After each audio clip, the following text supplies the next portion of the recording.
Yeah. Hello. Hello. Hello, big cat. Hello. A little chicken.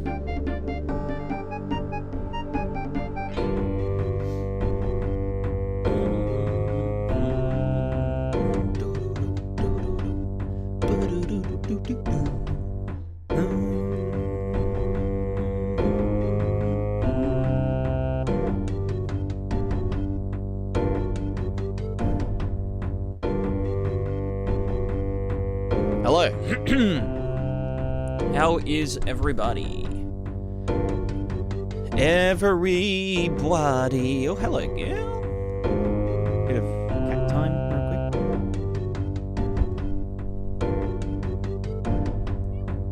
Hey, can I have a smooch?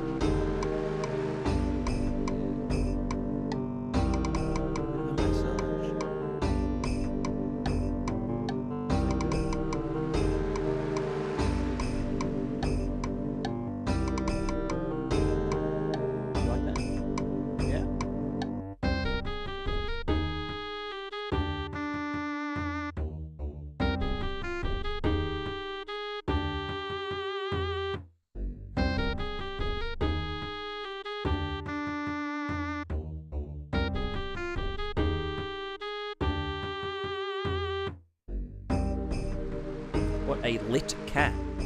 Lit. It is lit. Oh.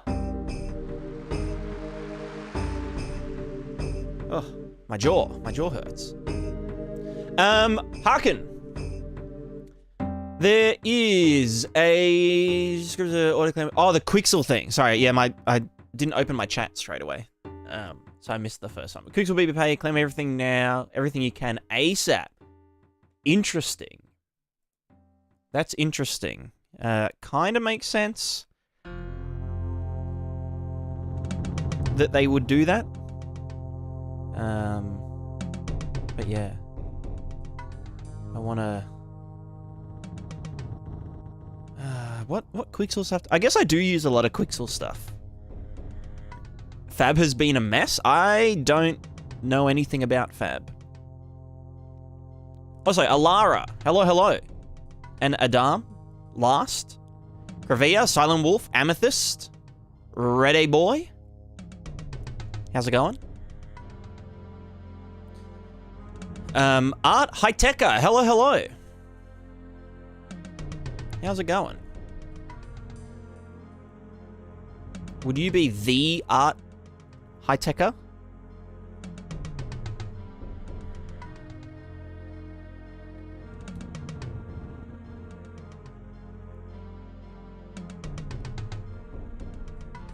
The one and the only Niagara Master?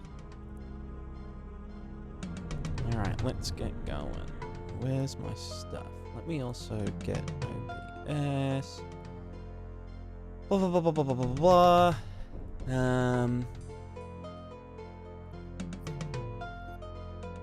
I want to do videos and movies for my game. Can we go details and dance at some point if you're down? Yeah, that sounds fun. I'm always down for a bit of distraction from what I should be doing. Quick question. I started learning C++ for my game, but do you know how well just learning C++ translates to actually making a game? So, if you're using Unreal Engine, I would start learning, like, Unreal C++, rather than just, like, raw C, like, true C++. If you're planning on just using Unreal Engine, you know, if you're learning C++ to use in Unreal Engine, I would learn it within the context of Unreal Engine. Especially if you've come from like a Blueprint, you know, visual scripting background, and you know kind of how things work in Unreal Engine. Going from Blueprint to Unreal C++ will be more beneficial, and it'll probably make learning, you know, if down the line you end up doing some like raw C++, probably make learning that way easier as well, because you've kind of you've bridged from Blueprint into Unreal's managed C++ and then into, you know, real C++, rather than like knowing Blueprint and then learning C++ and then attacking Unreal C++ from both directions.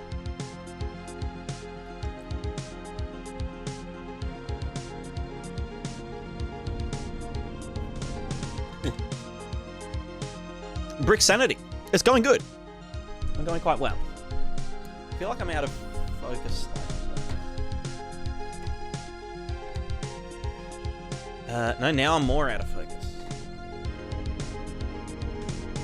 I wish Sony's autofocus didn't suck ass. At least in their old models.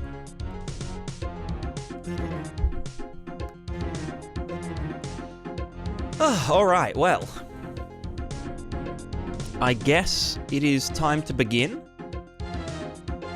What we are beginning, I'm just not sure. I've got some, what's it called? I've got some visual stuff that I, like, can work on if I, like, you know, get brain damage from working on code stuff too much.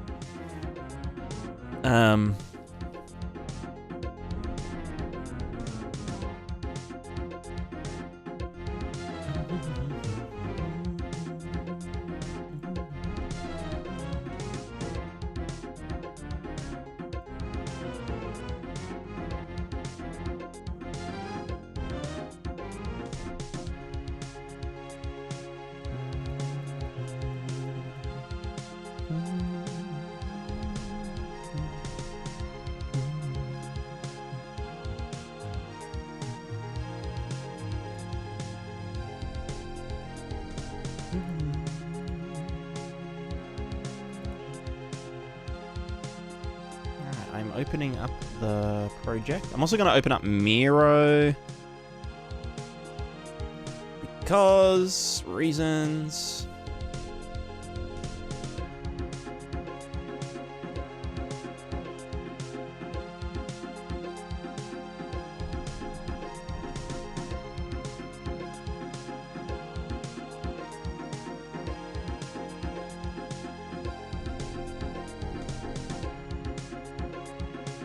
Flowcharts up.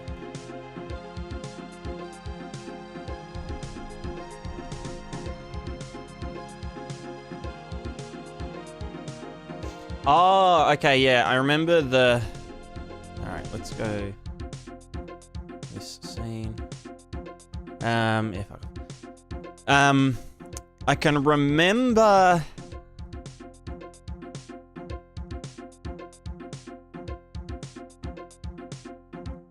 running into an issue when it came to composite entities. Like dynamic composite entities. But it's not super relevant, but like, you know.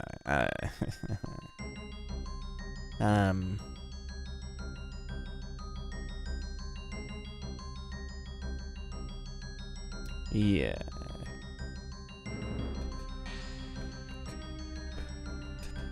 Alright, let's look at something nice while I ponder the orb. What's your class on Udemy? One for learning C++, one for learning it for Unreal. So I was wondering where I should start first. Yeah, I'd probably, if you're quite familiar with Unreal already, then you'd probably be best doing it within the Unreal context. Brixani, you've been making again coming after 3 years, hit a mental block, have a demo, would love to hear your thoughts. If you chuck me a DM, I might get around to playing it after stream, but I don't usually do like demo reviews on stream and whatnot.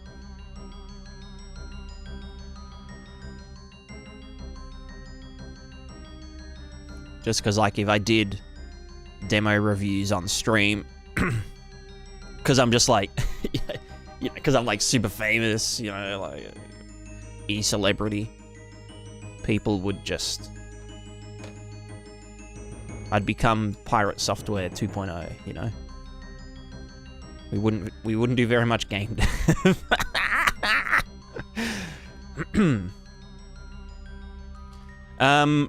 Alright. Let's get physical.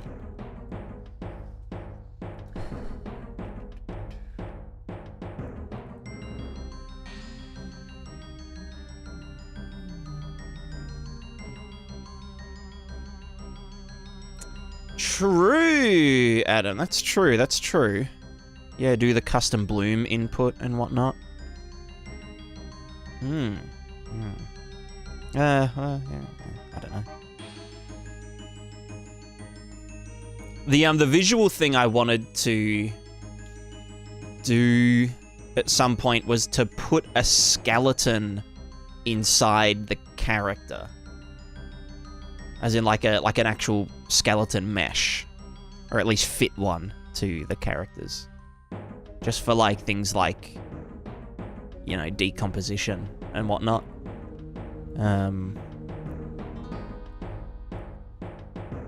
So, you know, things can like rot away over time. Could be fun, you know?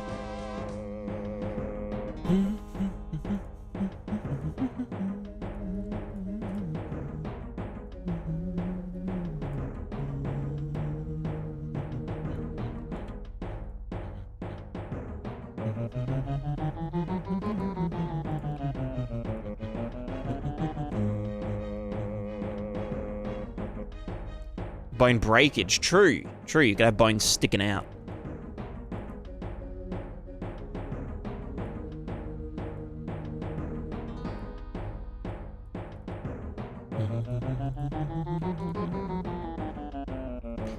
So here's PLSS. This is... I mean, entities don't really belong in PLSS, do they? We need a new...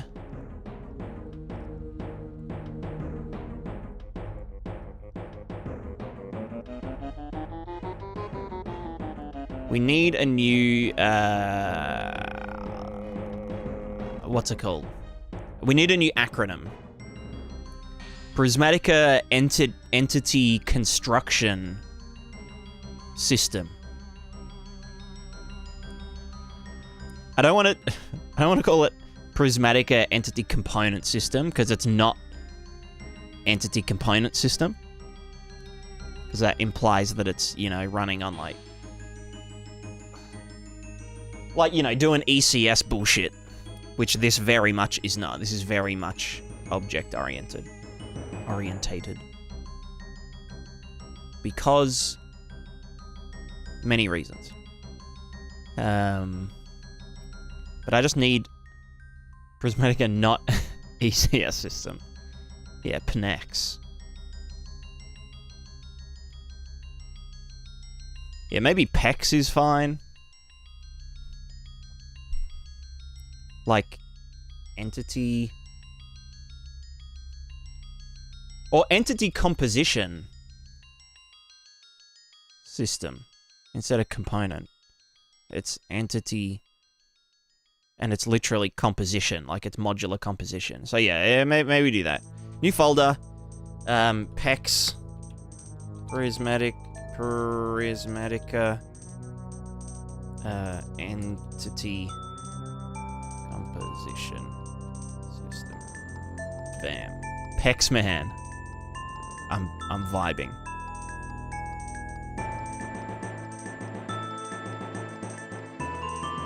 Modular composition. I mean, composition is modular by definition.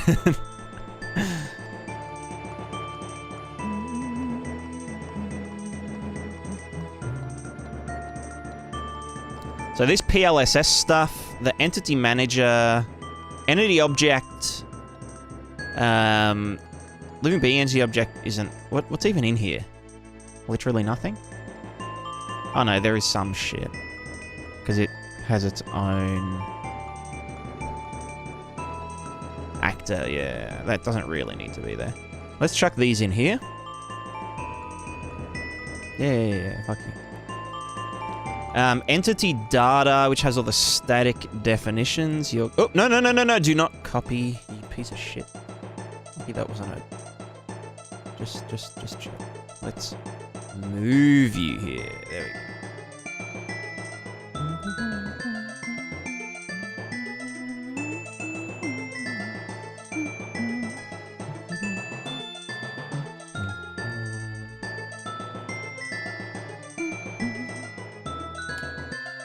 Cat off there, please. It's modular.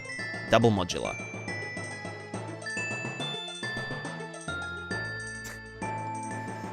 The penis system.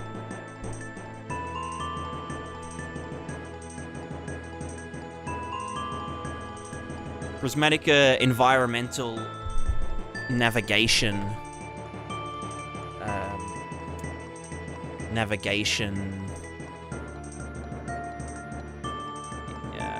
Something system.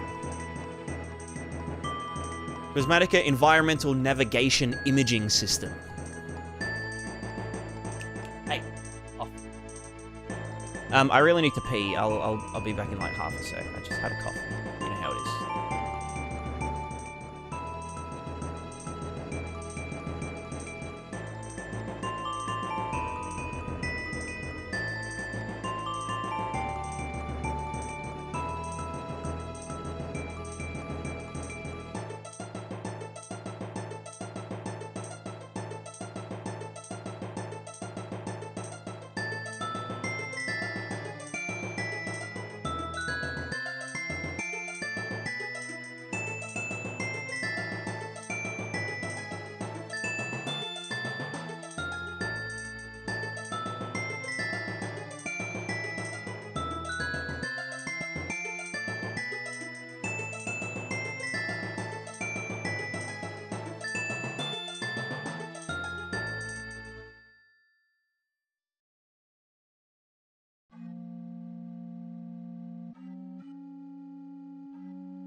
All right, I'm back. So. The basis of this shit is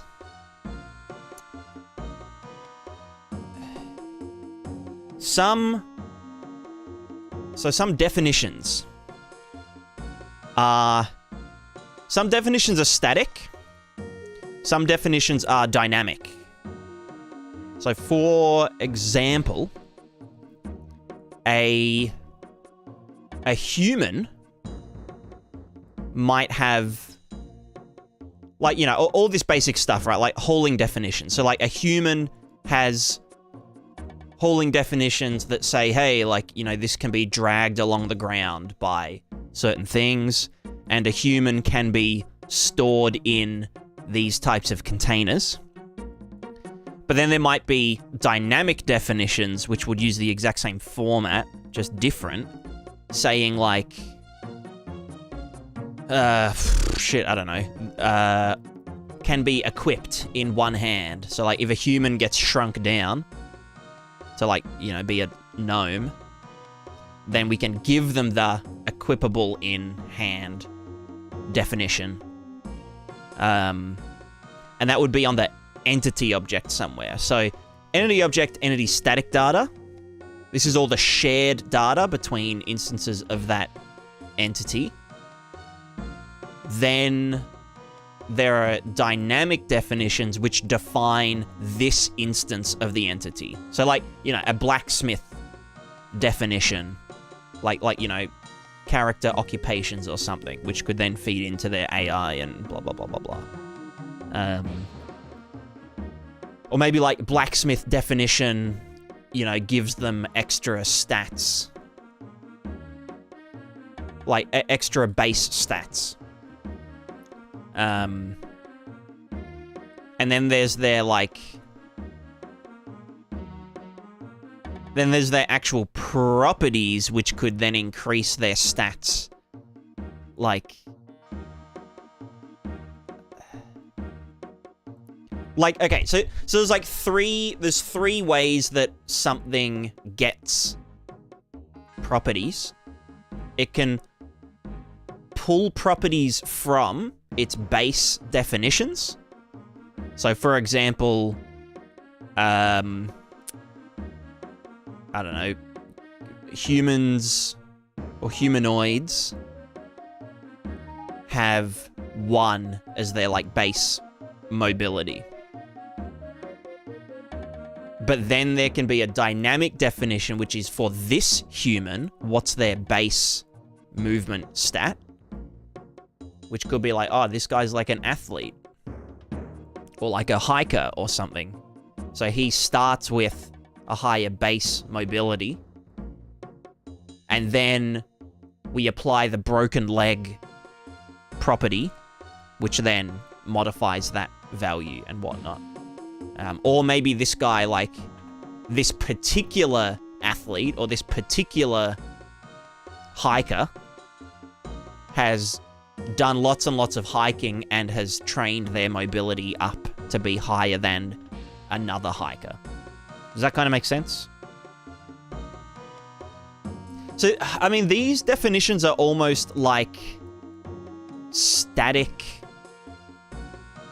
They're like static dynamic definitions, and then there's like dynamic definitions. But they can all just be read from the same place. Like, they can be stored in the same list. Because they are different for every instance of the entity. So, like, for example, this barrel is made of redwood, and this other barrel is made of greenwood, you know? This is related to gas. It's, like, got nothing to do with gas, but it's basically the same thing. But we're designing it for, like, you know, hundreds of thousands of entities to use at the same time, kind of. It's like, it's going to be virtualizable, and it's going to be, like, delta-based. It's going to be based, basically. Basically.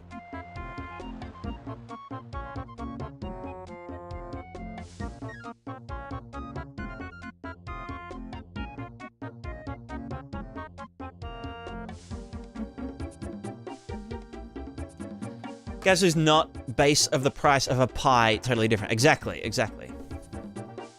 What's a pie cost? What's a pie cost?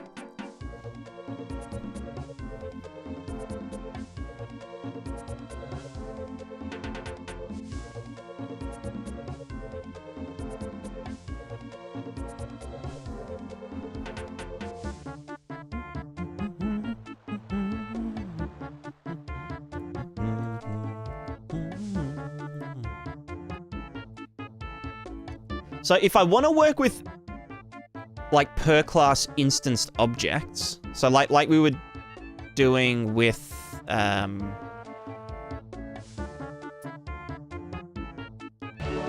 you know how we were looking at that, what was that thing? Let me look it up. UE5 instance objects.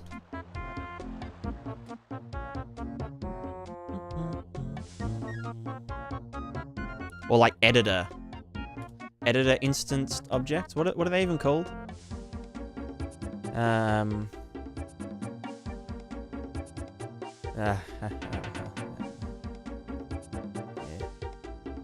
Yo, Shane Forrest. Hello, hello.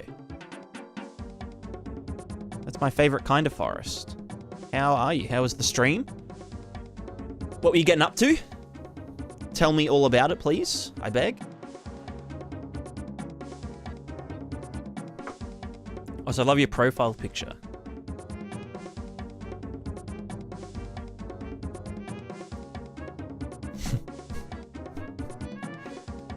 Picklius Ricklius. I too have a very high IQ.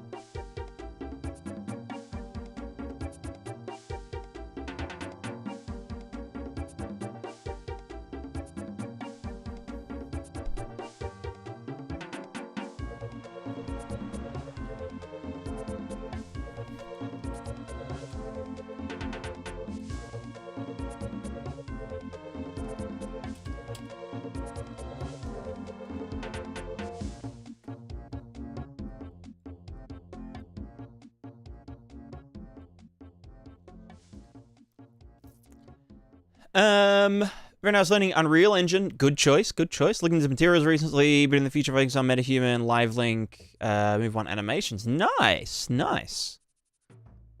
Sounds like you've got the path paved and ready to go.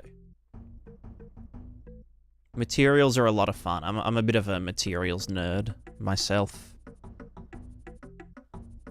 Like, you know, like flow maps and stupid character atlases.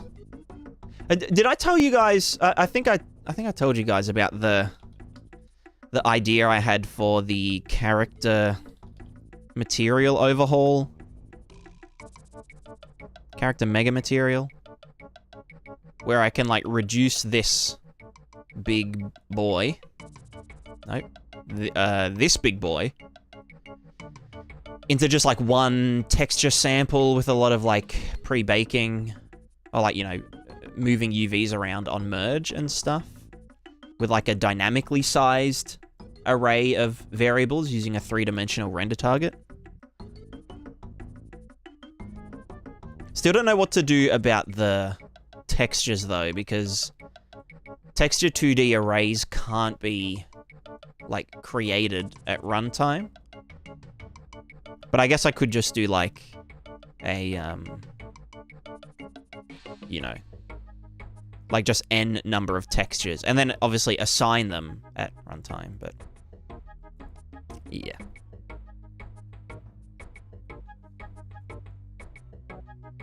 So 100 hours last 2-3 months learning materials and you helped a lot. I'm glad to hear it. I'm glad to hear it. How so? So the gist of it, Adam, would be instead of having named variables,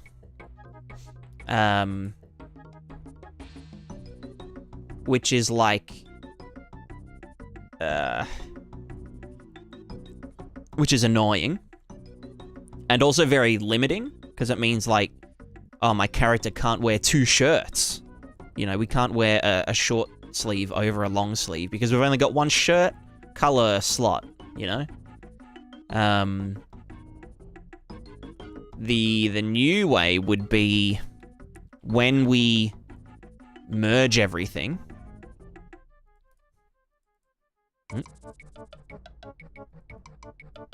We have a... So, like, for every piece of clothing, we, like, you know, we put its sections into just, like, horizontal... Oh, this is... Yeah, horizontal sections. So, like, 1, 2, 3. And another one might have only 1 thing. You know, maybe it's like a necklace or something. It's only got 1 slot. And then this other one might have 1 and 2 or whatever. Then we have a global atlas that everything accesses. And so, you know, each character has a spot on the atlas that it's taking up, kind of like the voxel paint. And when we construct our character mesh, so like here's our character's shirt, you know, and the shirt has 3 sections. Maybe it's got 1 for each sleeve and 1 for the middle. And then they've got a hat or a helmet on. It's just like that. And then the pants, maybe the pants have 2, you know, sections or something. So it's like, you know, 1, 2, blah, blah, blah. So then what we do is just in order, as they get merged into the character, we say, oh yeah, let's get everything in section 1 of this, and we're going to put it, you know, in this location. We'd probably do it in local... Shit, we wouldn't have to, would we? We could literally do it on a... Could literally put its UVs in the global atlas spot.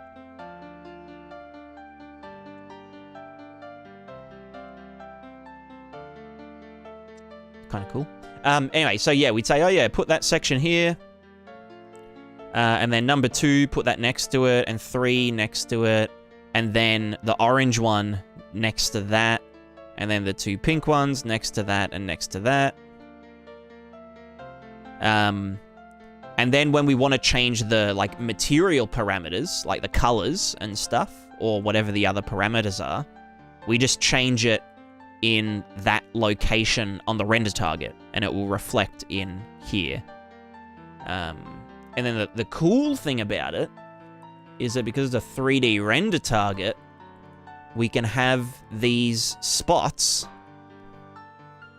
and, like, sample multiple, like, variables or, you know, parameters, like n number of parameters in the third dimension. So we can have, like, the shirt color 1, shirt color 2.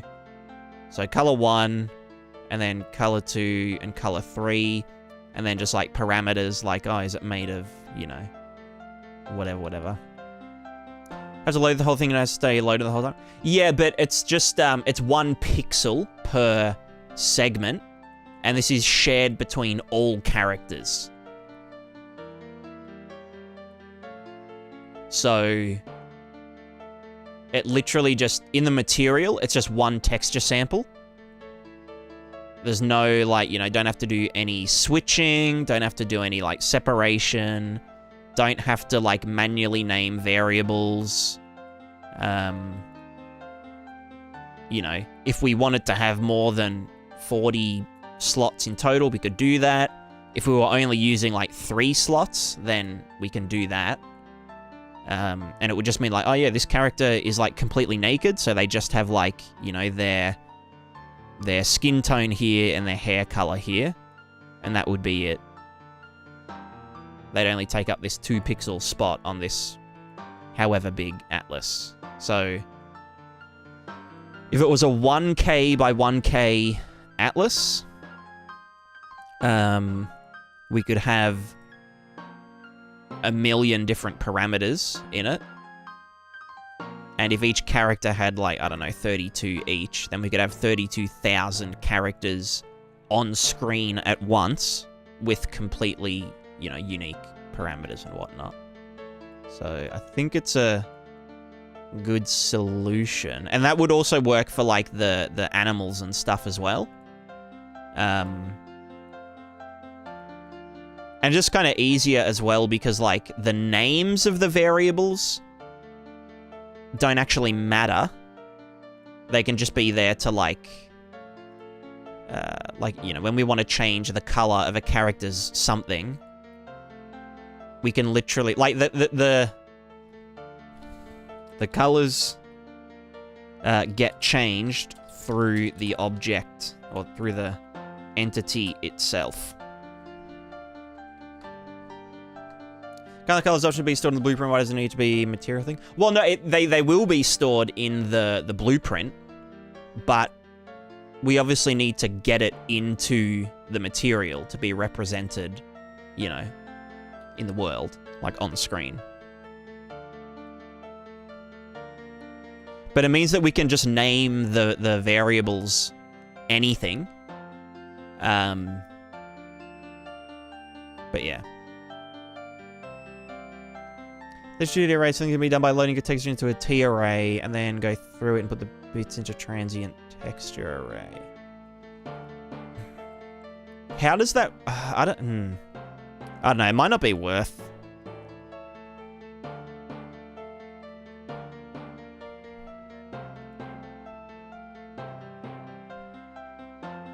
I think the thing about texture arrays is that they take up a unique memory footprint.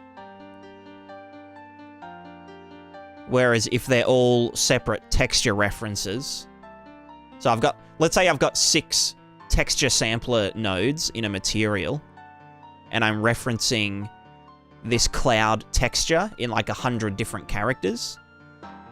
All of them are referencing that texture in VRAM, like they're pointing to it. Whereas a texture array seems to take up like a completely, like it compiles the texture array, and it takes up its own, like it takes up repeated space. So if I had one of these for every character, and like all of the characters we're using, character, like flesh normal map 01, that texture would be repeated a million times. So I think for things like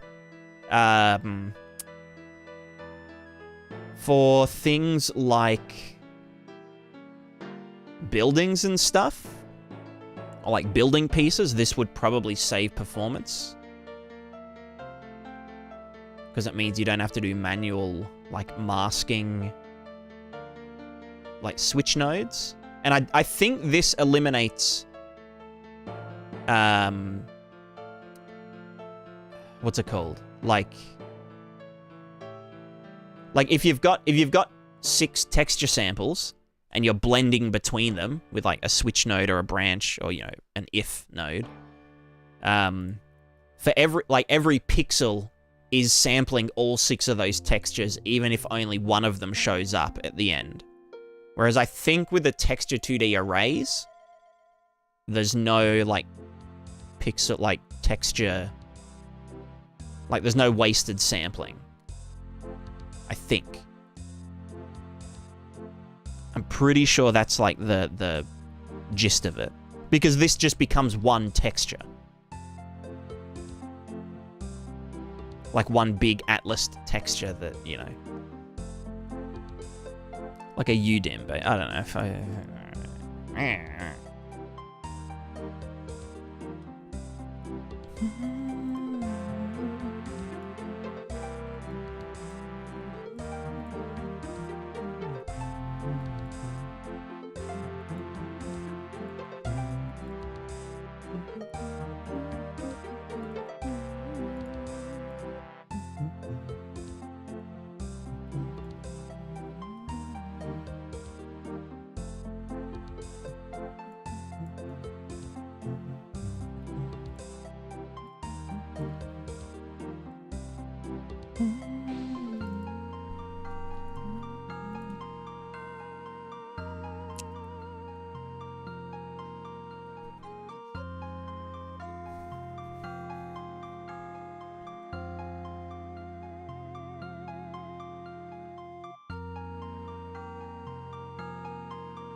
So this should just be like entity definition. It shouldn't say static or dynamic definition. This is just any definition goes in here.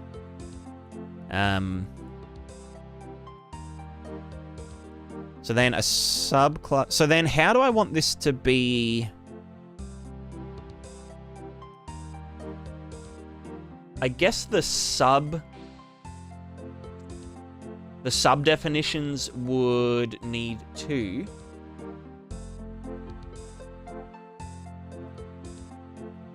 implement a new function. Because we'd want like a unique return and whatnot. So like when we equip an item, we'd want to say like on equip to, and that would feed in, oh, here's the slot tag it was equipped to, here's the character it was equipped to, here's the blah blah blah blah blah.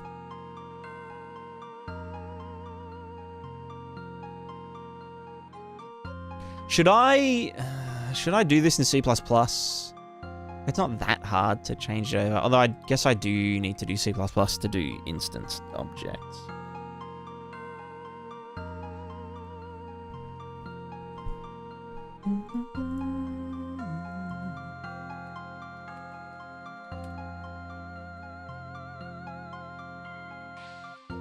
C++ makes me want to like eye gouge myself though.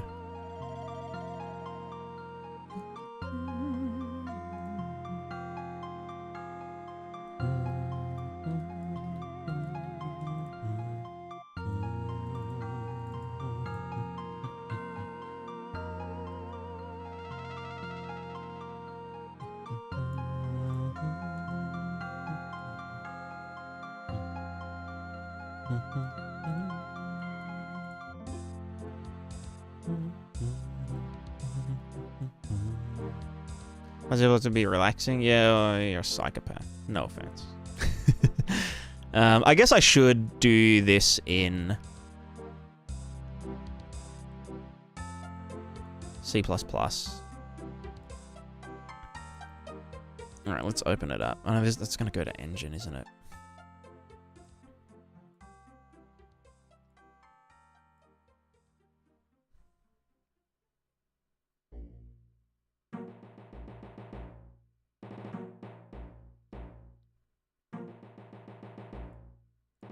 Is my Visual Studio up to date? Ha ha ha.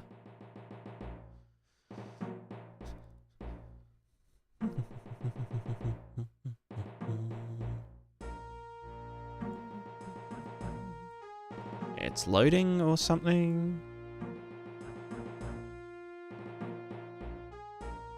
Probably.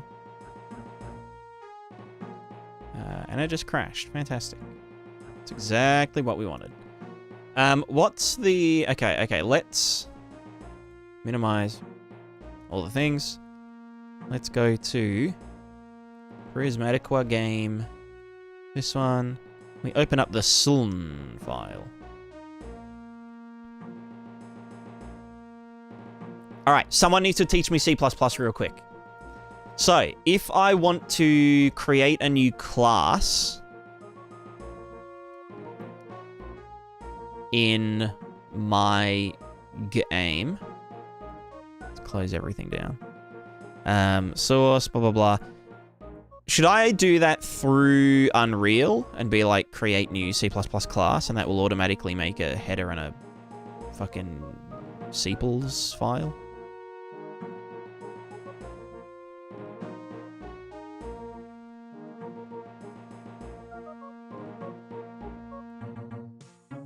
Oh, now you want to... Yeah, piss off. Do it through Unreal header? Okay, yeah, that sounds like a really good idea. That's a really good idea.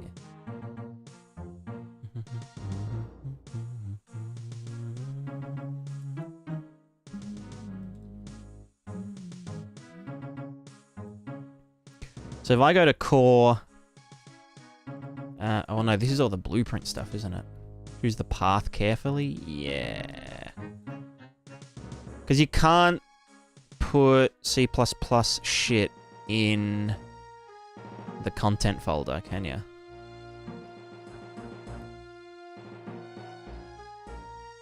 That's annoying. Function library? Hell yeah. Please work, please. Alright, so...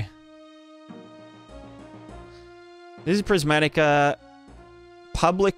Wait, why can I not see the... This would be... Source, Prismatica, public, private, da-da-da-da-da-da. So this is where our CPPs go. This is where our headers go. So if I wanted to, like, create a new... My dick hurts already.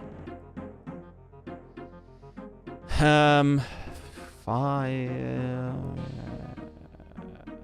How do we... New C++ class. All classes. Primary data asset.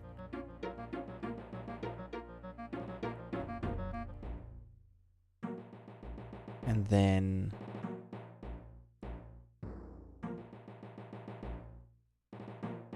But I want to... How do I make a new folder to put this in?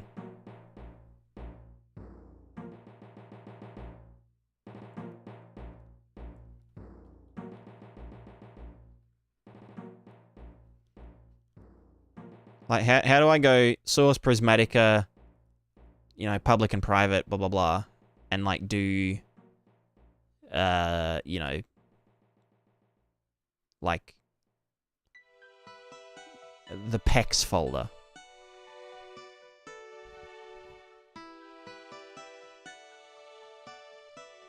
Do I have to, like, make it in both of them? You know, new folder. Pris, you know, pex. Type it at the end of the path. Oh, will it automatically create them? Like here?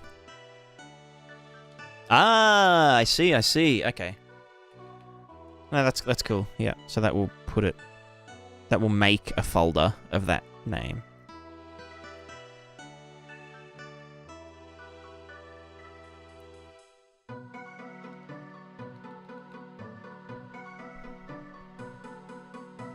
And this should be public, probably. Included and used other modules in addition to the module it resides in. Yeah. Class name is pex underscore entity definition.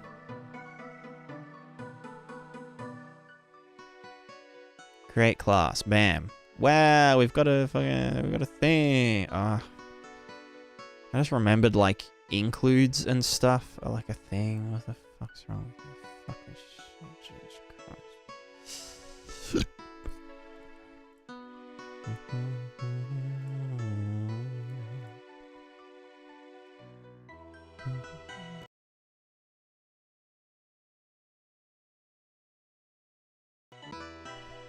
Eh? Related to why? What? What are you talking about? Is it because this is open? Live coding yeah, I know live coding sucks dink. Press reload to load the updated project from disk. Press reload all after... Is this in Unreal? Or is that... No, that's a... reload it all. It updates the project folders. Right, okay. Gotcha.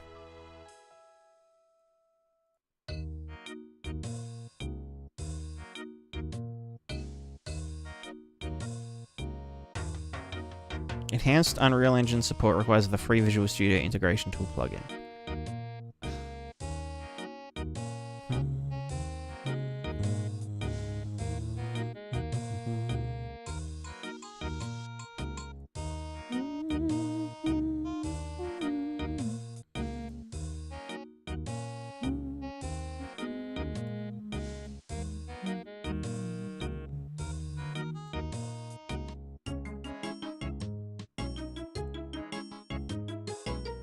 Alright, well.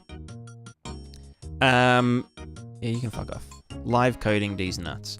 So if I wanted to... Well, I guess I want to make a... Are you... Oh, you're building?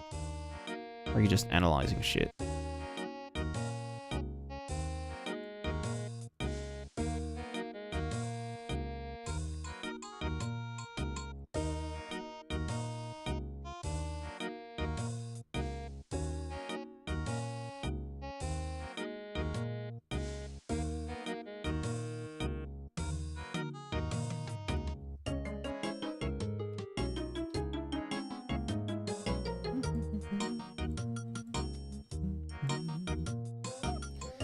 So let's think. If I wanted to do a definition, and this is like, okay, what's the equipment definition?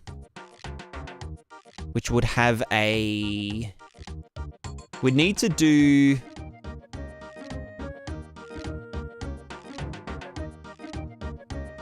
Here's a question, actually. Oh, no, I'd want to do the objects in C++ as well, right? Shouldn't be when the editor's open. Yeah, I know. I don't think it is building. No. Let's say I wanted to do... So is it C++? Yes. Yes.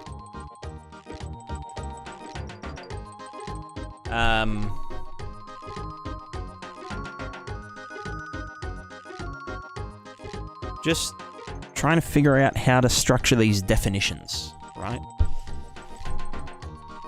So, like, for equipment definitions...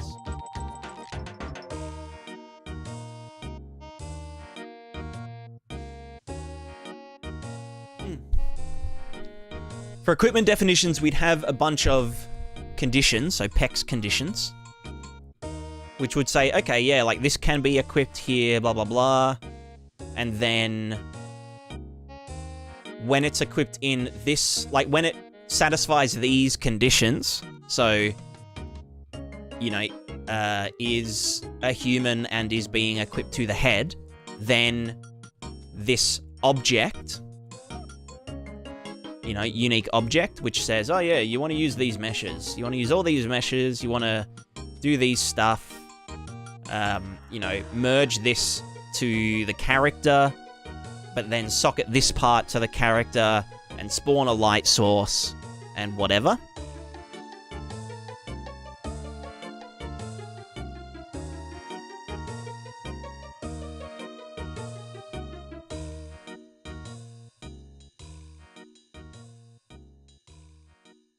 So we would need just a generic condition. Are the conditions ever going to be non-static? I guess the conditions are kind of just there to, like, create flow within the definitions. So, like, the definition is equipment definition. So when this is equipped, do some shit. And then... So that's the event. Then there's a bunch of conditions in there that's, like, nested in a tree. So, like, okay, was equipped on the head of a human. You know, apply these visual things and then also do these, you know... like, you know, assign it to all the armor stuff so that it does, what's it called?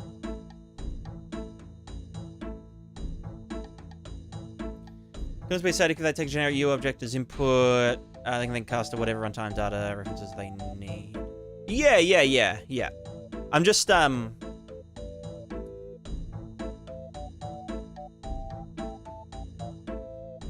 it's just because it's in a data asset, so it's like one thingo.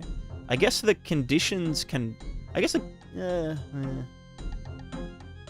No, I guess the conditions have to be different every time, right? Let me be right back. I need to wee.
Hello.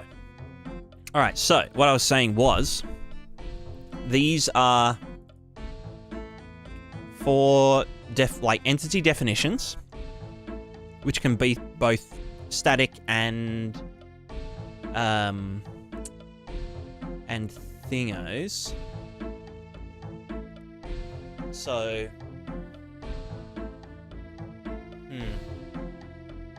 But I was wondering if particles would actually work the way you want to. I mean, even particles are something that run out of memory with 10k entities. I don't know if that's true. I don't know if that's true. We're talking about regular RAM as well, by the way, like CPU RAM.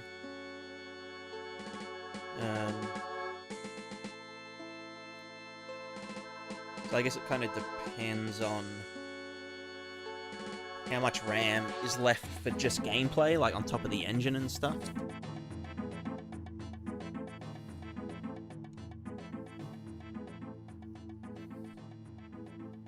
But it's all using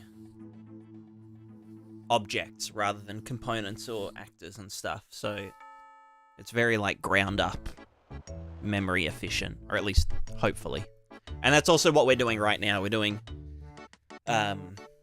like static referencing of shared data.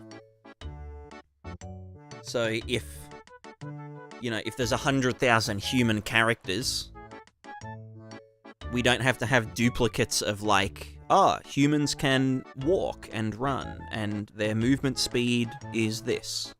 They can all just share one profile, like a composited profile.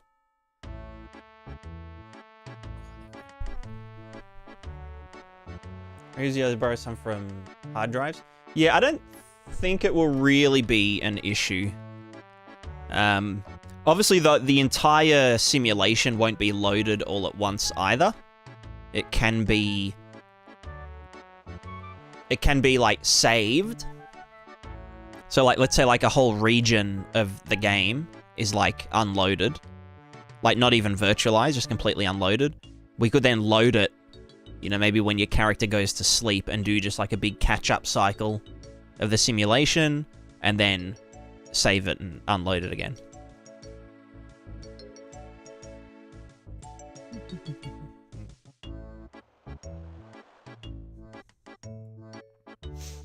Let me get that thing. Sov sent me something a while ago that I never got around to implementing, but the gist is...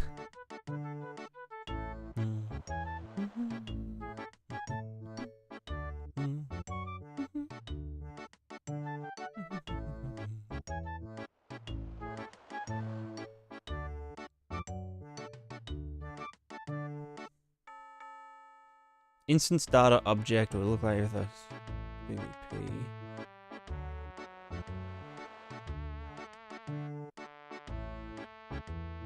Oh, so only the object has to be... Hold on, let me go.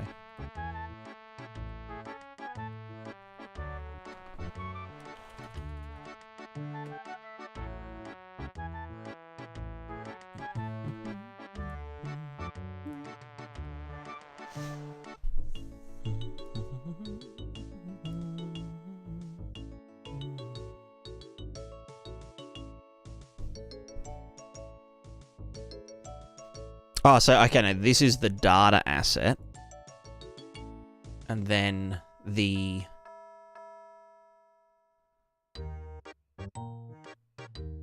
Here we go, this. And the class is that.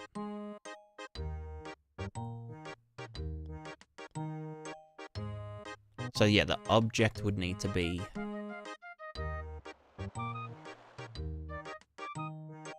Declare the variable in your parent primary data asset class, and you're done. Yeah. Okay.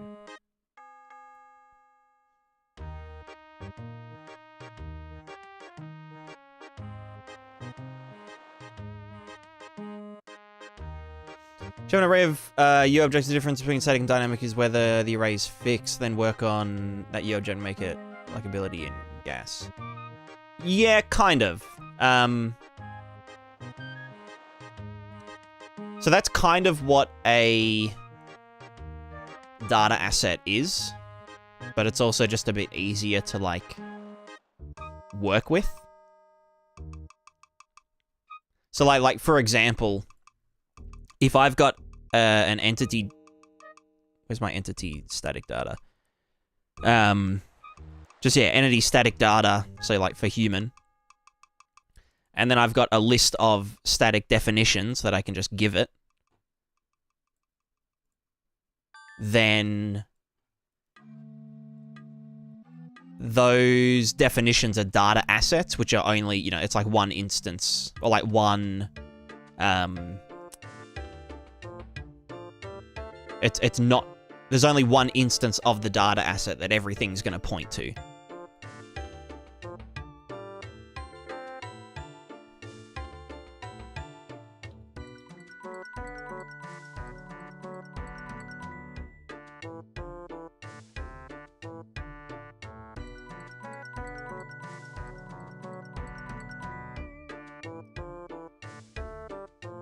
And so, like, a definition, in our case, is something that should never change at runtime.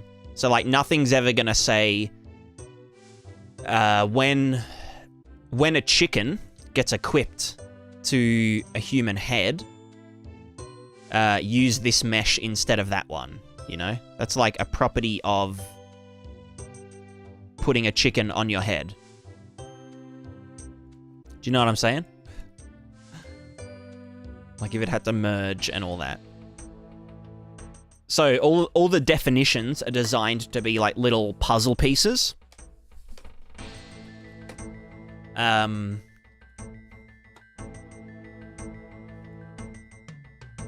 no, okay, so the definition is a static thing, but between like equipping a... No, so when I say dynamic definition, I mean dynamically added or subtracted static definitions, if that makes sense. So let's say there was a definition like,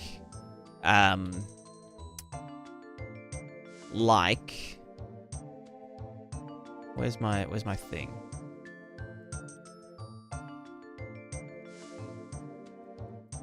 Let's just say there's this.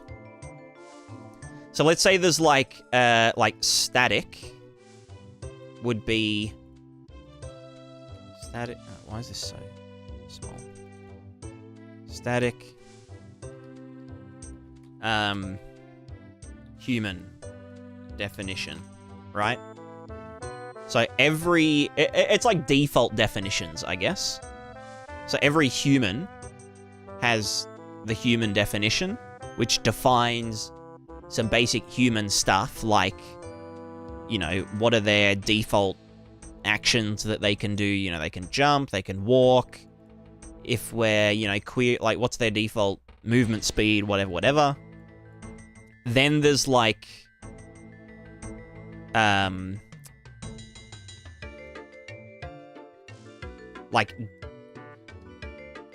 kind of dynamic, or like dynamic static, which is like blacksmith definition. And then there's like dynamic, which I call like properties. So like maybe this, I don't know, base strength 10. Blacksmith definition, base strength +5. Dynamic, you know, strength. So this would be like strength property.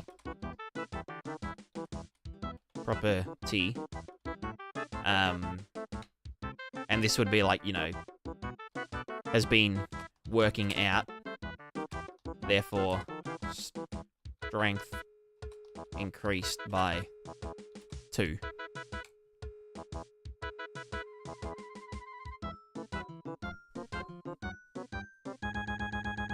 What we're talking about is ability. Each human has a list of abilities.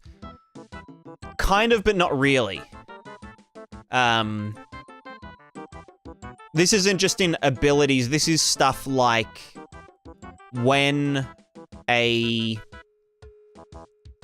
shirt gets equipped to a character's body, it needs to do a bunch of functions. It needs to look for that entity's Skelly Mesh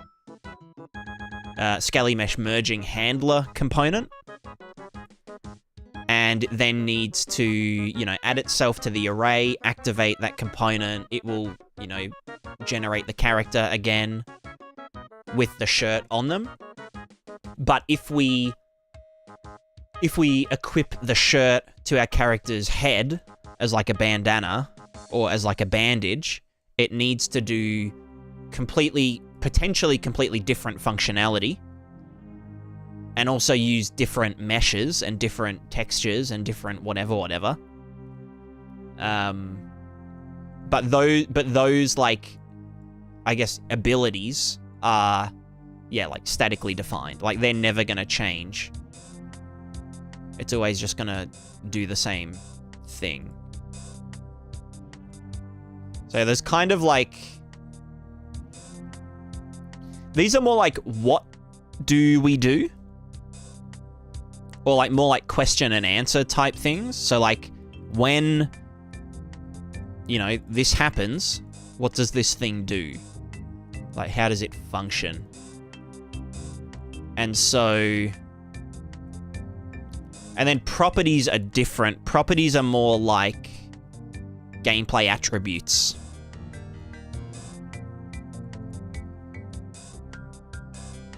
How could Trade really do different things? Yeah, but the thing is that gas is like very... It's a bit cumbersome, and yeah, it also relies on actors and components. Whereas we want this to function even when things are unloaded, because it's a world simulation. So, like, if we have...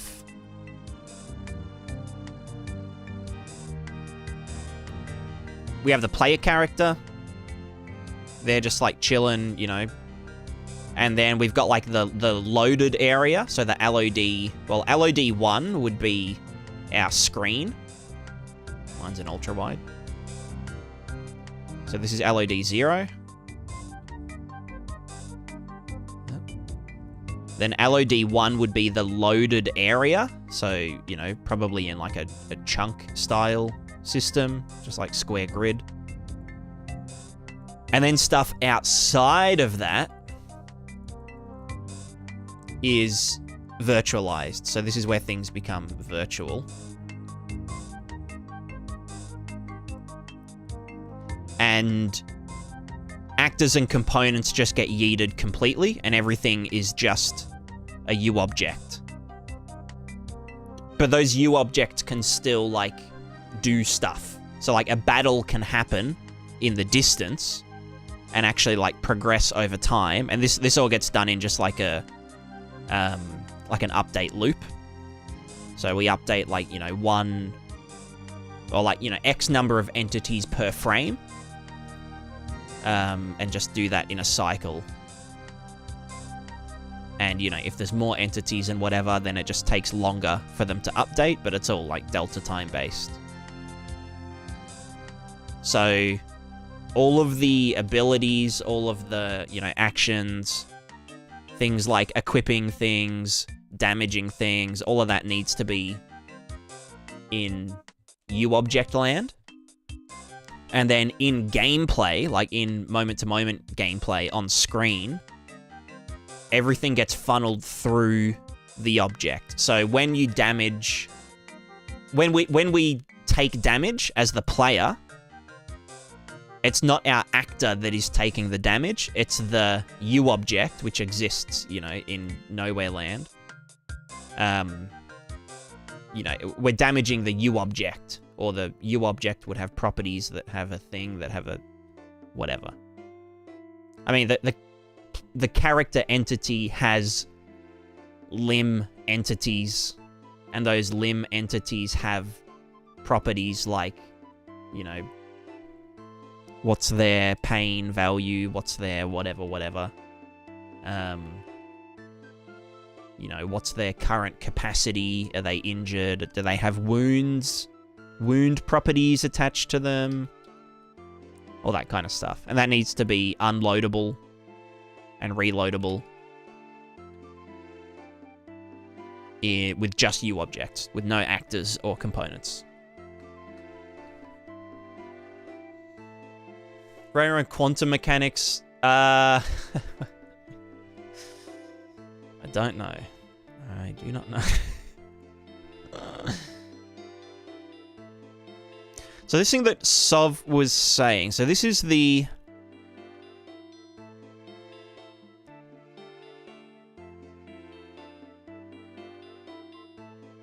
property, and this was just a map of gameplay tag to the object. Does the object itself, I guess it would have to be declared in... I guess the base class would have to be declared in C++? But then, because it's instanced... Has anyone... Kravia, have you worked with instanced objects at all?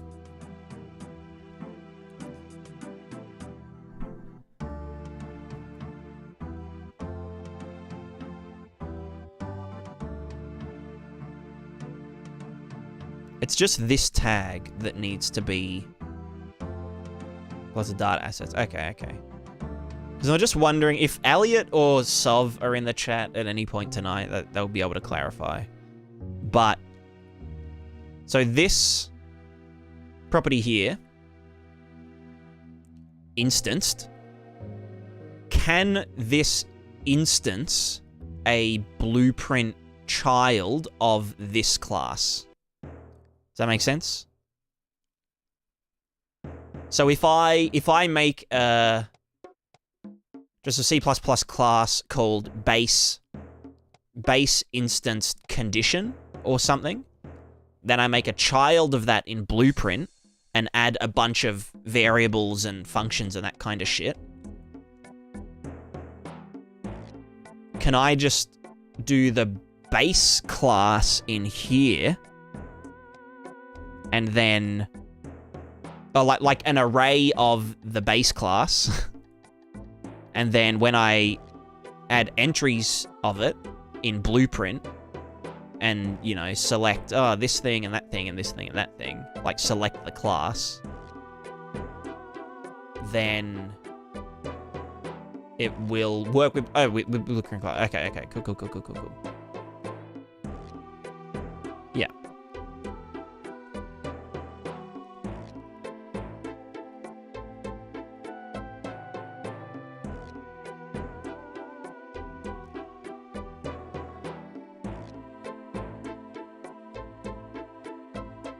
So this is the entity definition. This is the definition itself.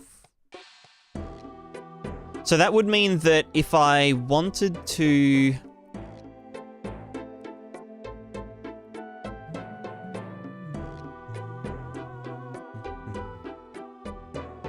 I guess the entity definition doesn't...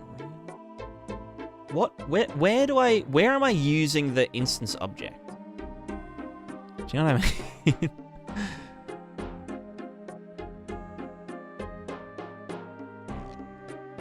If you don't want to use a base class, you got to mark it as abstract. Okay, got it. Gotcha.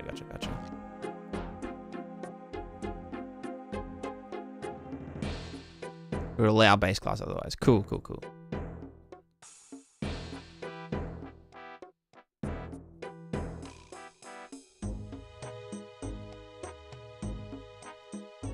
So what's our fucking flow here? My brain is just reinventing the wheel again. We're reinventing the wheel, except this time it's a 4-dimensional hypersphere. Or a square. I don't know. We haven't figured that out yet. It could just be cube wheels.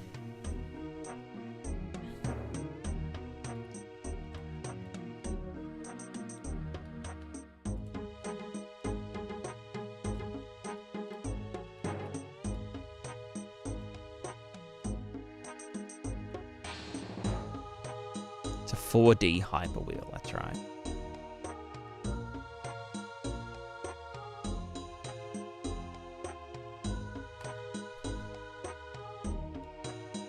I'll just say entity here. So entity has an entity definition, whether it's dynamic or static doesn't matter. The definition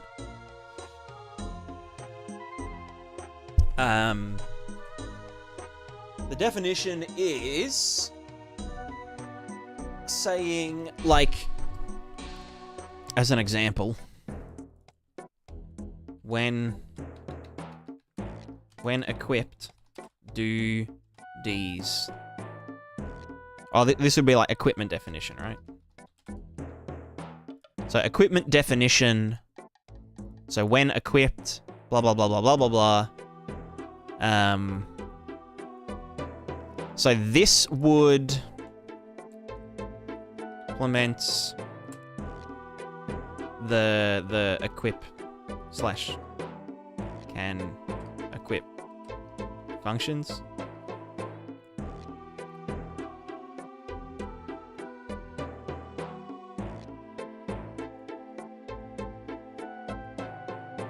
So this is, you know, a child of that, right? So equipment definition would do something like... So the equipment definition as well is completely static because every... Well, yeah. Every time this is implemented, so like helmet 01 equipment definition is never going to change.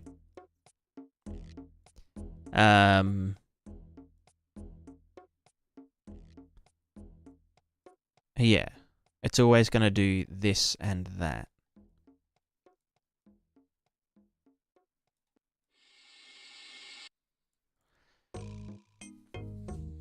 Let me think.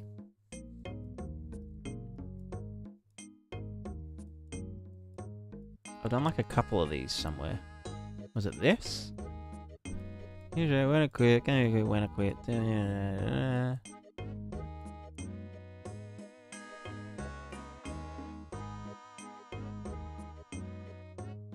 But I guess every human shirt needs different meshes for all this stuff, if it's even doable.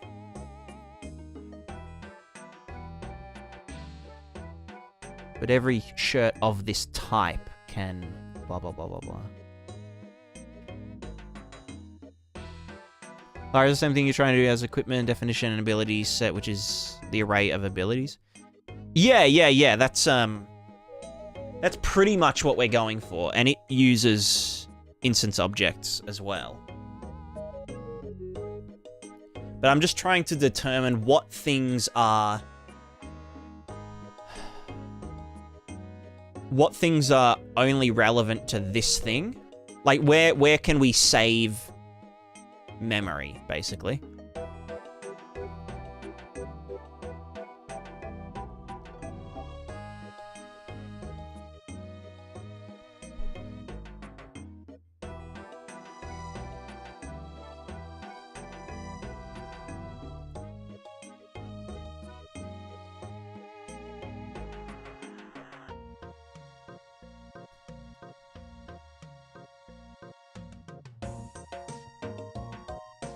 So conditions would be objects, where we'd be like, okay, this is a condition, like a child condition, blah, blah, blah. It would have a thing, a function, which would provide the context, or it could pull context from the thing.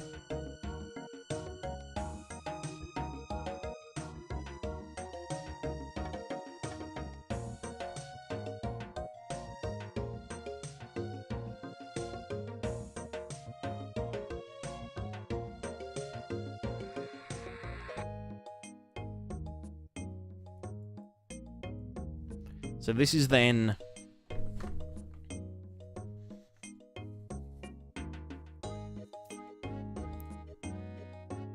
So shirt 01 equipment definition.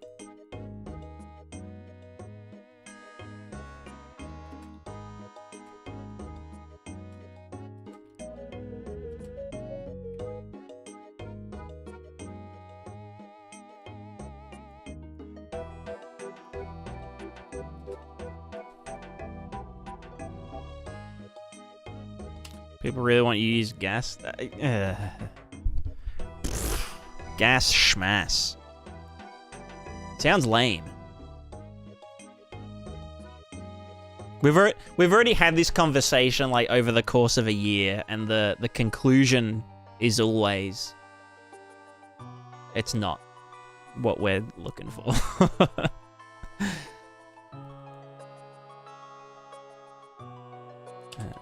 Coverage slash.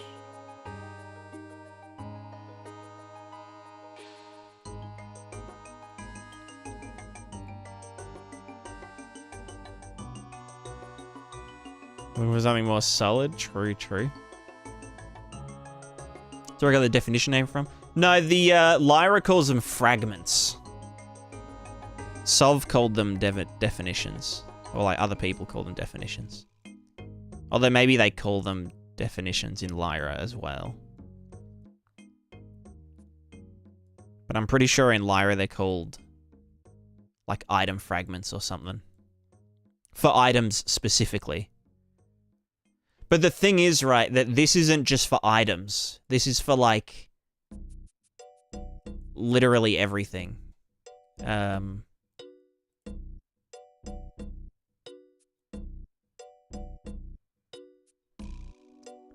So, like, if we wanted a human to be equipable, or we wanted a human to be storable, or, like, you know, to be able to be put in a container, then we need that ability. And we need to be able to tell it what to kind of do when that happens. Instead of having like one monolithic base class that has a bunch of branches and shit, it should just be like entity can be stored in you know, can be stored in these container types. You know, this is how we calculate its volume, and this is how, you know, if it was in a grid storage place, this is how many grid spaces it would take up. And then this is how we would generate the thumbnail for it.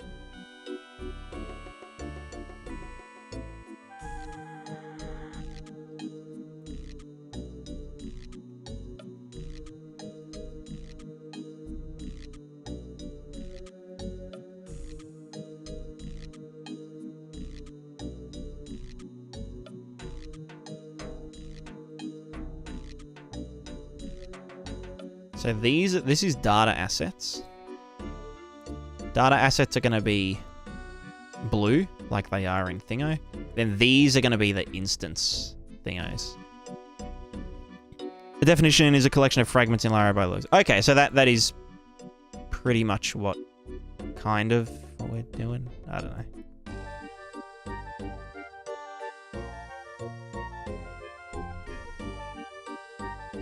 Can I get a less shit purple?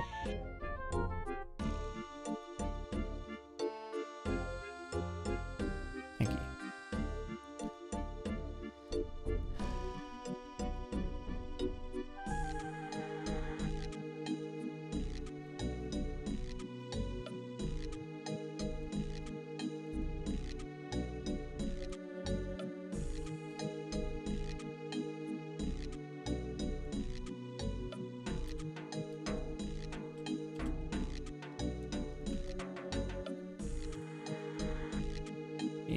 Yeah.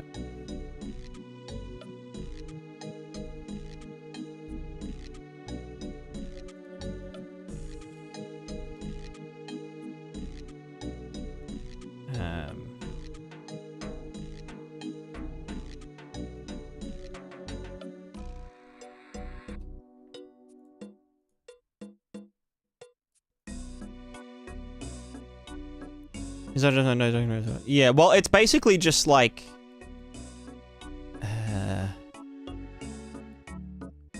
yeah, like if we said, oh, here's like an array of object classes between instance and edit inline new. I don't know. Edit inline new. I think edit inline new implies that it's creating a new class Or creating a child class. I don't know. I don't know. Literally do not know.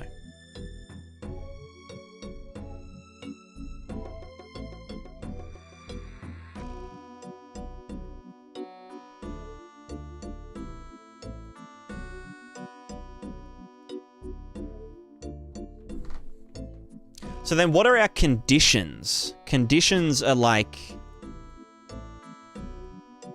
Conditions would go in here. Which would also be instance objects.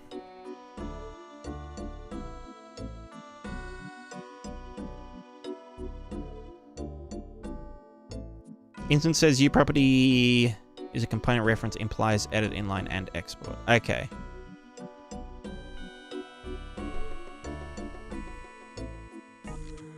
I used to know that guy. Yeah, inline on U allows you to change properties of instance objects. Inline new class can be constructed from edit inline new button. Ah, yeah. So that's like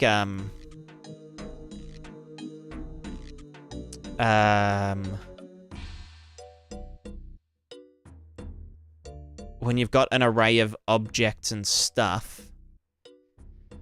And you can either click from the drop-down menu and choose other ones, or you can click the new button and it will create a new one and put it in there. But what does that even mean? I don't know. What is love?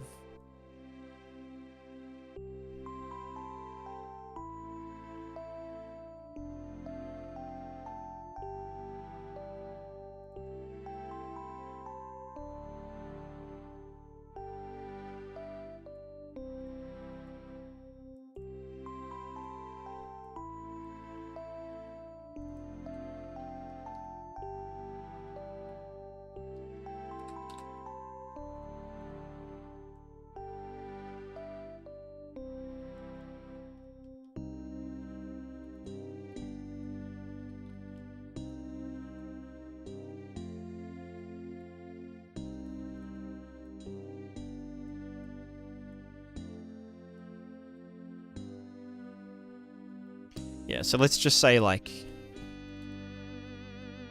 meshes / visual shit when equipped to human body, stat related bullshit.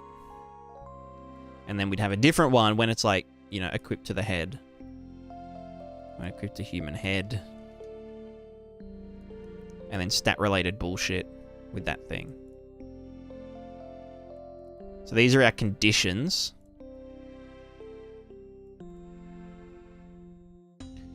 Which, yeah, they also need to be instance objects because the conditions might be anything. So this could be... And these could be stacked. So these could be conditions stacked. Or is X, you know, species, and then human is the selected one from that. Do you know what I mean?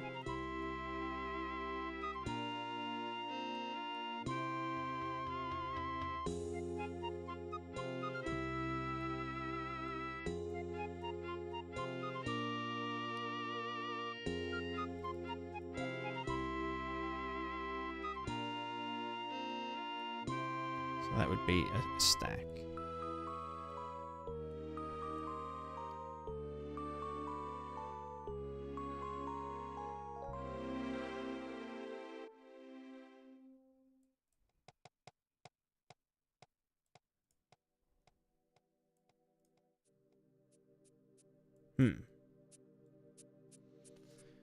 Lumen is pretty good. Lumen is pretty. Lumen is... True. Yeah, Lumen is, Lumen's interesting. It's interesting tech. I don't actually know what Lumen's sexuality is. So can't really comment on that.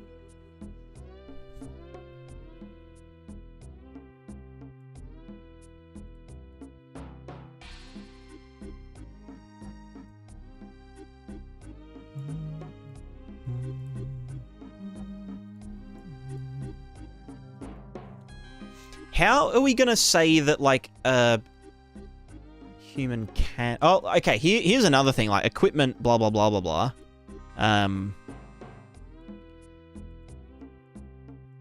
We would need...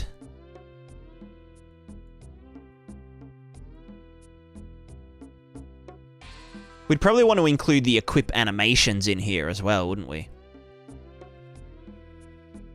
Like, everything that something needs to be equipable needs to be in this definition, you know?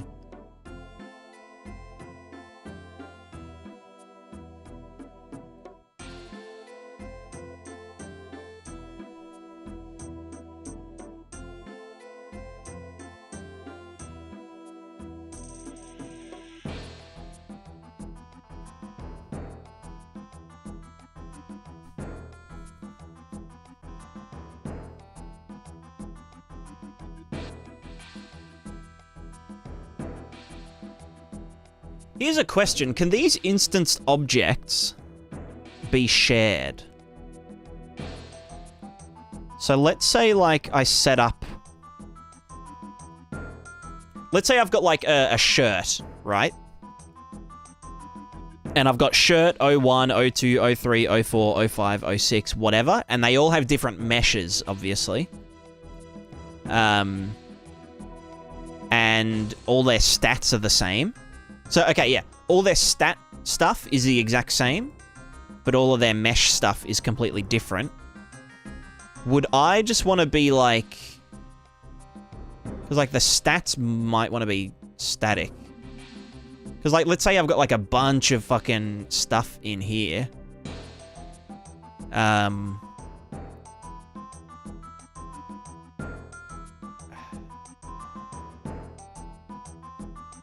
Can I, like, grab, you know, shirt default stats? Another way to reuse them from the edited details panel. Yeah, well, like, when you instance an object, does it get added to, like, a big list of shit? Or would that be where I use edit inline new? Because that would create a new child class, which I can then reference in other places. Does that kind of make sense?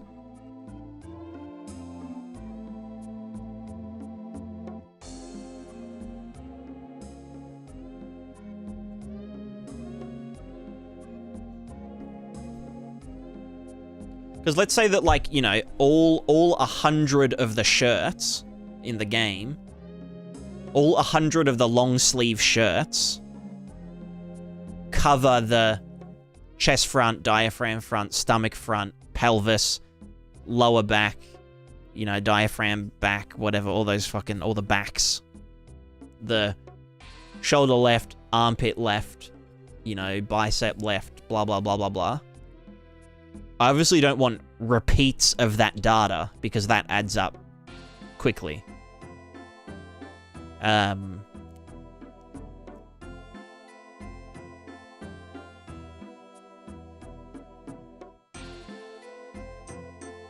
Maybe, Cravea? But I don't know, maybe it is just...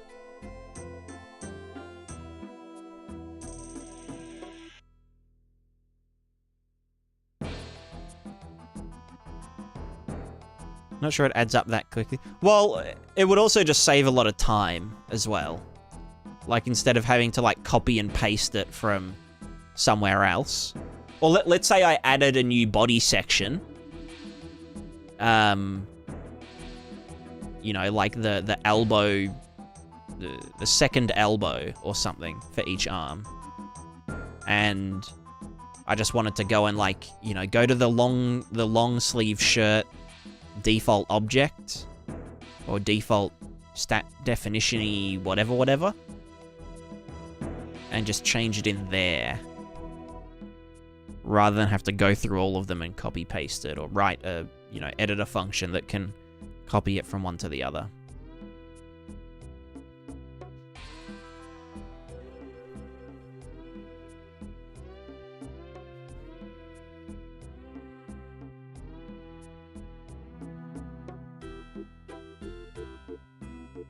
There be some graph solution, flow graph or custom AI tree to set up those entities. I've thought about it, but I'll probably think about that more when I'm like,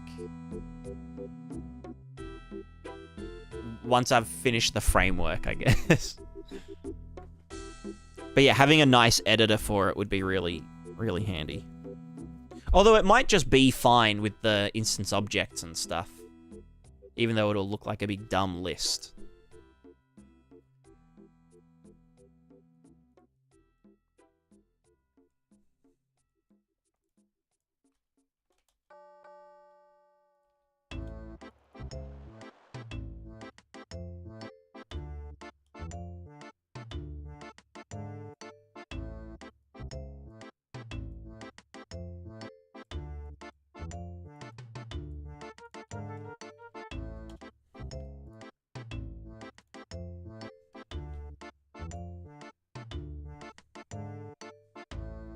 To write it reusable, I don't really care. It's reuse or not.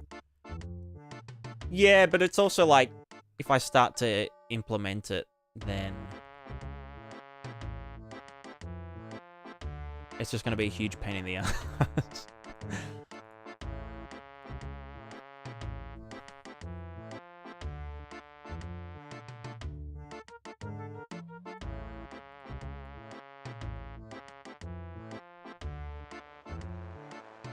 Well, let's just do a test real quick, right? Let's do a new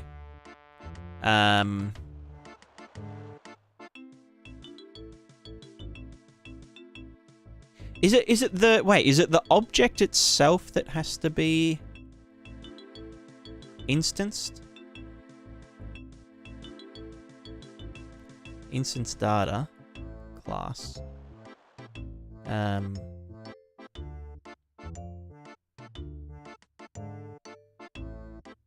Oh, it's okay. No, yeah, default instance blueprintable blueprint type. And then this is the thing that is implementing the array of the objects. So then to be a pain in the ass to use something more than a dozen shirts. I mean, yeah, but like when that happens. Well, it's more just like there's gonna be so much shared data. Like for example, the what animations do we play when we equip a shirt, and what are the conditions for being able to equip a shirt to yourself? Like, you can only equip a shirt to yourself if you've got, if you've got at least one arm. And if you do only have one arm, you have to use this animation or whatever to get a shirt on.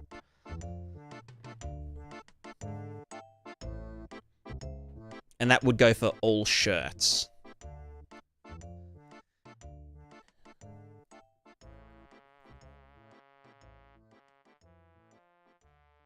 Correct.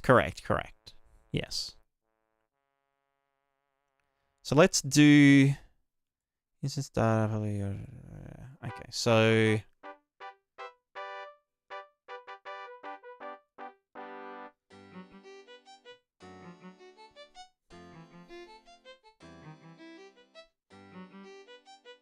if I do a new C++ class from...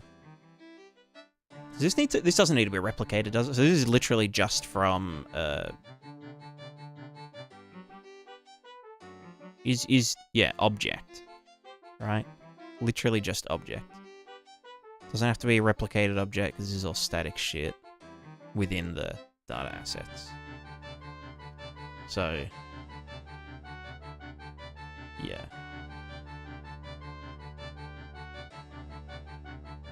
From object, this is called pris underscore instanced or instanceable object. Instanceable. Instanced object. that makes sense. This is in source Prismatica. This should probably just exist in the root folder, right? Instanced object.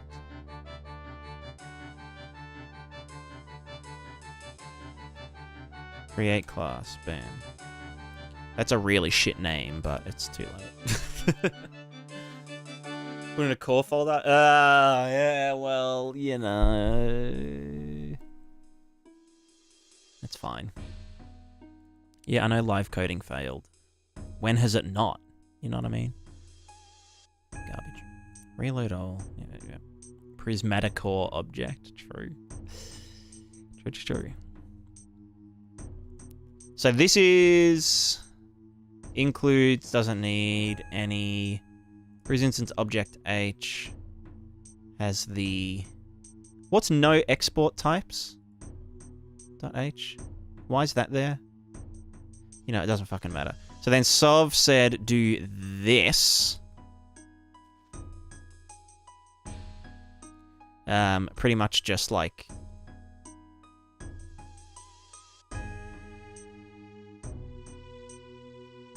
Well, yeah, so just the tags, really. Is that what these are called? Tags? Oops.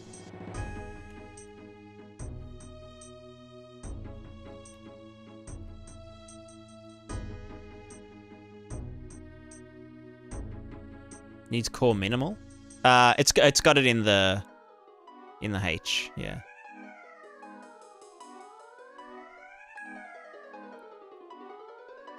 And then in terms of, it literally doesn't need anything in here. So this is just saying that it is blueprintable, blueprint type. Specifiers. Okay. Yeah. Makes sense. And then if I ever wanted to use Thingo, then this would be in our... We'll just do it in our entity definition for now.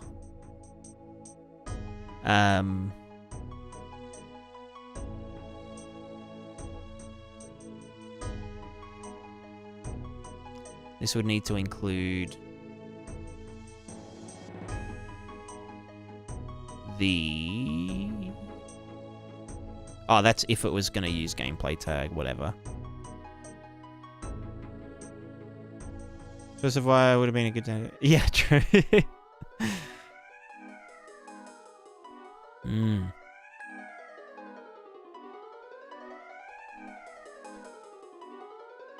Specifier.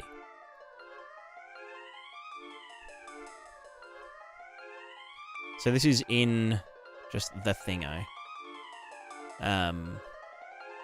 If I just did, yeah, like, U property, blah, blah, blah.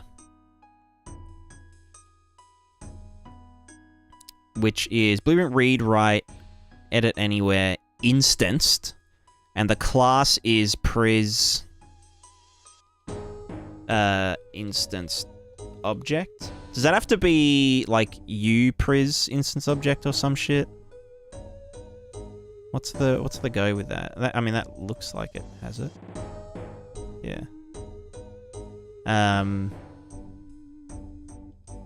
Let's just do T array. It needs a U, okay. And this is upris instance object.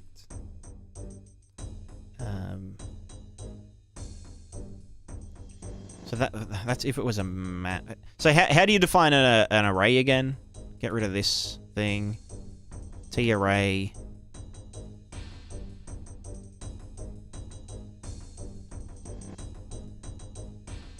What are the arrows for? Or wait, what? I'm so confused. Let me just look where I've done arrays before, you know. Just one, okay.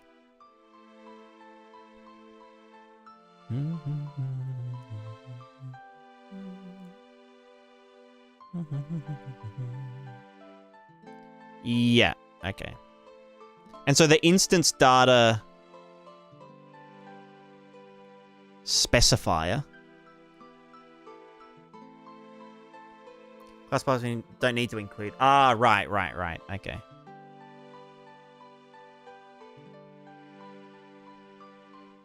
Gotcha.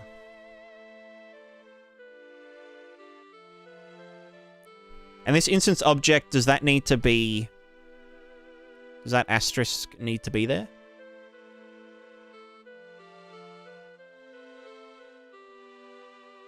And this here is the name of the array. So the variable name. So I guess we'll just call it instance data for now. Or instance, or just like, I don't know, fucking test definitions. Or test, you know what, fuck it, I'll just call it instance data. Whatever. When it's an object type. What if it's, yeah, I guess it is an object type, isn't it? Yeah. Alright, so I should be able to just like build this. Probably, let me just get rid of that shit. Get rid of that stupid editor. Means a pointer objects need to exist elsewhere in RAM, so with objects we always use pointers. Gotcha.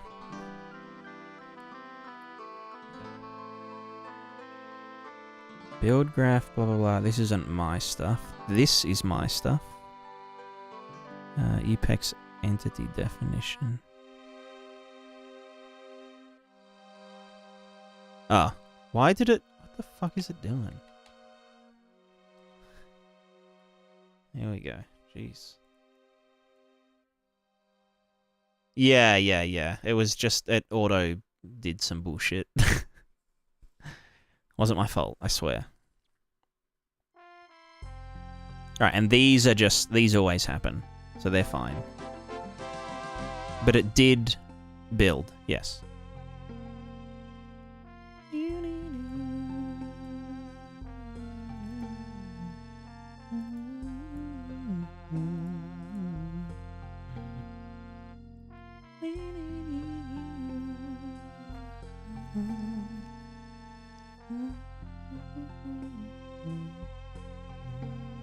Good code editor for Unreal Engine C++ is not free. Is that Rider? Rider? Yeah. I just don't use C++ enough to, like, warrant, you know, not being a lazy piece of shit. Let's just go core test something. Testing instanced stuff. So if we said a new blueprint class derived from instanced object, pris-instanced object, this is called test definition ballsack. And then this has a bunch of variables, which we define in blueprint, like meshes, you know, meshes, blah, blah, blah. This could be completely different depending on what it is, you know. This won't work, but we'll see. Yeah. Or this could just be mesh. Oh, no, it would have to be scaling mesh components. Scaling mesh array. This could be like, this could have nested objects. So this could have... Oh, no, but if I wanted to have nested instance objects, I'd need to define this object in C++ to be able to instances objects within instance objects. You know what I'm saying? This can have functions like, I don't know, kill me, which can like take in, I don't know, that can have an output of like, oh, we want to use these meshes and do some shit to it, whatever. We can then have a child class of this. Definition ballsack child. Wow. This can have like hide flags. I don't know, Boolean or some shit. Also, yes, I know my camera died. This can have like a tag, gameplay tag. Who knows? Whatever. So then we'd have a...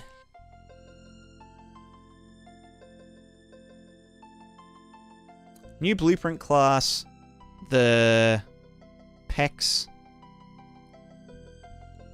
entity definition, which is in C++. This is the blueprint one. So yeah, we want this one. I need to get rid of that other one. This is called like test def. So if we go into here and we have this instance data, we can then say hello and then say, where are you? Should this be a class type? Pris instance object references. This should be classes, right? Because yeah, these are from instanced object or instanceable object. Do you know what I mean? Should I say ++ again? Yeah. Let me just fix my camera while you look at... there is this.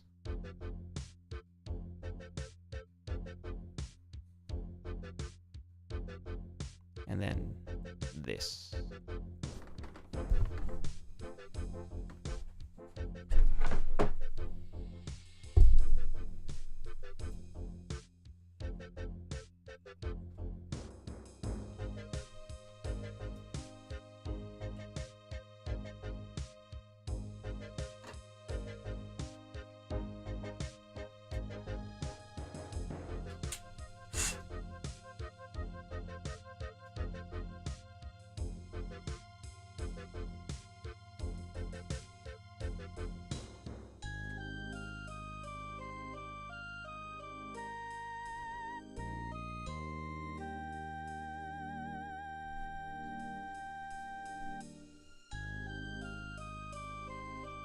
Hello, I'm back.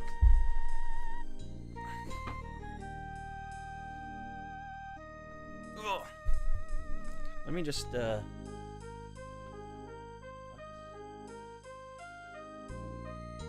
Focused. Focused sesh. Yo, it's Sov, the instance data man himself. How's it going? You're probably the authority in this instance. Sorry, instance object here. You have an instance blueprintable blueprint type. Instance object, blah, blah, blah, blah, blah. So it doesn't actually implement anything itself. But then we make a blueprint child of this here, which we want to be able to, like, you know. So we've got this test definition thing. It has our array of instance data. And we want to be able to, like, select, like, one of the blueprint thingers. The blueprint child classes. Edit inline new in new class. Yeah.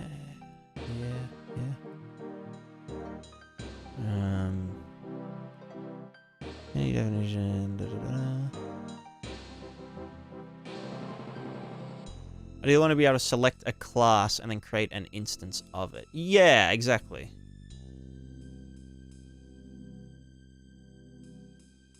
Without custom edit. Yeah. Which is exactly how it works. Like, when Elliot's shown it to me, like, when I've seen Sov do it, then, you know. Edit inline new in the definition U class. Or the instance object U class. You mean, like, in the array? Like, where we're declaring the array. Right? Oh, in the instance object. Okay. So in here. So we then build.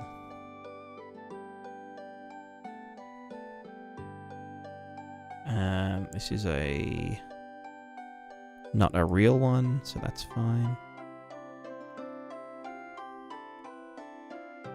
Oh, is that because I've got the fucking editor open? You know what, let's do that again.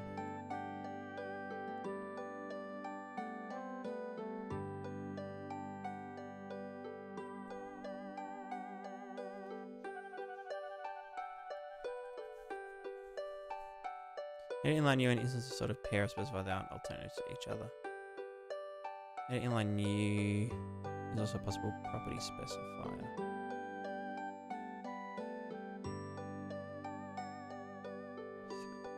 I don't know. So if we now go into here and we say instance data, and we then... So this is now a Pris instance object, but...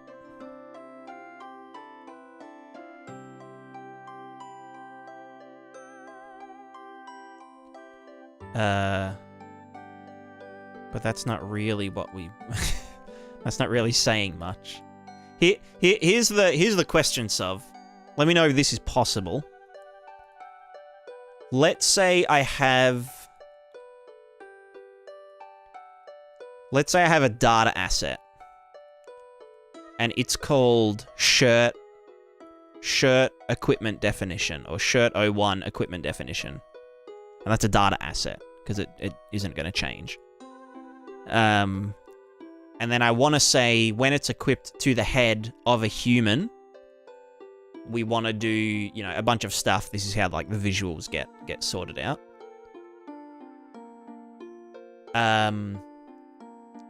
Can I make the, you know, let's say there's, like, a type of visual thing, like, you know, merge meshes into character, or socket, you know, socket actor to character, or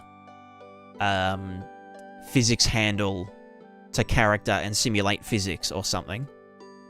And they might all be completely different objects.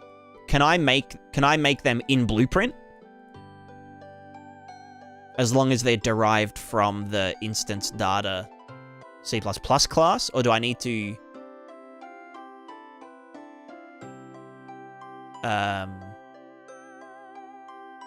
like can the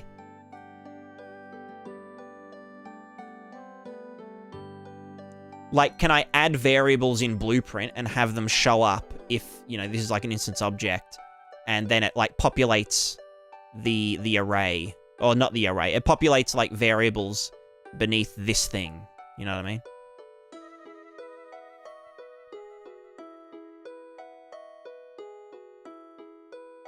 That you can do. Yeah, okay.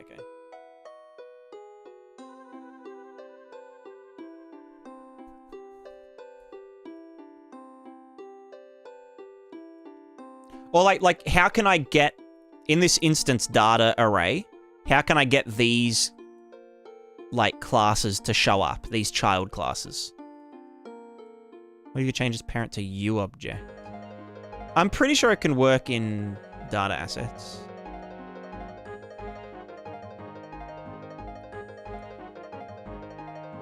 Inline, instantiate those objects, we would want to be able to select a subclass that we instance. Yeah. So let's say I've made like a equipment merge, you know, object. Then I want to be like, okay, when we do this, select the equipment merge object. That will then populate the, you know, whatever the structure is that, you know, like when it's like these hide flags, but it's also like these meshes when it's on a human and a thing and a whatnot.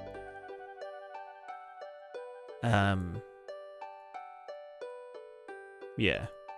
Yeah.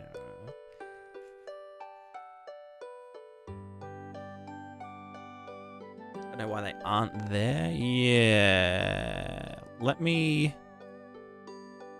These are definitely... Yeah, Pris instance object. Oh, is it because they're... Well, no, because this is just the variable within the thing. Is there, like, something in class settings that needs to be... like, you know, public or something?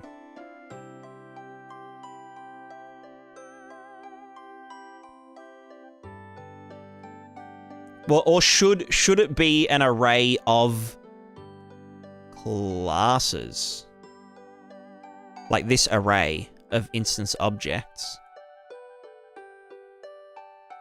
Is this supposed to be object, like objects, object references? Or is it supposed to be object classes that, you know,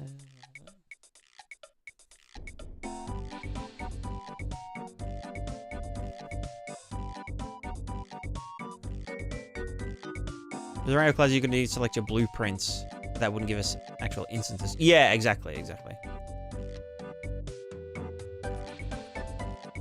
And you populate the list with classes and then instances of the object of the classes based on your selection. Yeah, gotcha. Is it possible? Here's a brain question. Is it possible to make example of child classes that show up on the list? That's a good question. That is a good question.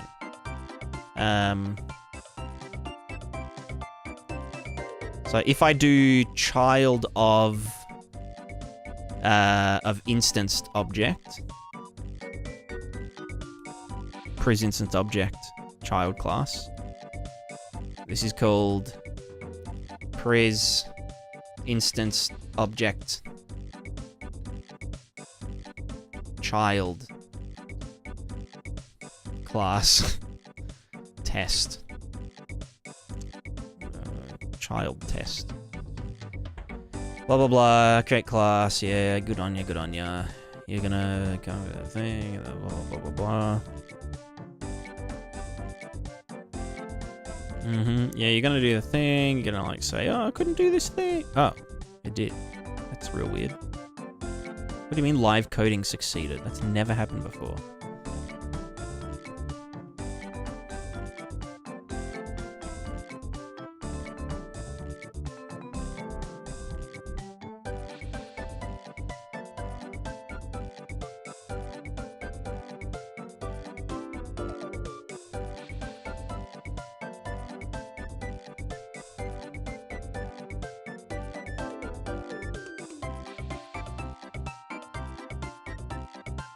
That's all fine.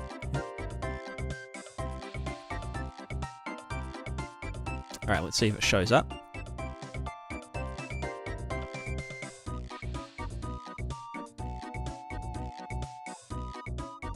Try editing line new instead of instance, maybe. Possibly. As in, like, on the array itself. So we go test definition, da-da-da-da-da. Oh, okay, the other one is here now. Test definition ball sack. And that's the blueprint. Maybe I just needed to restart. And then there's ball sack child.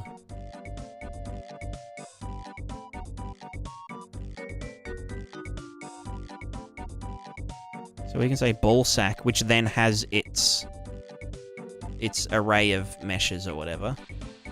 So all of its instance data.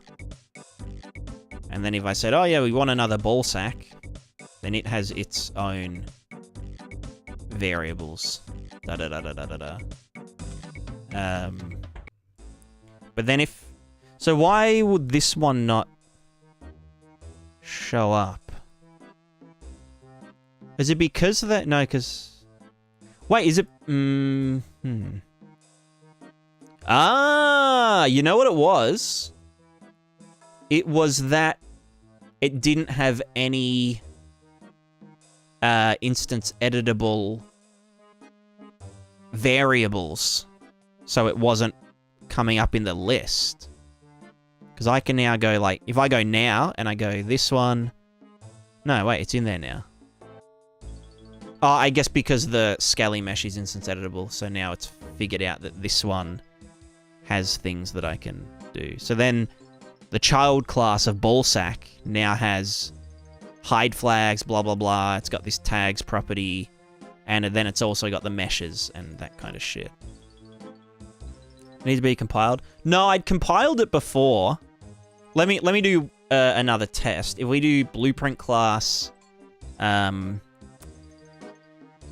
instance object, I should really call it an instanceable object. Pris instance object, and I call this test penis. Test penis. If we give it like some variables, new variable, we then go to the definition. Or do you mean compiled after creating the blueprint classes? But that shouldn't really. I don't know. If I change this to... Oh no, so test penis is there now. And they don't have to be instance exposed. So that's just a blueprint class directly from the thingo. Wait, did we change anything on the definition itself? Any definition? No, that's just blueprint read write edit anywhere instance. Yeah. Yeah, that's weird. It must just be a bug. Like it hadn't refreshed the list to populate. All right, here's the next question, Sov, and this is where it's going to get a bit spicy, spice-tacular.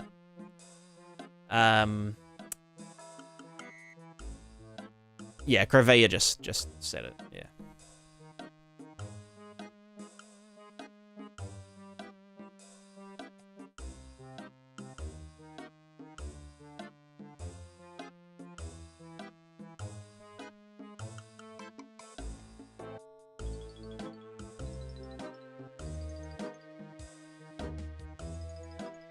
So the use case, just to kind of specify, is, let's say I've got a shirt 01, and shirt 02, and shirt 03, and shirt 04, right? They all have an equipment definition, which says when they're equipped to the head as a bandana, use these meshes, do all these visual things, whatever. And when they're equipped to the body, do all these things and do all that and, you know, apply it to the mesh. All the meshes are different because they're different shirt styles, whatever. But all of the stats and all of the, like, body coverage things and all of that is the same between all of them. So rather than have, you know, hundreds of duplicated, potentially big, like, data bundles, to be able to just, like, have a shared one between them, like a data asset, but for any of these instance objects. Or even to be able to easily create a child class. Or, like, can you...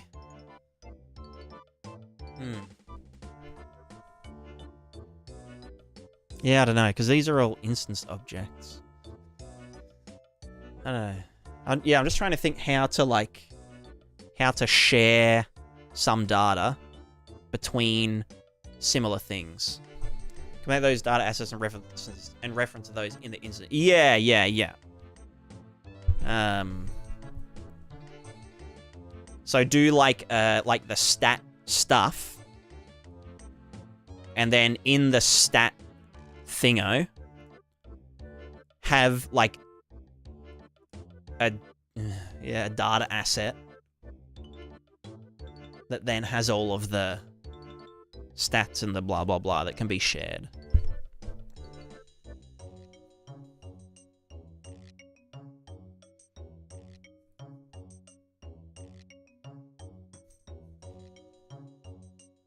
And so the object is then just acting as like a container for the data asset.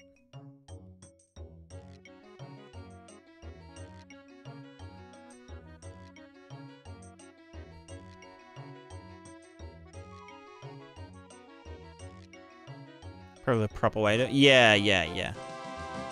It's kind of what I was thinking to begin with. to just use data assets for like a lot of shared stuff.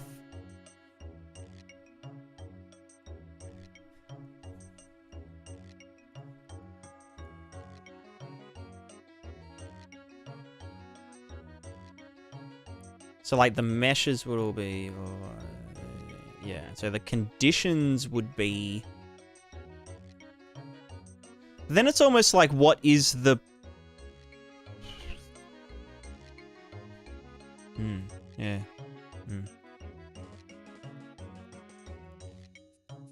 Here's a question: can I do?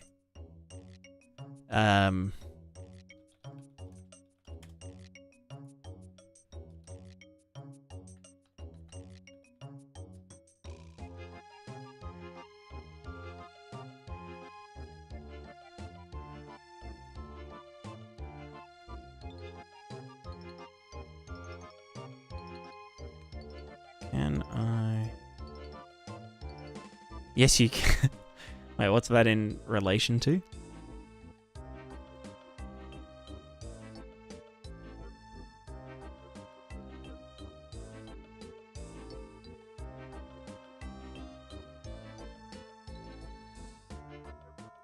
No, because that's... Okay, so I'd have to specify... Yeah, I'd have to specify that it's an instanced array in C++. So that makes sense.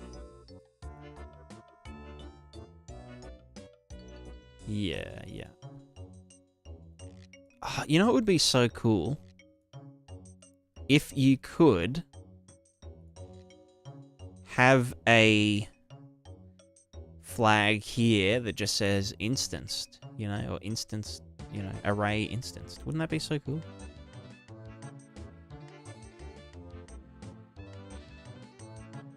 I wonder what it would take to, like... I guess it would be engine code, wouldn't it? Okay, Obamna. Obamna.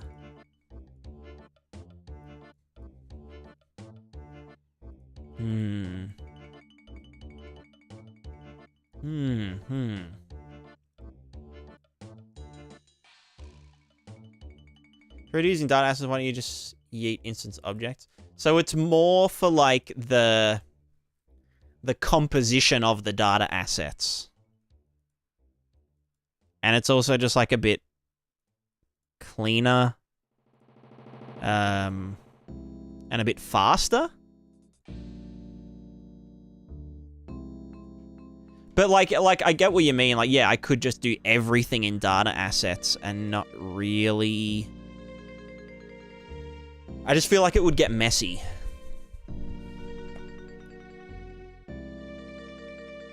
But like, you are right. It could technically all be done with data assets.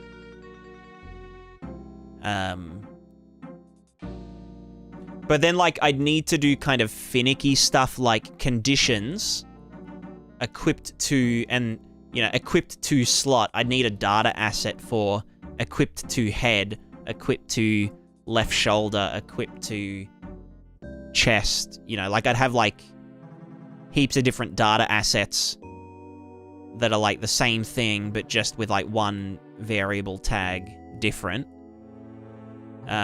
Which, like, once that's set up, wouldn't be the worst thing in the world.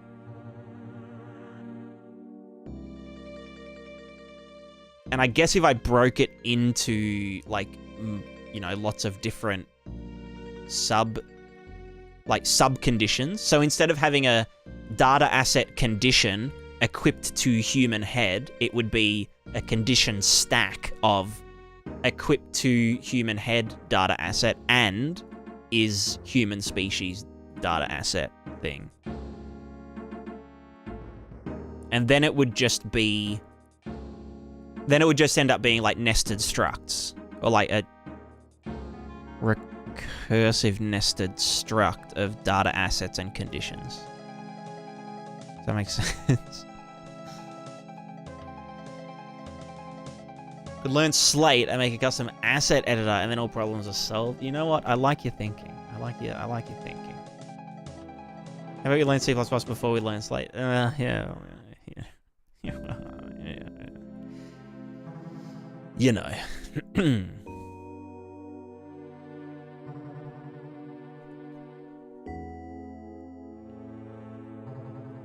Because, yeah, like, I mean, it could be...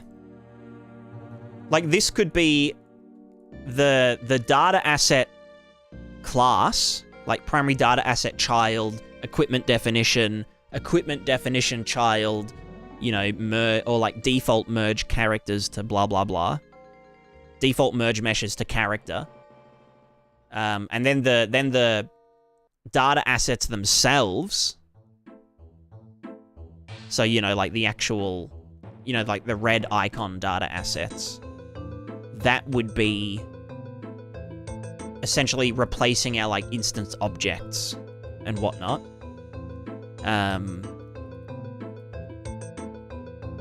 It just means that we have to, like, click through to a bunch of stuff. Which maybe isn't the worst thing, because I can imagine doing, like, big nested instance object thingos could just become a bit freaky without, like, a custom UI. Build a game in real life? Yeah, why don't we just all LARP? Why don't we just get, like, 100,000 people and dump them in, like, a continent? Okay, hear me out, hear me out. We get convicts and we ship them to a newly discovered continent, and they can, you know, just live there and, like, mine gold and stuff, you know? And, like, commit genocide and, like, you know, all that usual stuff.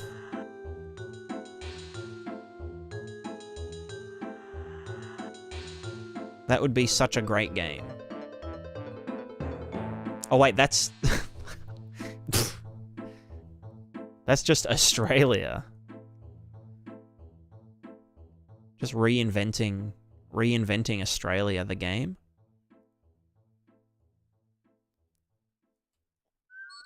Classic Australia.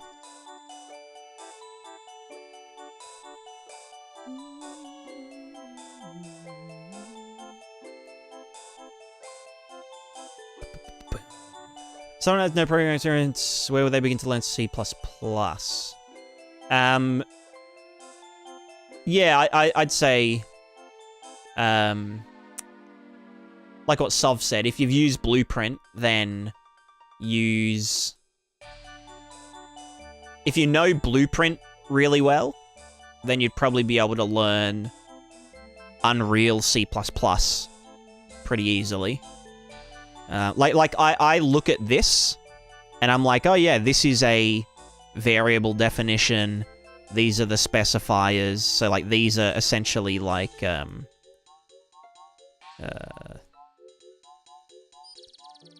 meshes. You know, these are like these ones: instance editable, blueprint read only, whatever, whatever. The name of the variable is, so like this name here is this here. This is the type. So usually you'd select that from a, what's it called? Like a drop-down list in Blueprint. So it's an array of this thing, blah, blah, blah. So, like, it's, when you know Blueprint, it's a lot easier to translate. Because I just find Blueprint super easy. So, yeah. Yeah, God, I don't know, you know what I mean? Do these need to be instance objects? The only... Okay, here's the thing. The only thing instanced objects does is make it easier to just create new thingers. Or, like, makes it quicker to, like, composite new entities and stuff.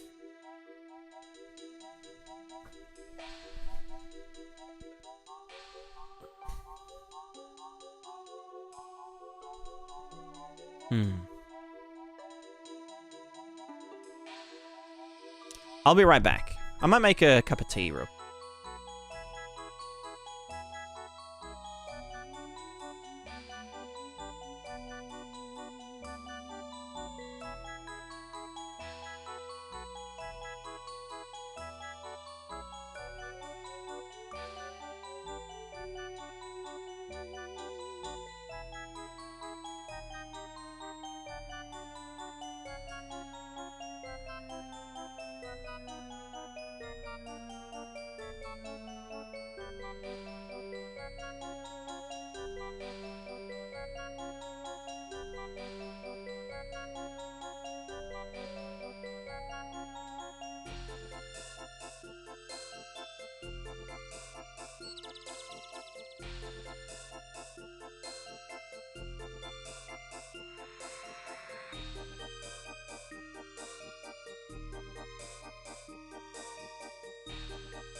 Hello, I'm back. Data assets technically instance objects, also they just live in the content browser. Yeah, exactly. It's like, it'd be nice if you could, I guess it's literally just a double click to open it up, right? If it's like, oh, I got this data asset, blah, blah, blah, here's the thing. Oh, what's the shirt default data asset again? Double click it, it opens it up. I can change all the stuff.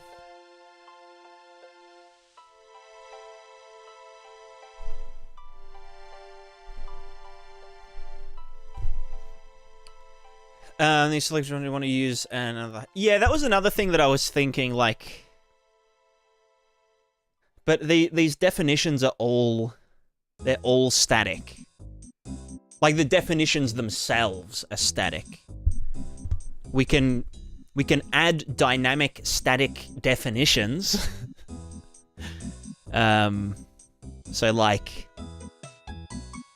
the example of there's like a human, and a human has definitions, and then like a blacksmith is like, for this human, it has its own definition that like either adds or overrides or whatever to the human definition.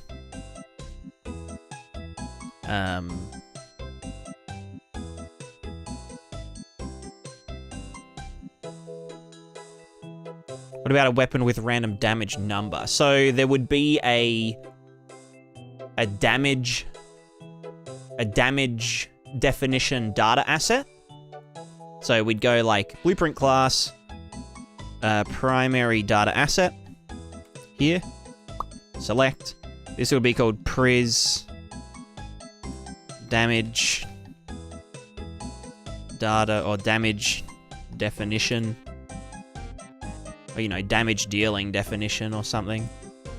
Then we'd make a child class of that called damage definition random damage, you know, random damaging thing.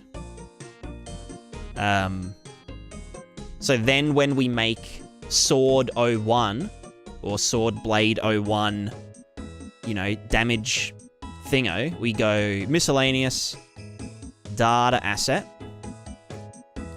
It's going to derive from the random damage thingo, which is going to have like all the functions inside the data asset. It can have like extra variables, you know, astaf, sauda, fadabad. Then in this one, you know, we can say, oh yeah, tier, blah, blah, blah. But then we can also make data assets from the original damage definition. Damage definition. Select. This is a new. This one might have, well, let's just say this one has, yeah, different variables or some shit. I don't know, a rotator. Well, technically this one's a child, anyway. So we've got this one, which just has the rotation. Then we've got this one, which has the rotation and these two booleans. But if I then went test definition and said, sorry, test definition child. Fuck, I forget where I am. That's a, let me just make a, wait, no, this is, who are you? Test def. And, own in full blueprint editor. Okay, so we then had a thing called damage def, which damage def wouldn't need to be specified specifically. We just have definition data asset. So then this would be damage data or damage def, sorry. So it would just be the rootmost class damage definition, or even just definition itself. And then we can select from either of those two. So even though like both of them have different variables and they have a different child class, whatever, both of them would implement a, you know, get outgoing damage function, but they'd both calculate the output of it in, you know, their own different way, you know.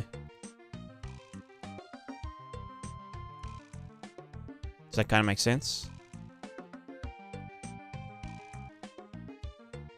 So whether it's the one that had just the rotator or the one that had the thingo.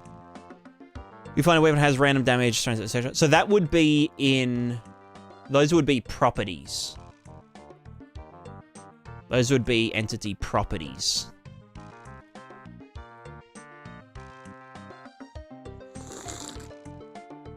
So definitions are just defining the base, like the base behavior of things, what they can and can't do, how they calculate. Like, like in the damage definition, you know, so damage definition function get outgoing damage, and we have a return.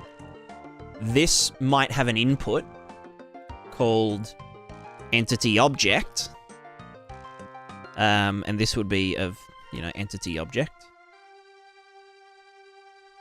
PEX entity. Oh no, PLSS.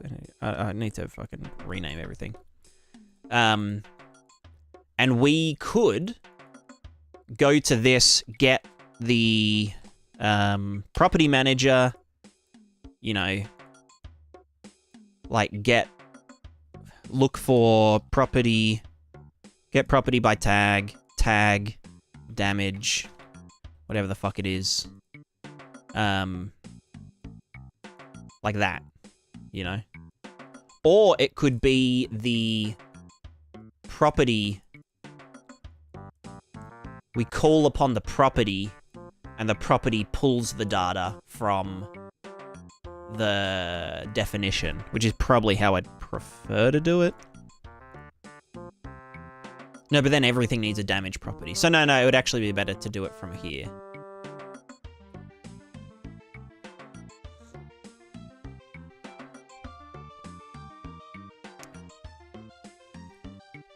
I'm trying to think. Let's say we damaged someone, like our sword hit them, and we're like, hey, we need to deal damage to this person. Where do we get that damage from? Like the actual damage calculation. I guess that should be a definition on the item that's doing the damage dealing.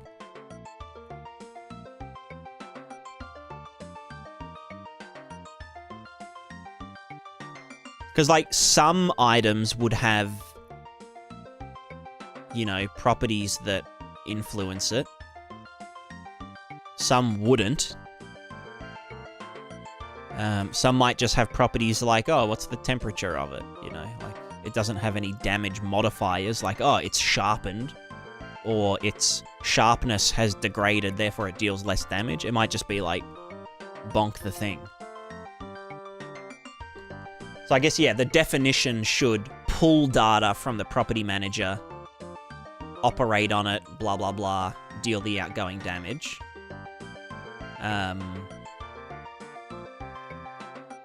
And then if it was let's say this was like a sword, like a modular weapon container.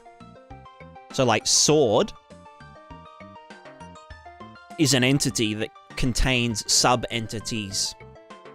You know, hilt, blade, pommel. Maybe like an attachment that makes it deal lightning damage or some shit. It would still be the sword dealing the damage, but the sword would then, you know, query all of its modular parts, figure out, you know, which part, you know, contributes to the damage. You know, so we'd have like the weight of it, the point of balance, you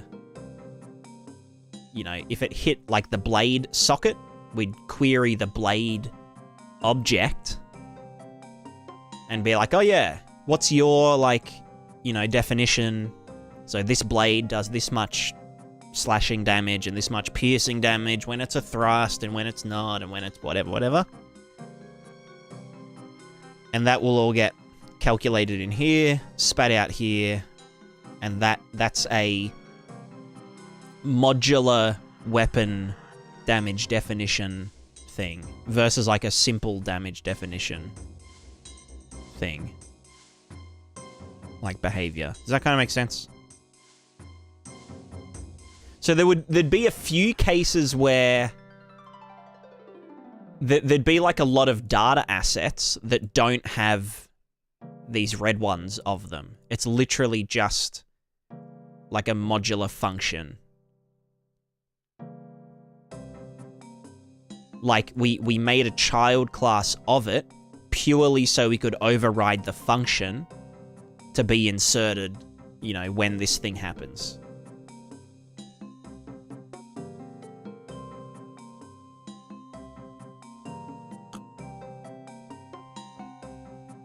Whereas for something like damage definition simple... Oh, well, I guess the... Oh, fuck, I don't know. Yeah, no, the damage dealing definition...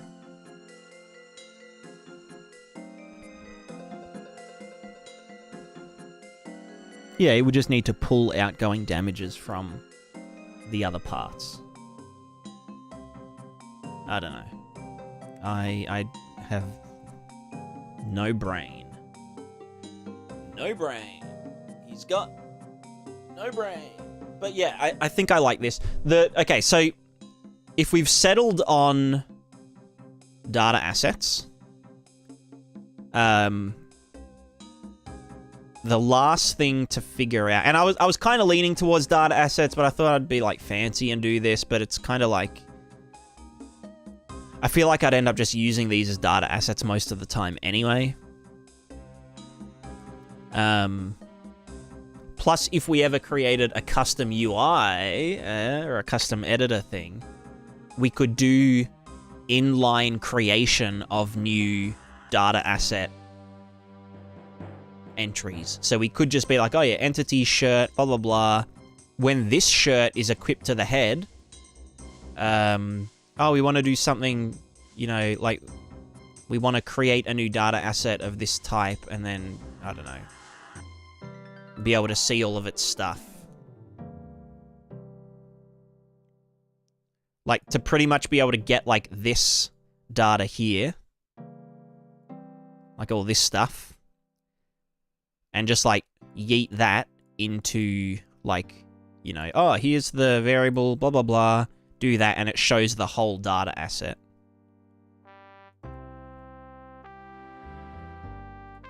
Yeah. But yeah, anyway, so the last thing to figure out is how do we do this kind of, like, condition definition stack? Is it only ever... There's the definition, there's the conditions, and then a list of definitions? Might be able to do the edit inline property tag. Yeah. I wonder if that would work for data assets, though.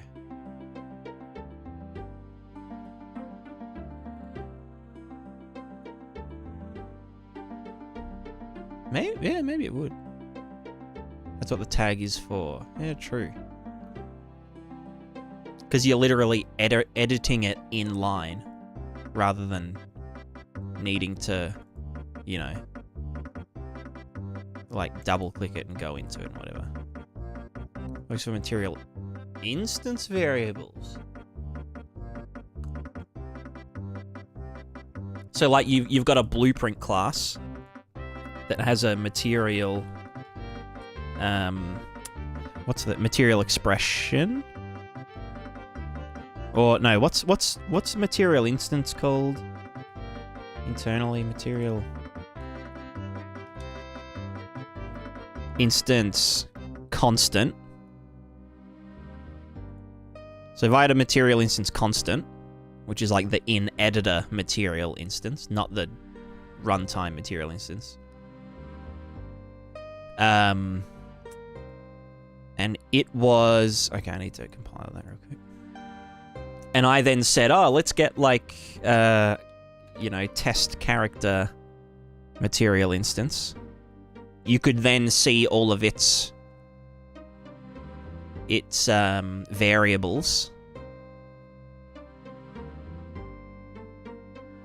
And that would be editing this instance's one. So if this was like referenced in a million different places, it would be editing it for all of them because they're all just pointing to this. That would be really cool.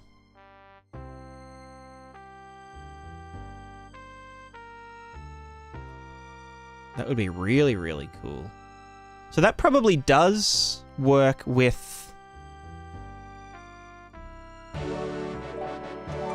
data assets. Does that need to be defined in the variable itself, or is that a property of the class? Looks messy, but it works. Yeah, no, like it sounds good. In variable. Oh, well, no, that would be fine for... If I defined the... Like, the definition condition stack in C++, and they were all set to edit in line, and, like, they contained the data assets, then that could be really handy. I just need to define the struct or the nest. I mean, I'd probably want to do that anyway because this would have nested arrays, and I don't want to have to do the fucking structy, the double struct bullshit, you know? Yo, Fane, thanks for the raid, Giga Chad. I hope you had a great stream. And, hello, Raiders. You've joined just in time. I am... I don't even know what I'm doing. I'm just... We're talking. We are talking about very important things. Such as literally the data structure that my entire game is gonna hinge around for, like, forever. And this is the last refactor. So, like, it needs to not be shit, basically.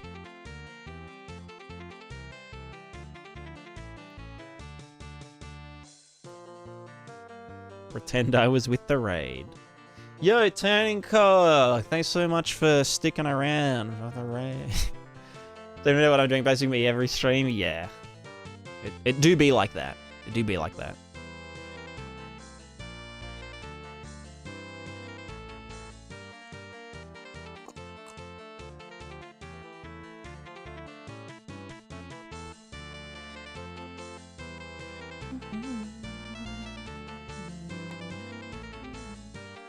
Well, yeah, I think edit in line would be really cool.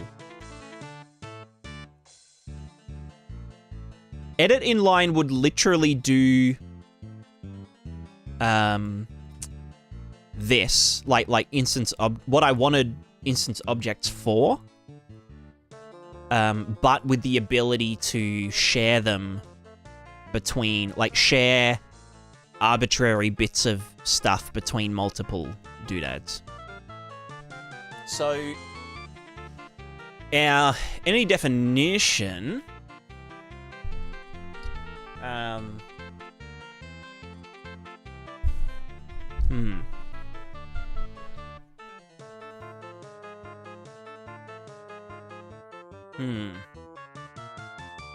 Let me sit on that for a sec.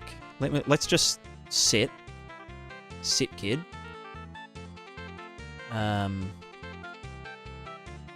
I'm just going to...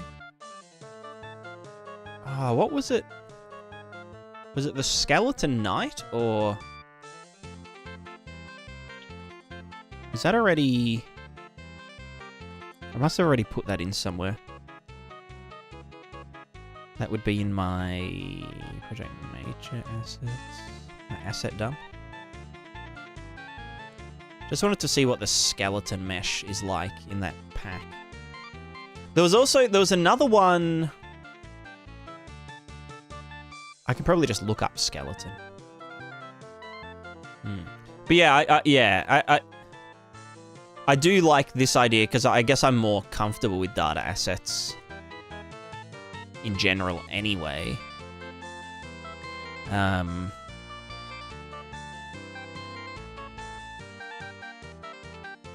Yeah, what's the pattern then for doing this? My entity has any definition.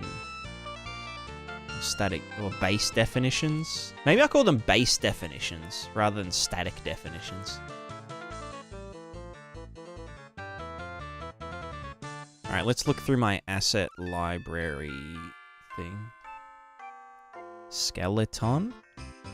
Alright, so there's skeletons in here. These ones are from a dungeon pack. Gothic interior. Gothic interior, environment, asset, mesh, props, feet. Okay, so this just has, yeah, like skulls. Cool.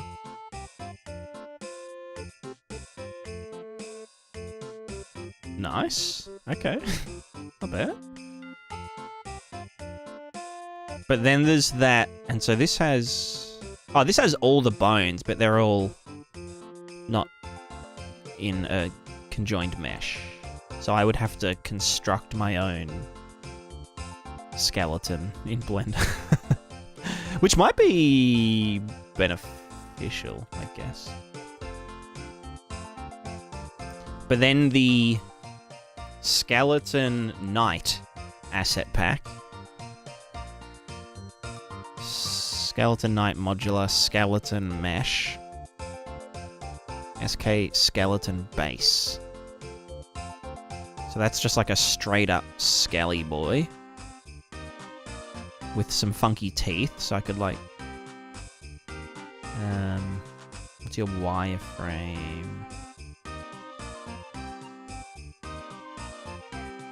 Okay. I mean, I guess it's already... Oh, and it's in A pose as well. Like, that would probably just be easy to... And it's probably... Yeah, it's rigged to the same. So I could literally just put that in Blender. And just, like, decimate the shit out of it. And then hide it inside the characters. Although I'd probably want to split it into parts, so we don't have to...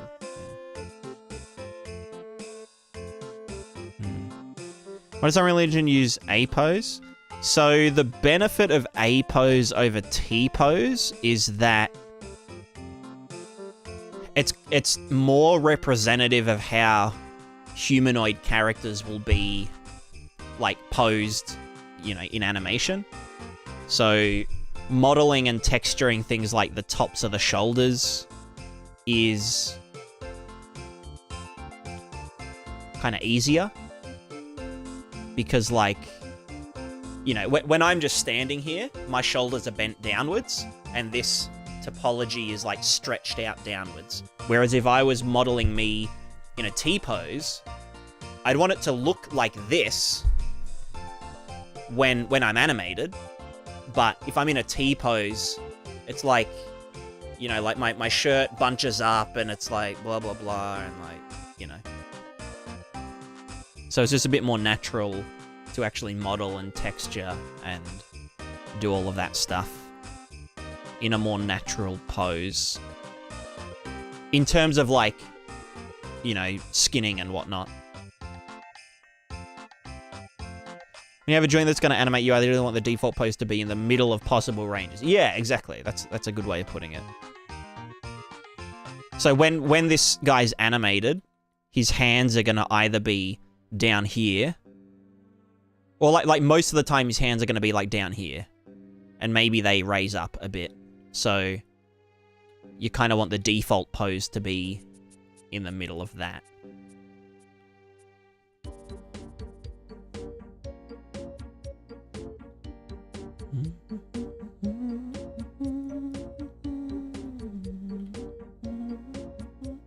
I guess the thing about this is that it literally has normal maps already, which is nice. Oh, I wonder if... Is it one big normal map? Please tell me it's one big normal map. Yeah, boy. Oh, wait, does it not... It's not even a fucking normal map, is it? It's curvature dirt mask. Do you not have normal... Oh, no, it does have a normal map. Never mind. I was tripping.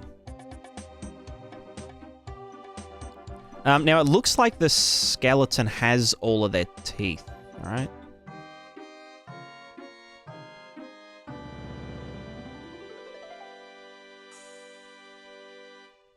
Although I'd probably do the teeth separately anyway. But I'm just thinking... Oh, no, that's these bits. The teeth are different. Oh, you know what would be so good if like the characters could get their teeth knocked out and shit. Procedural teeth, something. Every tooth is an entity. Put a brain component, or a brain definition in a tooth. Hiding blood diamonds in your teeth so you can smuggle them into a city. But then you get punched in the face and that particular tooth gets knocked out. You know, you see what I'm saying? Like, you gotta like, you just gotta go deep. You gotta go deeper.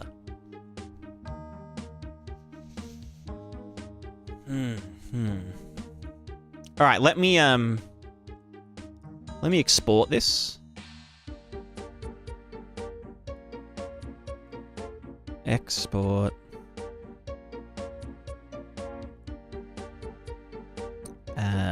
Extra space.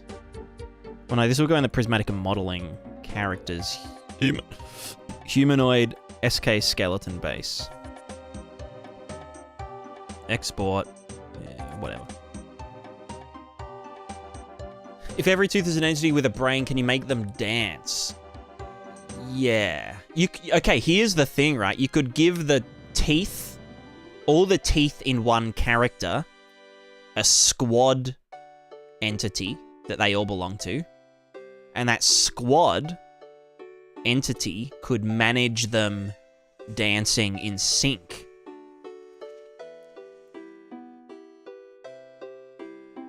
Shit chewing definition, the damage is piss low.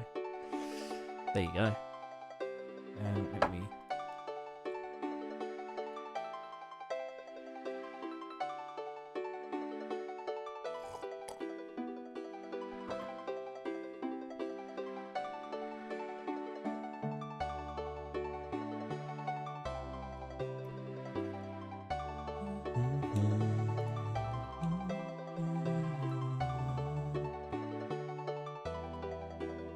Yeah, nice face.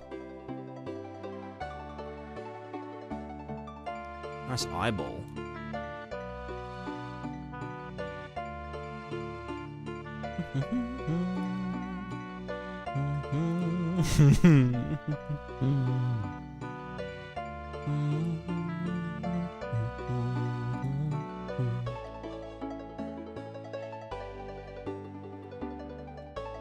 Oh, that's the face root, not the nose root. What am I doing? Yo. Pogging?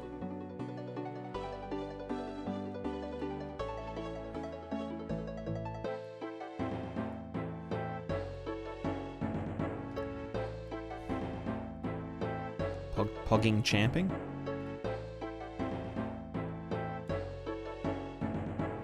Yeah, any happy people in the chat?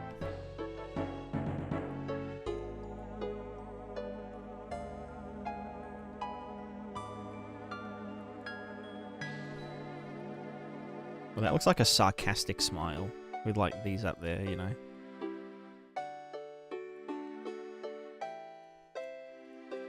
That's how I look right now.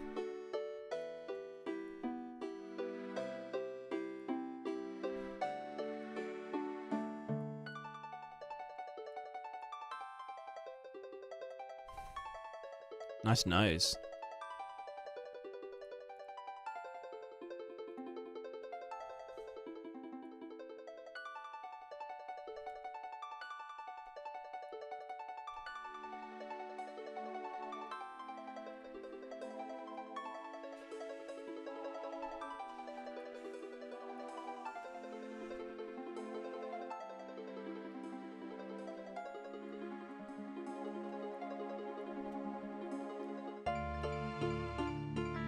Whoa.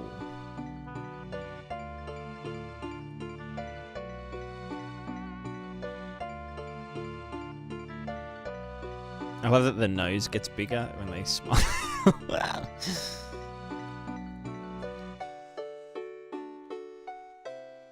All right, let's put a skeleton inside the person.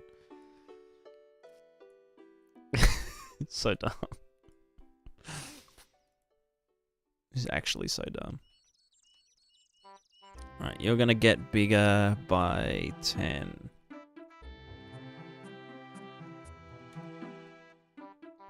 Well, actually, no, you're not. You're gonna get scaled down, because then we can apply thingers. That's pretty much the exact same.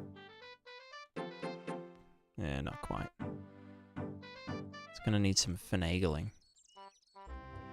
Although I can just do that with the... And then apply the armature? Oh, that's smart. I'm kind of smart. You know? You know when you do something smart and you're like, wow. I'm like, you know, not completely useless. It's funny when that happens. If I said apply all transforms, and I then got the skeleton's skeleton, and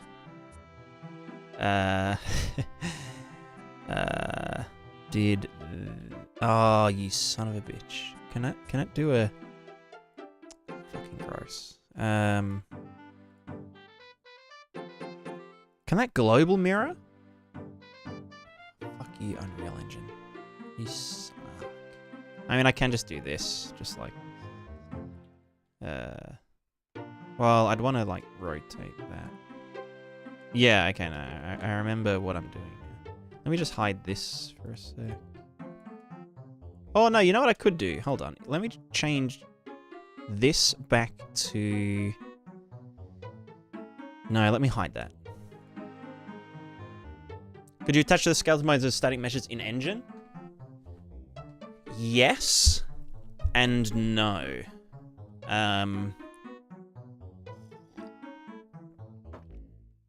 Yes. And no. I don't know where I'm getting at with this. I could, yes. The only problem would be...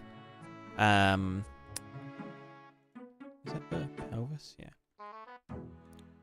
The only problem would be, like, draw calls.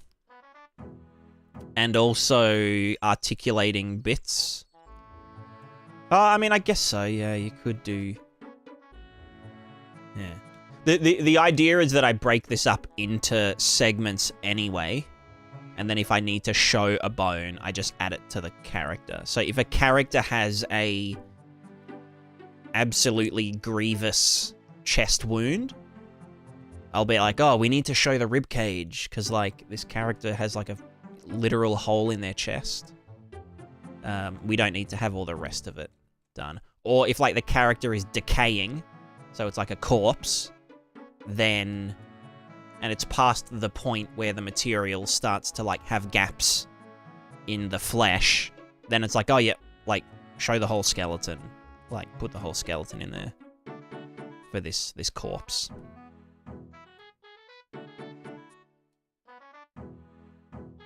Or, like, if something gets cut off, then we could show the bone on that bit, but... Yeah, it's, I wish this mirror... It's so cringe. I guess I just have to manually mirror things like this. Is this... Where does a pelvis go? Does anyone have a pelvis in real life? I feel like this pelvis needs to... That's not the pelvis. I feel like this pelvis is too small. I mean, there's the pelvic bony bits.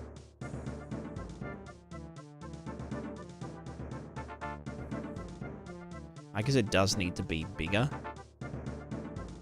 You know? I'm goo. Hell yeah. Well, that's the tailbone there, isn't it? That should be like here. So I guess this pelvis just needs to be bigger. But everything needs to be smaller. You know? Oh, the other thing, Sov, about having them be static meshes and stuff is... the bones will technically need to scale with, like, the morph targets and whatnot.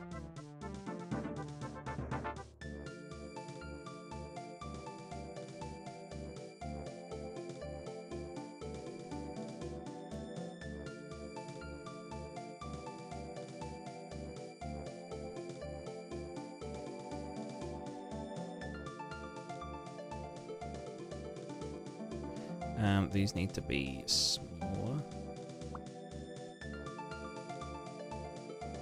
Well, these need to go to the knee. What do kneecaps look like? Human skeleton diagram.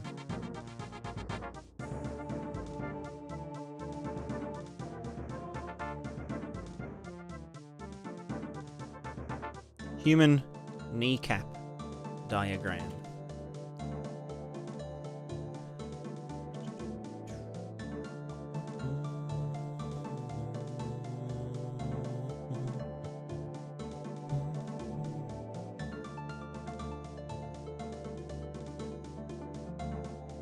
It's like pretty much right at the... I think, yeah, this just needs to be thicker.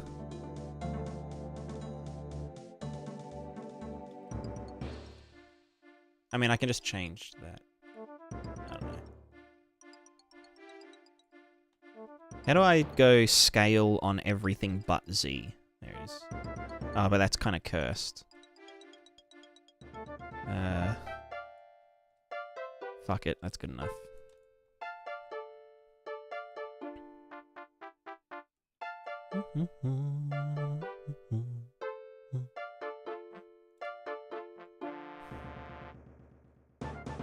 Anyway, we're not going to get too sidetracked here. We're just getting, like, a bit sidetracked. Just for fun. Just to calm down a little bit, you know? That's like the ankle bone there. These need to... how am I going to be able to... Wait, no, if I do one and mirror... No, they're going to go the same thing. What's a relative mirror? No. I wish I could do, like... world space mirror something? Global... Well, if I did local... That's saying, like... No, because... No. Okay, that's just cursed. Yeah, it's fine. Shift Z, I think that's the... Yeah, no, yeah, Shift Z is... every axis but Z. So yeah, you were correct. Correct. What is a bone? Right, well, I'd have to do something dumb like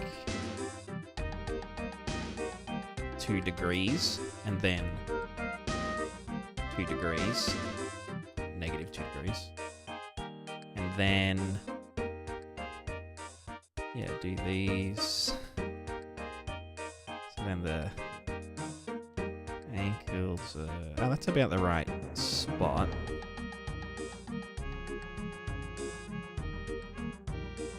This is so dumb. Who even comes up with this bullshit?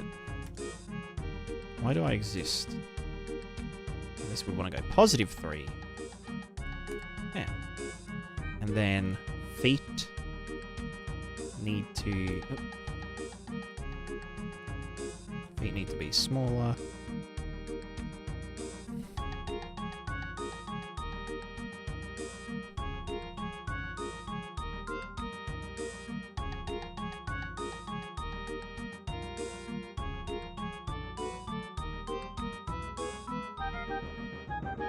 It's so cursed.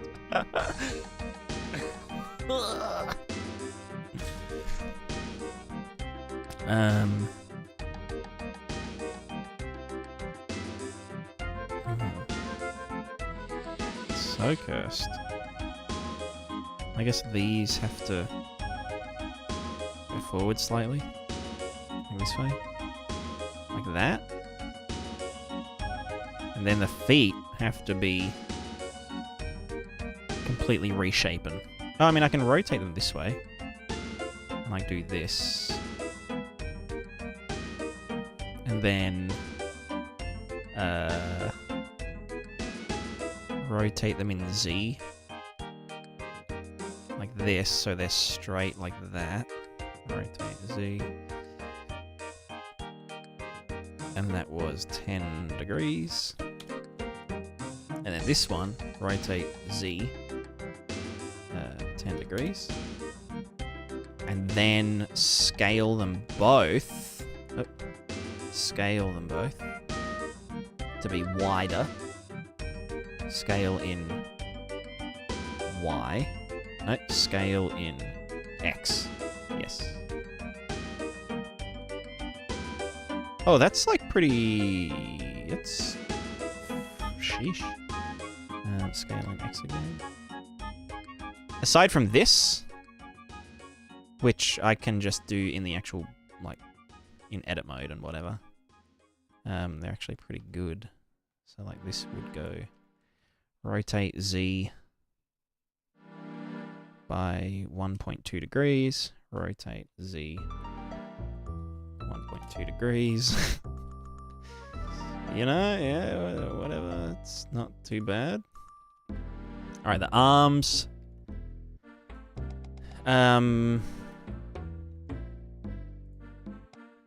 Yeah, nightmare time. Oh, fuck, the fucking... Oh, no, the clavicles are a thing, right? So that would just need to rotate... Well, okay, maybe I could get the spine and like, tell it to chill. Right, because we just made the pelvis bigger so it would fit in the body. So then this is rib cage. Seems legit, yeah? Whatever. The spine should be further back though, right? So this should be like... Where does the spine go in a character? This is like some Mortal Kombat shit. I mean, this is literally how they did it in Mortal Kombat. I guess, yeah, spine goes right against the what's it called? Oops, wrong way. Rotate, no, rotate X, yeah. And rotate X.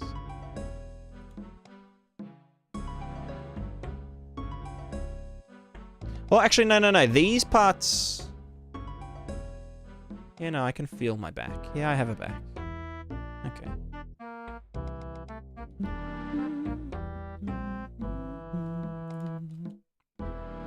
So I guess this should rest against the back flesh.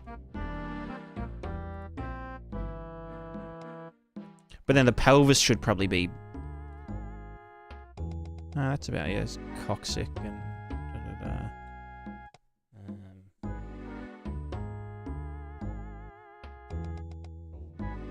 I mean, maybe it's just a problem with my character not having like the small of their back. Or the pelvis just needs to be rotated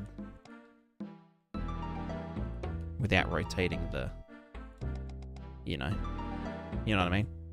Like rotate this way, rotate this back. I don't know, it's probably not worth doing it too much because I'll have to dick around with it anyway when the character model's updated more. So I just do this and da-da-da-da-da. The rib cage looks kind of fucked, but like... Yeah, this would just need to be scaled out this way. Like that, pretty much. But without scaling the others here. Which again is probably an edit mode thing. Like I'd want to go in and just stretch the sternum out to the character's sternum. Then we've got, what, clavicles and shit. What are you doing? You're the head. You are the clavicle there. How many... Spine 1, spine 2. Where's spine 3? Did I hide it or something? Or do we not have a... Huh. Maybe they didn't do a spine whatever. Well, good for them. Dogs. Alright, clavicles, rotate in Z. So shoulder blades.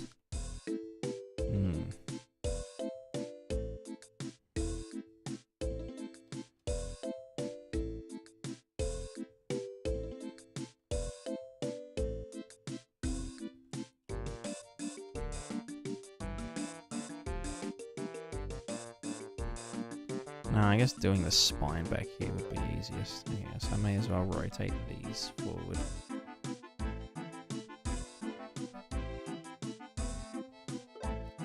Did just move spine 1? Yeah, C1.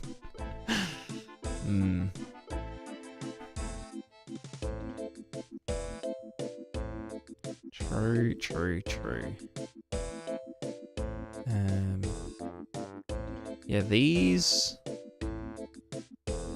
shoulder blades are fucking weird.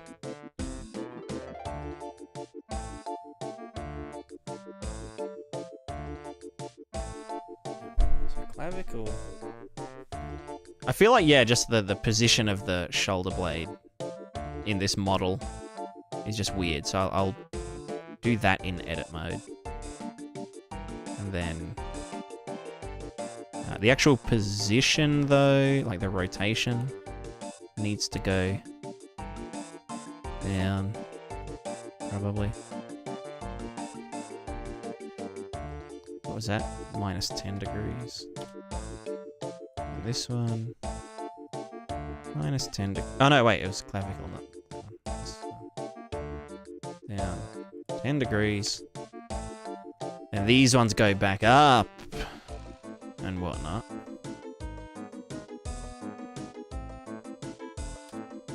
Ish, yeah. This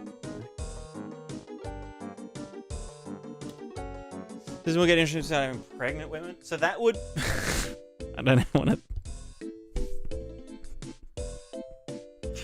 I don't even want to, like, think about having to... I don't know. Too many war crimes.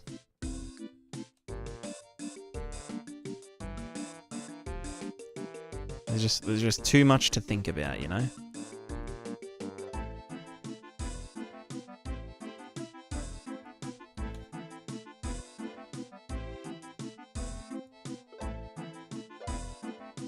Has science gone too far? Oh wait, wrong way. I should go. Oh wait, no. Wait, what are you doing? Hold on. That was clavicle forward 5 degrees. This one. Rotate Z. Minus 5 degrees. Yeah. There. No. Positive 5 degrees? No, what? Are you doing?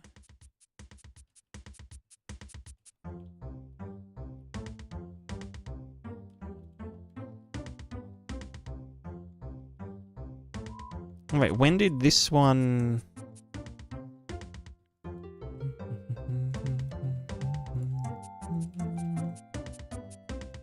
Alright, hold on. Clear user transforms. When did one get out of... Okay, there we go. So I want to move this forward to about... this whole thing. Maybe this whole thing can just come forward and I'll bring the spine out after.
It's so dumb.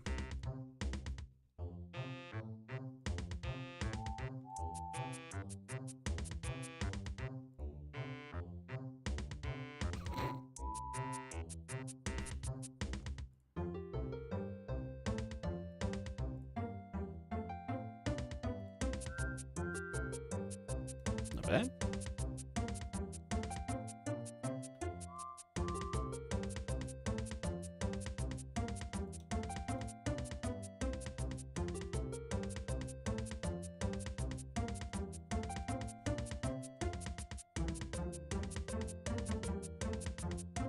As a speaking, the average number of skeletons inside a human body is more than one. That's actually a pretty fucked up statistic.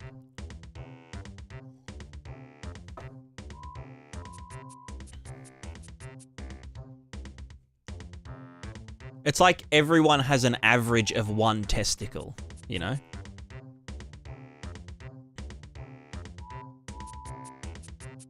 Yeah. I don't know what to do with this. Although there is a... No, this is about right, isn't it? You do have a lot of flesh here at your doodad, you know?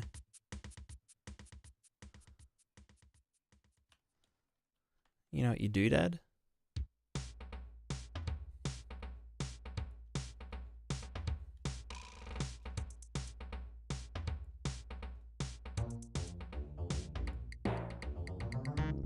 I mean, this skull has to be changed anyway, but...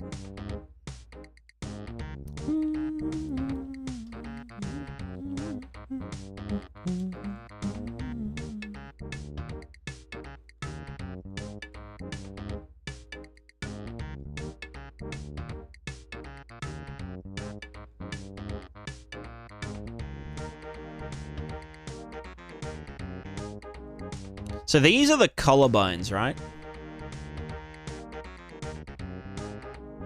Which should be forward with this ribcage. This is a very flat, skelly man, so yeah. I'll bring them forward in thingo mode, but yeah. Basic positioning-wise, this needs to...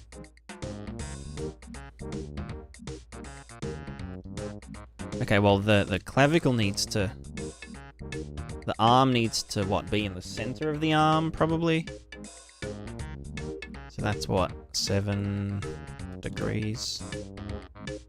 And then this one here is 7 degrees this way. Wait, which...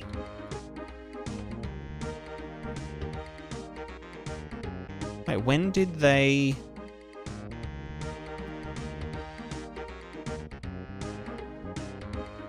When did I move that forward? Okay, well, fuck it. Go forward again. Go forward. Let me just reset the clavicle dudes. Yeah.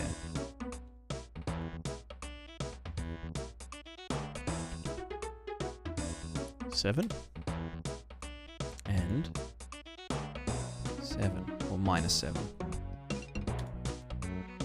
Does that look right on... Yeah, that's the same. Okay, maybe a bit... Oh, no, that's just for here. Okay, so then this one goes forward 8 degrees. And this one here goes 8 degrees.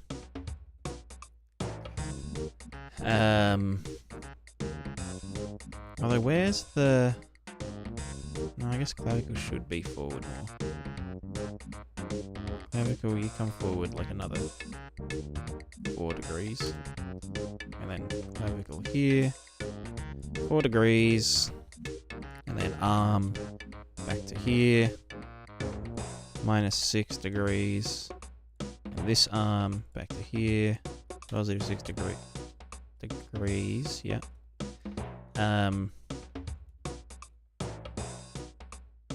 Oh, I fucking... Yeah, whatever. I need to do these down to like here-ish. Who fucking knows? Yeah, whatever. 13 to... 12, 10. 10 degrees in the Z. Cool. And then this has to come back up. Everything with the shorter base goes back. Yeah. All of that. I'm just getting the general pose down. The base mesh itself is going to change slightly, so I'm not going to bother, like, doing this super properly. But, like, the pose won't really change.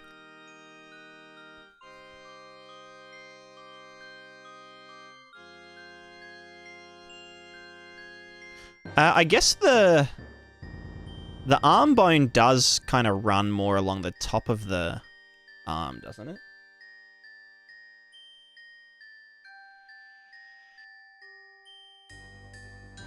You know? Like that, kind of? Is that correct? Am I tripping balls, or...?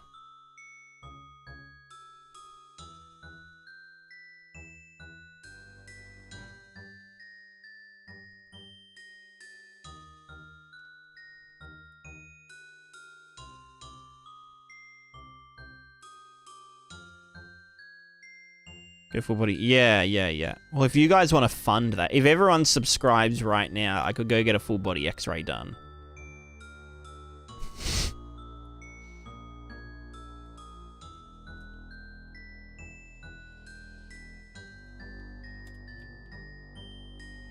It's just a joke, by the way. Although it is September.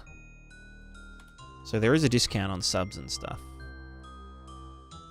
By the way. Just putting it out there.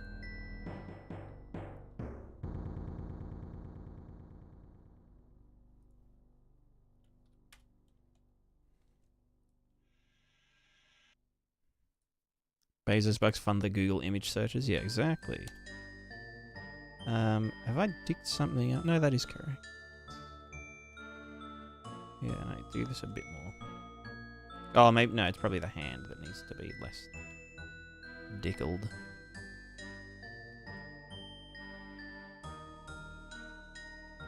And then what's the go with wrists? What's the deal with aeroplane food and stuff, you know? Something.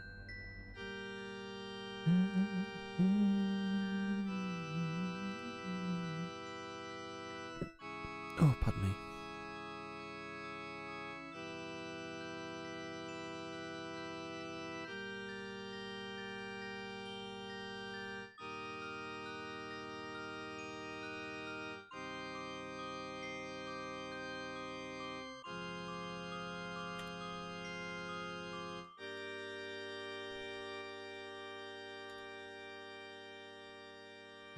And then hands go like this.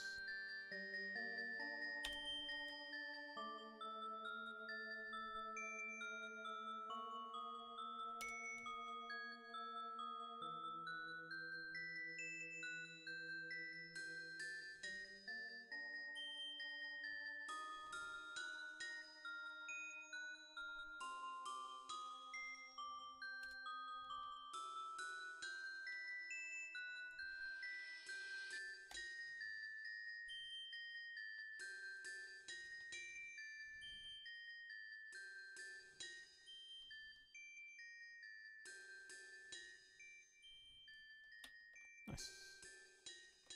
So yeah, ulna and radius are too long. Yeah. So true. Don't you hate it when... Don't you hate it when? Your ulna and radius are too long? Happens to me all the time. Yeah, I think this is too... This needs to scale in. Is this the... No, that's this here, isn't it? This bit is... No. Is this bit the wrist? And that's your, like, wrist knuckle there. So it needs to be... here. Right? and obviously positioned less stupid.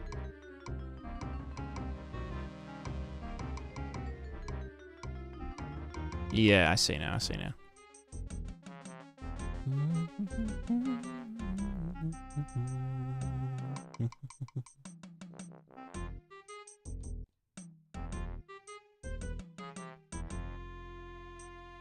And then obviously the hand just needs to be bigger in general to compensate.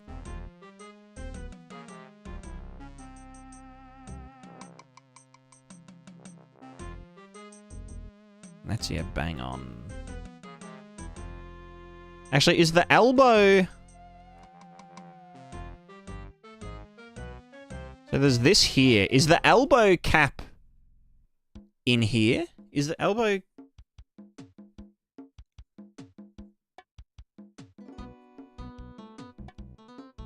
don't fucking know. That's about right.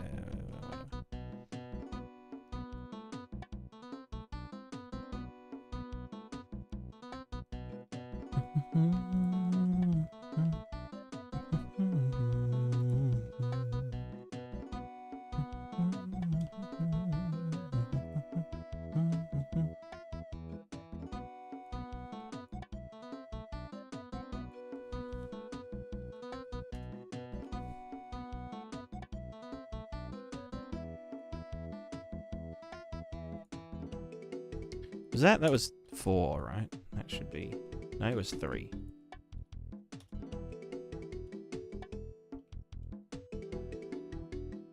Yeah. There's a weird cup that... Humorous. Right, right. Ha ha ha ha! That's so funny. Get it? Humorous? Never heard that joke before. 6 degrees in Z. Oh wait, that's in view mode. No, fuck you. Oh, that's probably where it fucked up last time. 6 degrees in Z. And this one, 6 degrees in. Wait, what happened to you? Why are you in there, but you're like fucked up here? Did I not scale that? Did I not scale this side? I didn't, did I? Fug. Fuggles. There we go. Okay, are they the same now? Yes. Yo, bones with bones? That's right, boom. We are bones with bones-ing. 2 degrees up. 2 degrees up. Oh, I hate not being able to mirror it.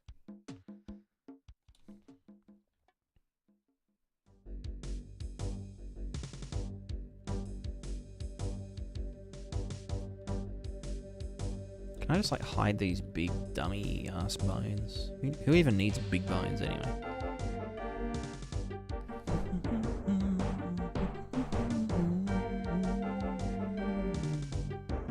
So yeah, this and this should be scaled down so that the wristy bones are at the wrists, which the wrists are almost like here on this character. So yeah, if I do that and then scale the hands up, so this can now go here, minus 2 degrees. This now goes up this way, positive 2 degrees. And then the hands get scaled up. Like this. And then rotated...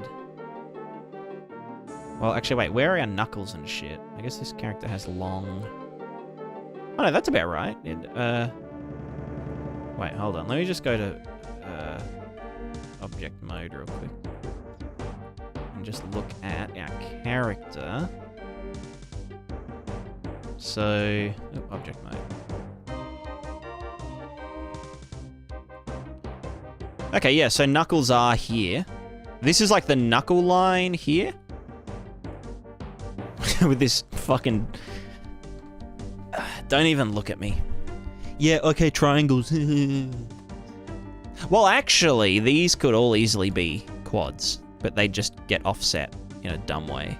that I don't like.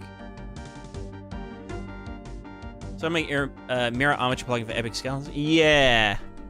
Yeah, I mean, you can do that with Mr. Mannequin plugin, because it does, like, Blender-oriented bones and then makes an Epic version of it for export.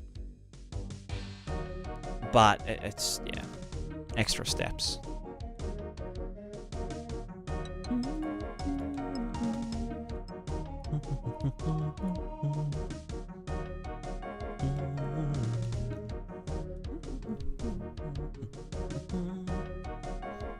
So yeah, these wrist bones would have to be hidden.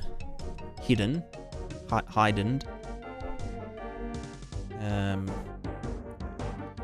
this looks pretty good. Like, I feel like these are in the right spot. And then these fingers just need to be, like, you know, fucked around a bit.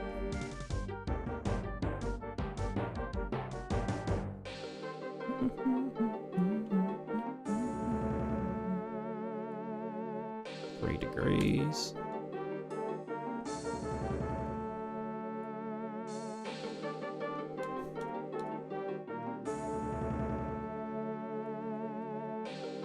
And then this is pretty much, yeah, that's like where it should be, right?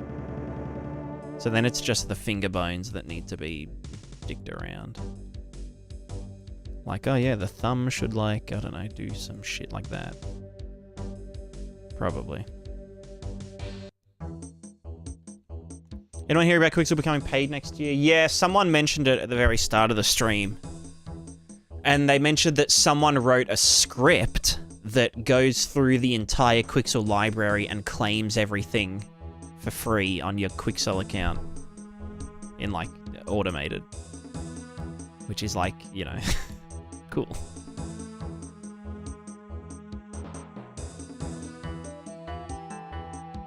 Yeah. Yeah, I can understand why.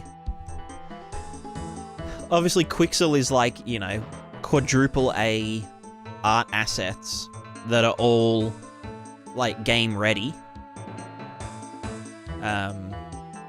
Like, you know, they've got LODs set up, their texture, their everything, whatever, and like huge,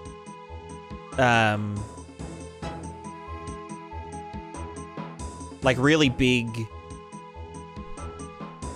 companies are like using, you know, Quixel without, you know, any money. Also, I feel like my, is my audio on a delay? I feel like there's a big delay. Or at least it's saying there's a big delay in my, my meters. Anyway, I'll be.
Hello.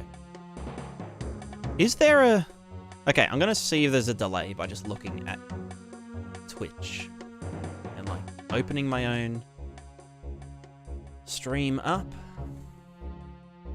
I had this the other day where, like, my entire audio. No, okay, that's not delaying. Alright, hold on. I'm gonna open this up.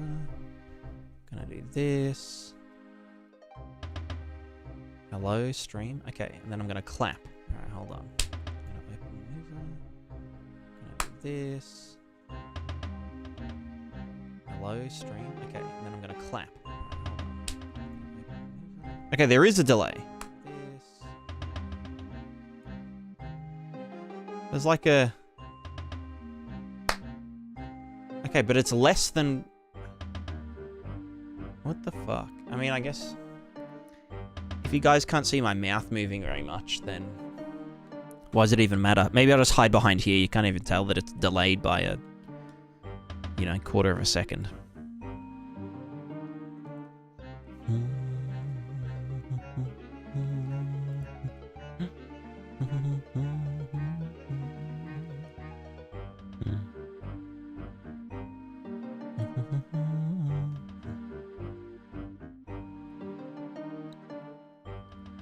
It's like, yeah, it's a tiny bit. Like, it's noticeable, but it's not like... It's not stream ending, you know? 20 degrees. This is so... Why am I doing this again? Oh, yeah, it's... It's not a... It's not... You see, the thing about Prismatica deving is that it's not about why are we doing something. It's about why not. It's a matter of why not.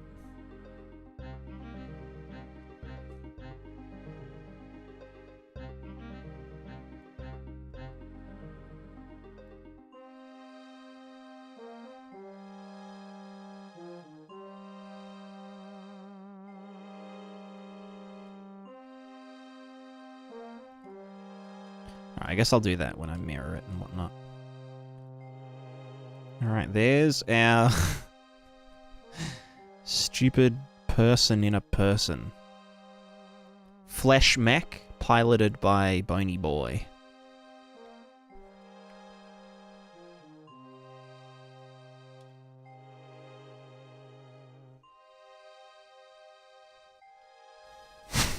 That's terrifying.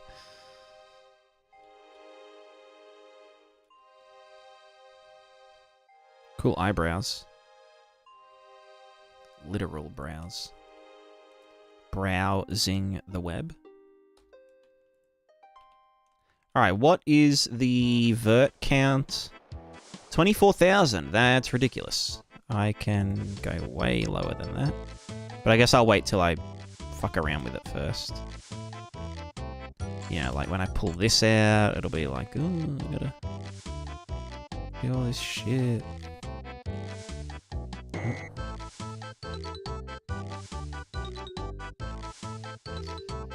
Can I do connected only? Oh, but these aren't connected. Ooh, yikes.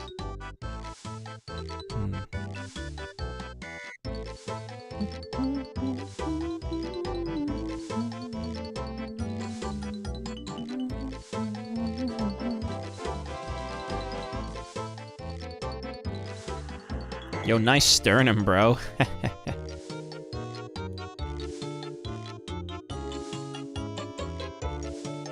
Yeah, anyway, that's Oh, because... Oh, no, I'd have to apply the pose. Okay, let me apply the armature first. Because the pose here isn't going to change, so... you know, I'll pin it... We'll pin it for now. Skeleton in person project. On hold. Oops. While we actually do important things.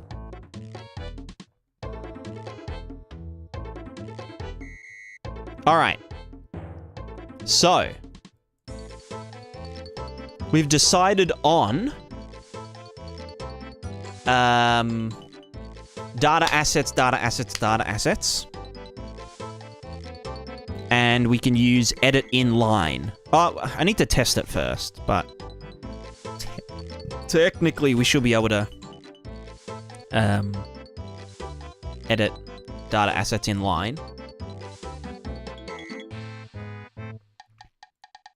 We can test that real quick by doing...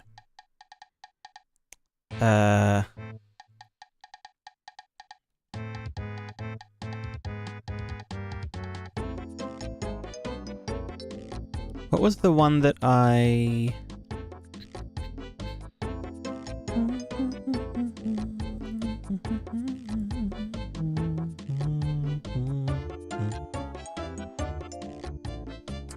Red Reboot Draws. Hello, hello. Unreal Engine was wondering if I could get a tip when I use the modified bone with look at in an animation blueprint. How do I fix the head going sideways instead of looking at me? To use a look at in the animation blueprint under what station would I need to be in Blender for it to work the way I want. Instead of imagining issues with the head tilting sideways. So there's a second option in that node that defines the look up axis. There's like two axes. So there's like the one that does this. And then there's another that defines like the kind of up. So that it doesn't like do this. You just got to kind of doodle around with the, whatever the up and side and all the axes are. So it shouldn't really matter what the orientation is in Blender. It should be able to work with any bone orientation. You just got to select the right schmoobly doobly.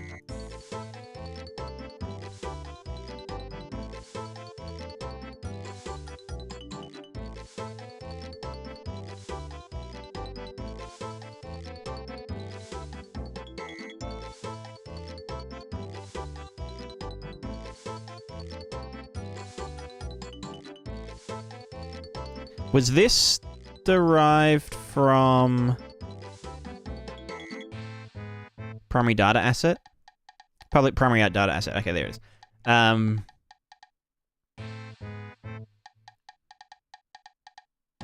that shouldn't really matter. If we just go to literally just any... you know what? Fuck it. We'll do it in here. Any definition, blah, blah, blah, blah, blah. Let's, instead of this instance object thing, let's do a...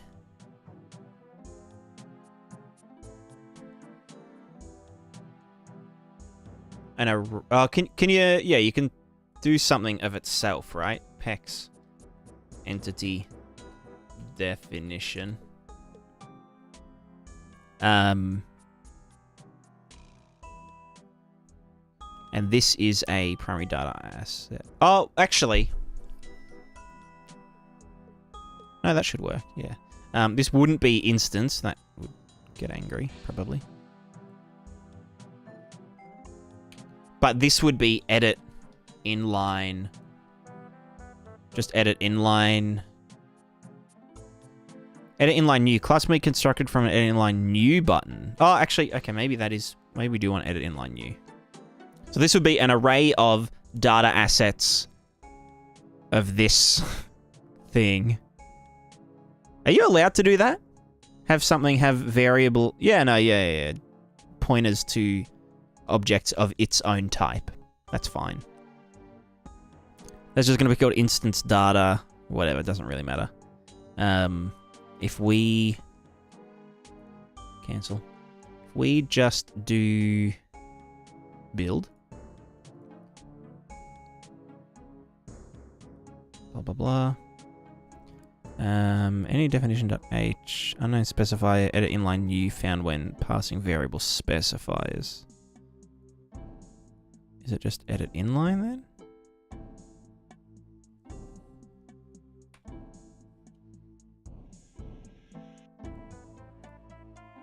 Oh, that's not right. Oh, fuck. Go back. There we go.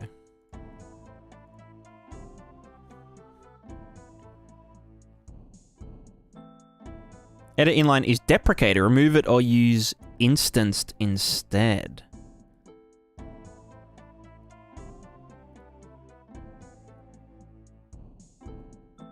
So is edit inline new not real anymore?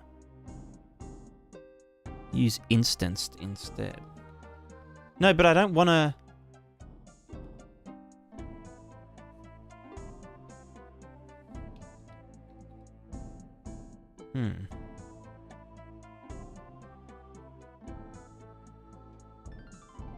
Or is it this class that needs to be...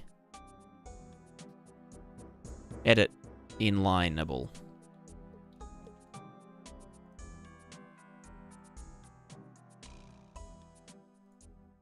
Any knowers in the chat? Any sov devs in the chat? Edit inline new. Let me check the documentation. Unreal Engine. Edit inline.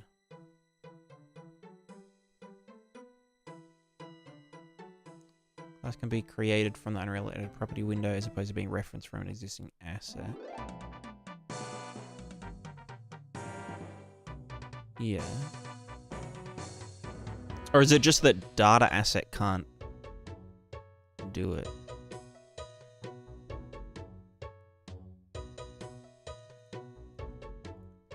How does deprecated the edit inline tag? Yeah, edit inline is deprecated and it says to use instanced instead. But I want to be like editing the asset. Do you know what I mean?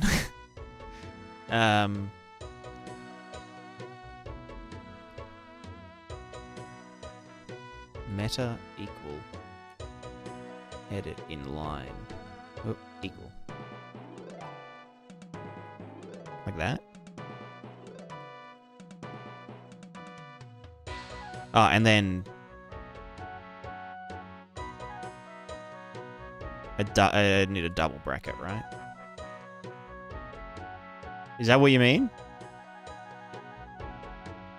Like this, and then that bracket closes the U property specifies. Just see how it goes. Any crashes? No, that worked. See, I'm getting smarter. I'm getting smarter.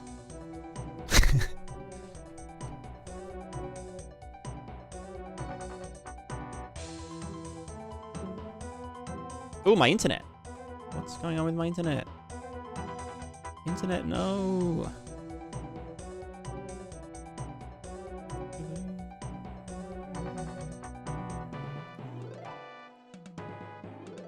Alright, we drop down to slightly lower quality. Okay, so if we... Let me kill all of these. Can add anything into... Yeah. I getcha. Alright, let's do new blueprint class of type PEX. Entity definition, which is a primary data asset type. This is called test big boy. So this has a thing called instance data, which is an array of itself type, which there are none of, which makes sense. If we did miscellaneous data asset from test big boy, select, and let's also do, oh god, this is getting confusing. Let's do a new variable in here called number go up, and this is just, I don't know, a float. I don't fucking know. It's just a thing. It's got some variables. So then if we go new data asset, this is called test big small boy, and we then in this data asset add, that's doing none. Okay, what if we do another one, miscellaneous data asset, test big boy, new data asset. So if we then go to any of these, maybe it can't self-reference, or maybe it's just not like, I don't know, like thingoing. Delete the defaults. I mean, I should be able to just like add itself, or maybe I needed to save it first. No, we're getting nothing. But this is definitely of type PEX entity definition type.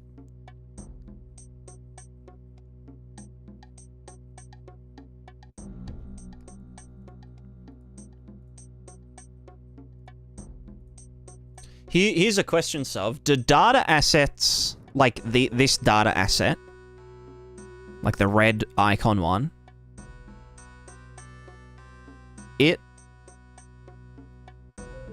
is it like when I just do a blueprint class, you know, actor, whatever, and I go data asset, like variable data asset, and I go data asset of something, surface data hit asset object reference, compile, and this is an object reference of data asset of this class, and I can then select the red ones. I'm obviously not selecting the blue ones, but I feel like when I've declared this variable, it's looking for blue ones. If that makes sense, which there are none of. Is there something that you need to do for data assets?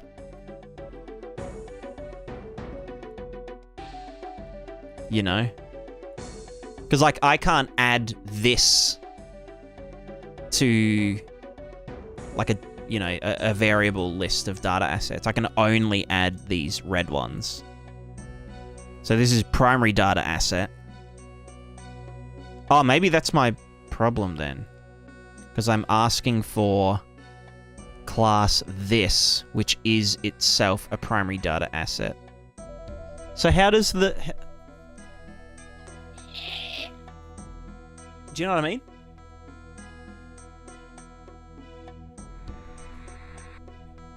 Should this class be like data asset? It's never a U object. Yeah, exactly. So how do I, in C++, define an array of data asset objects derived from a class?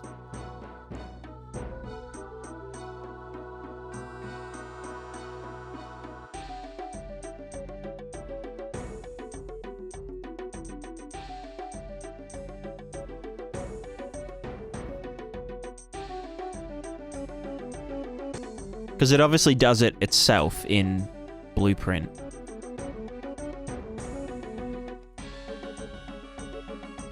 Does that make sense? Do you get my question? So, like... So these things here are objects.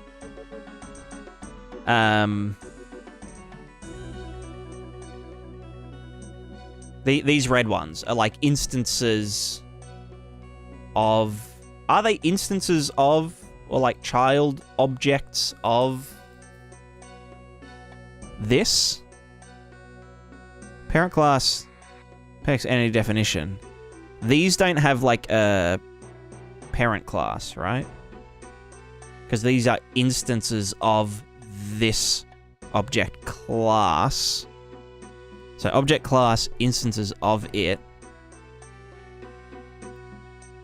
Okay, yeah, so when I do define uProperty, blueprint, blah, blah, blah, any of this, TRA class, the data asset class.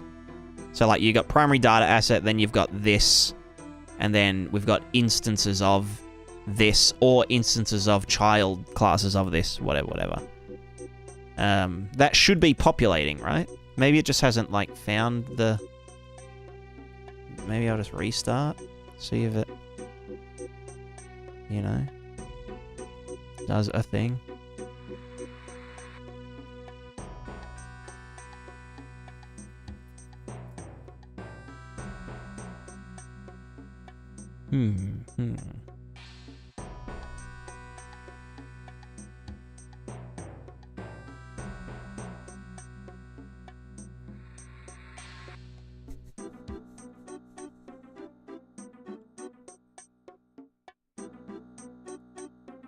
So I then go into here, I go into here, I go to there.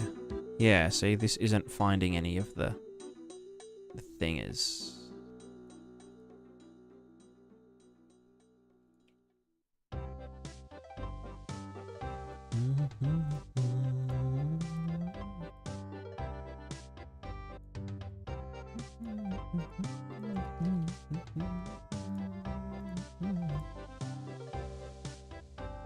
Because, yeah, I just want to test the edit inline functionality, but in order to do that, I need to, like, you know... Like, I just got new blueprint. Data asset. This is of PEX. No, big boy. Test big boy. Object reference. And then test small big boy and the data asset. Okay, no, it is. Is it just because it's nested or some shit? Okay, no, they are getting there now. Test big boy. And this could also just be X. Oh, yeah, whatever. Data asset. Oops. But they're definitely not... Okay, no, yeah, so they are getting there, but this obviously isn't edit inline. But if I go into this and I say, hey, give me the thing, it's not coming up because instance data, blah, blah, blah. They're not coming up in here.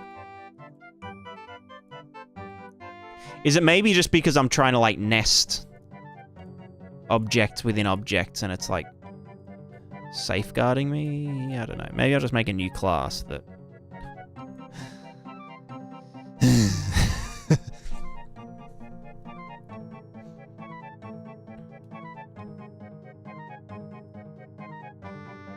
Let me just put this in... God, can I just make a new class? I don't know.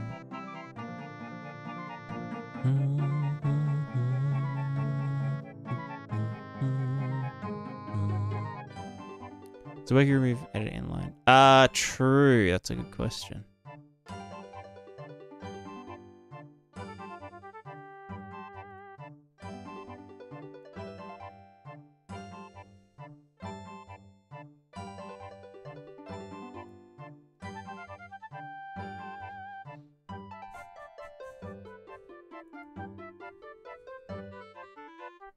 Oh, is that because of this?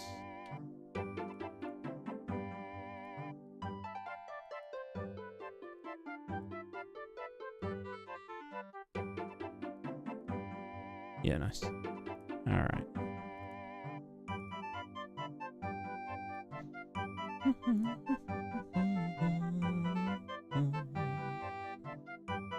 I mean, like, the edit inline thing is kind of just like a nice quality of life, I guess, but it would be kind of handy. It would be extremely handy, actually. So if we now go here...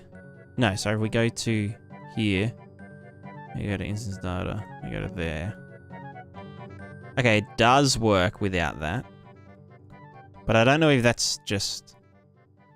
You know, let me look up Unreal Engine or UE5 data asset edit inline.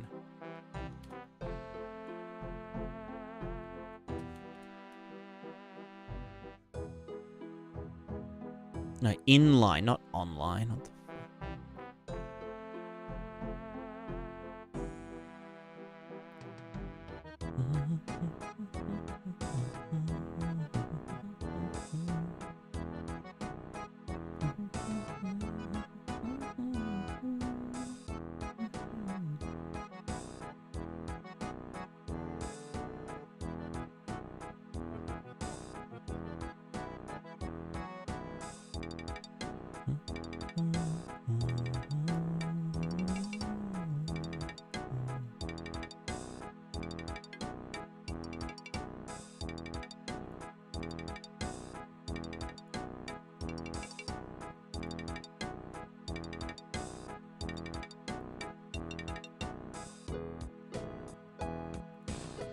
What happens if I do instanced?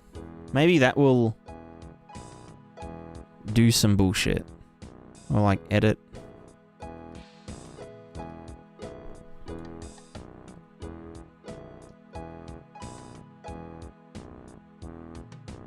Class can be constructed from edit inline new button.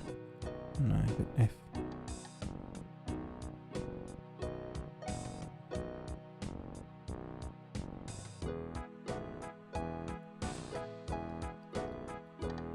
Let's just try this. And just see if it breaks everything.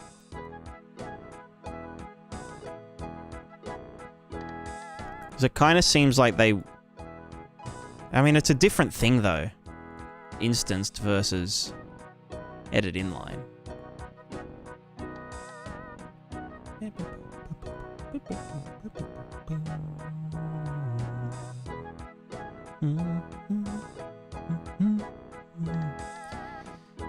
Oh, I'm craving noodles. This boy want noodles. Oh, and we get a crash because that would be an infinite loop. Yeah. Hold on. Whoops.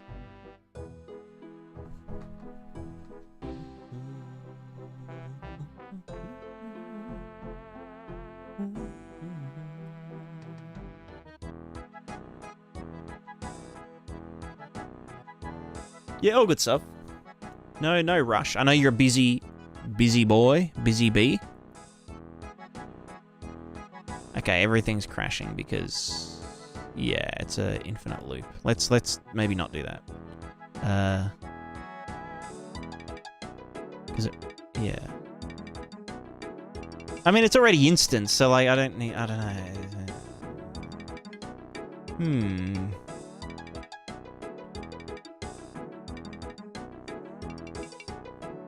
Well, anyway, it doesn't really matter. Anyway, I guess it's something I can just add when I get to it. For now, I guess I'll just have to, like, you know, double click on... I just have to double click on data assets, you know? I'm gonna waste so many clicks. It's so inefficient.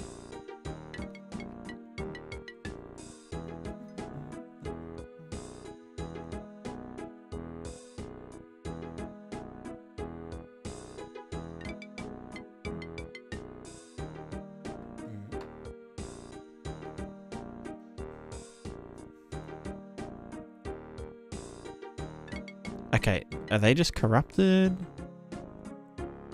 Who knows? I'm just gonna delete them anyway.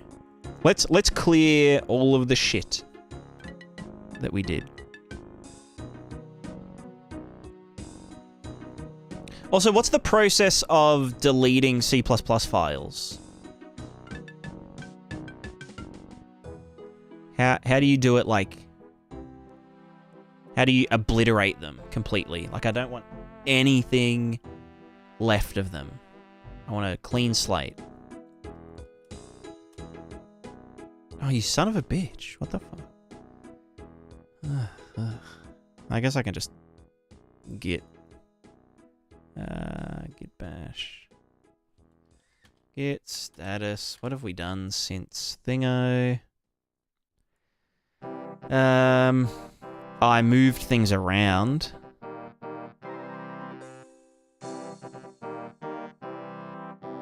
Oh, I looked through widget.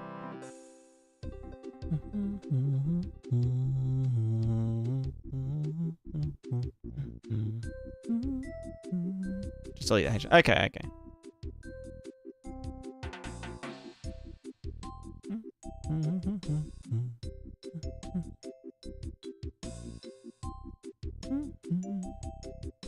What happens to blueprint children of those? You know what? We'll go in guns blazing and just see what happens.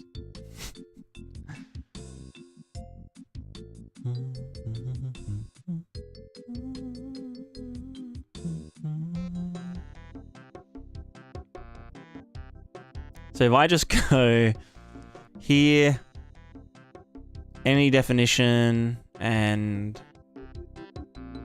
instance object and instance object child test, and just, and please work, please, CBB. I guess I don't really need. I think that was just a weird, you know, I'm just gonna, just remove, just get out. And then in pubic pex, this one, please work, please, instance object, blah, blah, blah, blah. If I just do this and then build,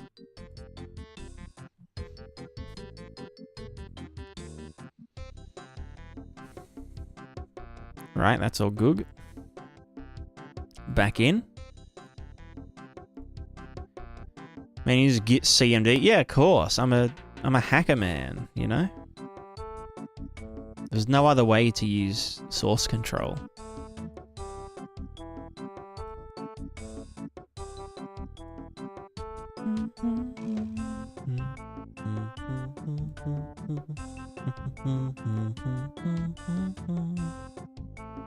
Can I delete this?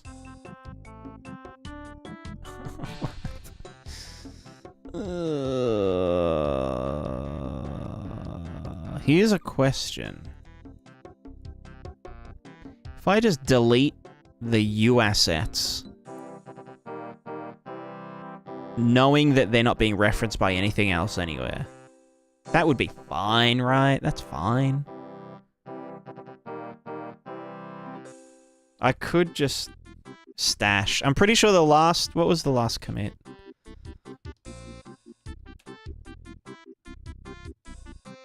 There's just extra things. What did I do? I made a new folder. Made another new folder. Added some bullshit. Moved a single folder around, which is what all these come from. And that's it. Opened some shit. You know. Editing line is gone. Okay, okay.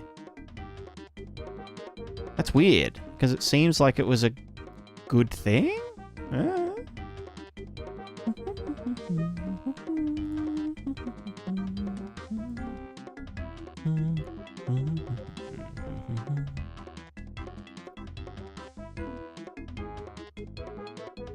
This doesn't have a parent class, right? A parent class is actor. Parent class is Prismatica Pex entity definition, but that doesn't have a thing, you know, so like that's just gonna crash. So yeah, you know what? Send and close. I'm gonna git bash. I'm gonna git stash. And then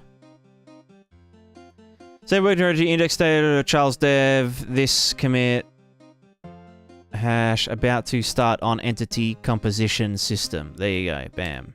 Alright, we're back to good. Hopefully.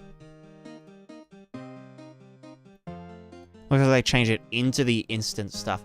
But like it seems like, isn't it kind of a different thing? Doesn't it serve a different purpose?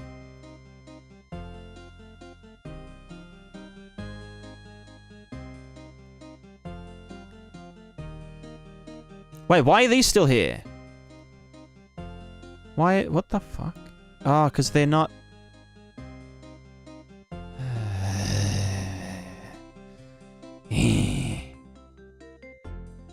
Core. PECS. Yeah. So that's just stashing changes that I did make. But then what was that testing instant stuff? You know, I'm just gonna...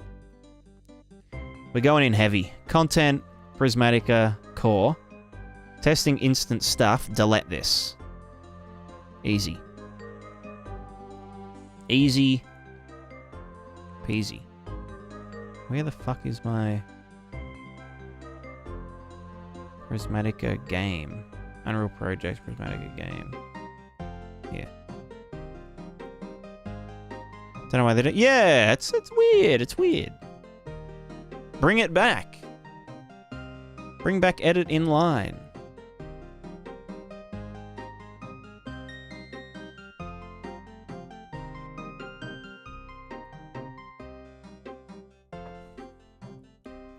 Classic Unreal 5 stuff, you know?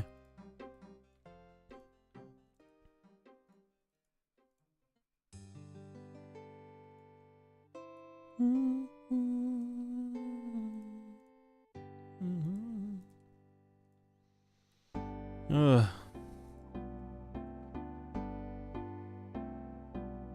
Remember when I used to make a plugin? Remember when I used to mean something? I used to make a difference.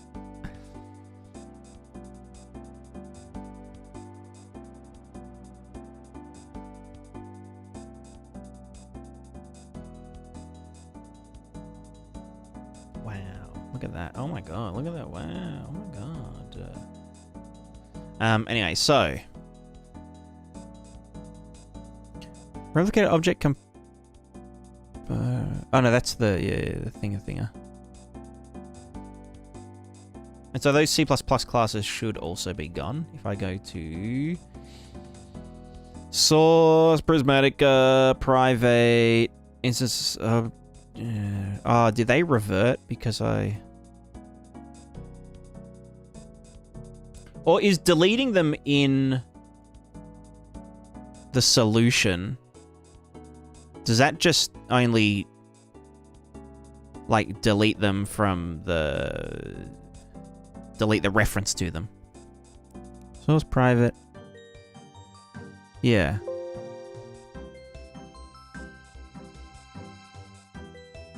Because they're not in here now. But they're still in here.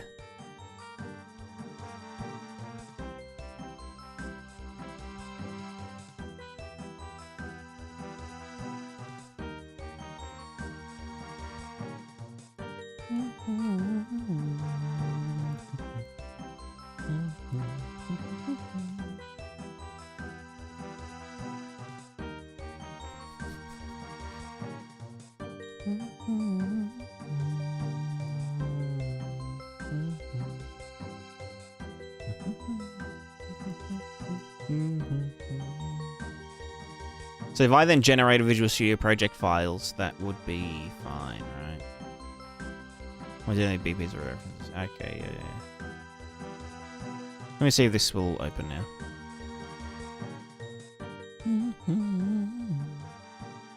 I mean, those files were the C++,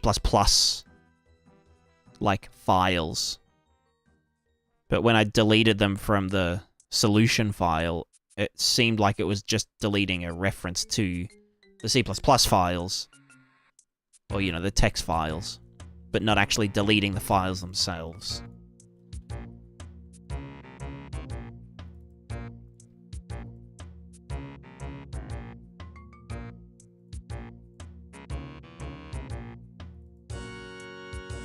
Alright, so I've done a bad thing. Why didn't the git stash... I guess that only stashes changes, doesn't it? I want to use revert, right? Git revert versus stash.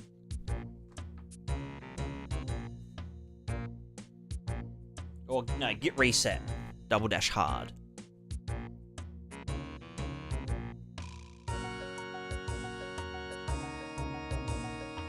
Forward moving undo operation of the statement that undoing changes instead of deleting or orphaning commits in the commit history, revert, blah blah blah blah blah. Undo changes on a public branch, git reset should be reserved for undoing changes on a private branch. You can also get revert tool for undoing committed changes, while git reset head is for undoing uncommitted changes. So I'd want to use git reset --hard, right?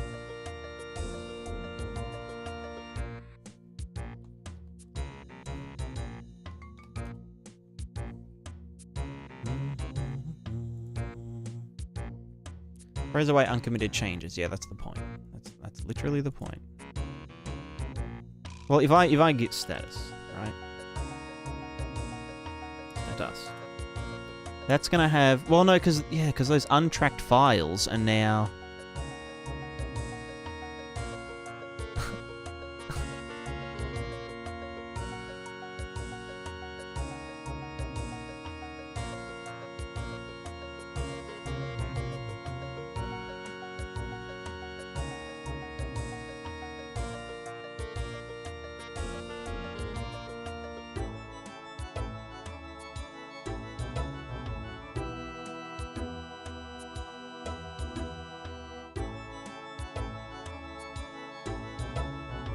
Yeah, so I want to reset hard back to that commit.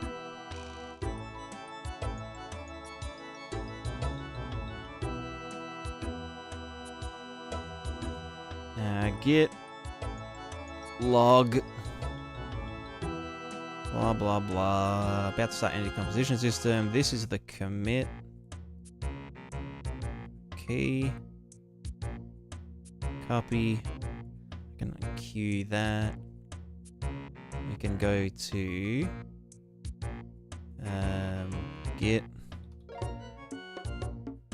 reset --hard. Paste this thing in.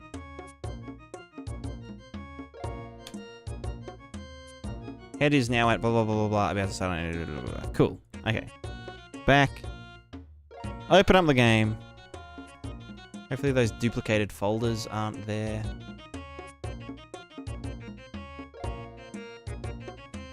Best viewers on Cutly.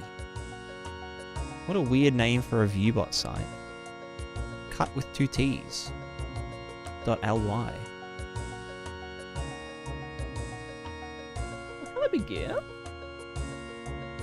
Alright, so now we've got core. PL Pris large sim syssim. Entity data. But then we've also got the PEX. Entity composition system, which has all that in it as well. Alright, here's what we do. We delete this. Delete this. And now we're back to where we were before we started on this thing. You know? Why don't you ban the bot? I can't be bothered. Let me just... Then I got... I can't ban from my OBS. Anyone, are there any mods in the chat? Do you want to just ban the best viewers bot? Although, we need the best viewers. You know what I'm saying? Alright, core. New folder. PEX. Prismatica. Entity. Composition. System. Alright, so now if we go to content, Prismatica core, the Prismatica PLSS thing, we take the entity object, entity data, put all of them moved to here, move all your references, do all your shit. So PLSS is literally just there for the management of entities and shit. This is PECS entity object. This is PECS living being fucking whatever. This is PECS entity data. And then this is just all this fucking shit. We'll just rename it, whatever. Probably gonna delete it all anyway when it gets restructured.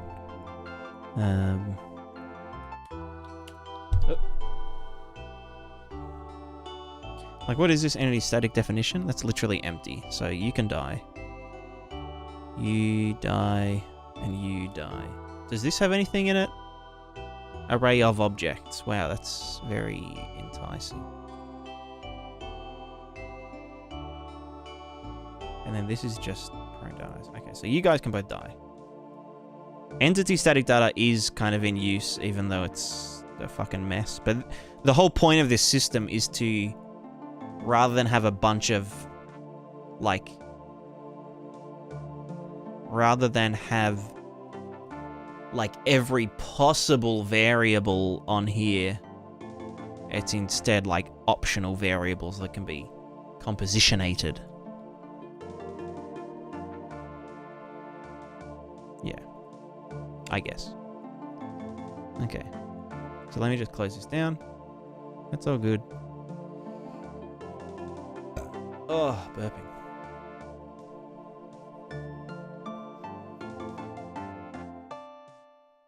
So C++ can do arrays of arrays natively, can't it?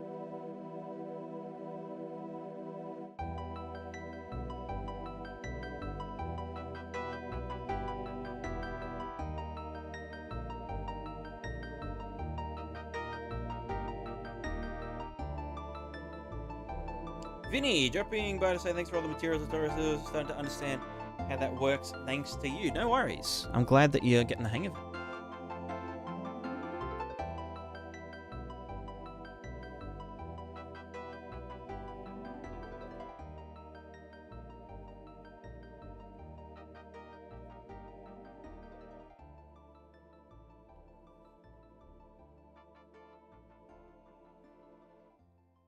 This managed to fix head rotation issue. Thanks for the tip.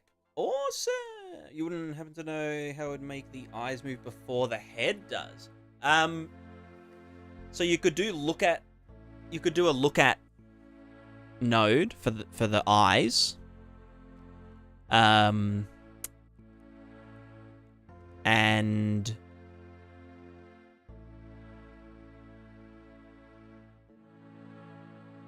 you could change the interpolation speed of the head to be like quite slow, but then the eyes to be like instant. So yeah, it would be like, you know, look at the camera and then move towards it.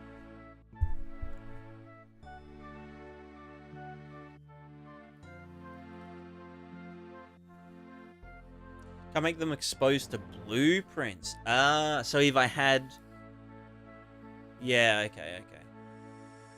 So I wouldn't be able to populate a double array. Like an array with an array inside it. An array of arrays. I mean, I guess an array of structs anyway is fine.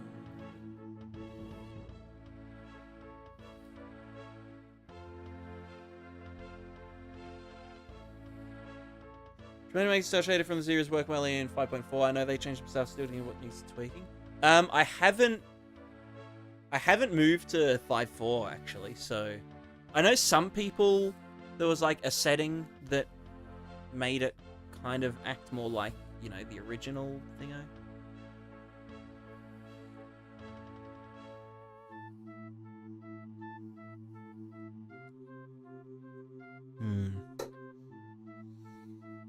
Many methods of love pressure that could populate arrays of arrays.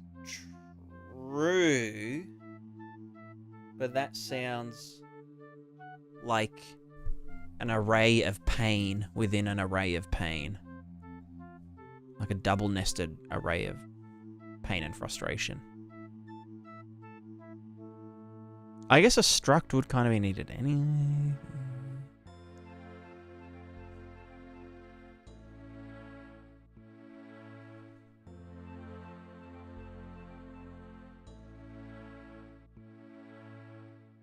What's my structure? It's like there's the entity. Well, there's an array of definitions / map of tag to def. Or, oh yeah.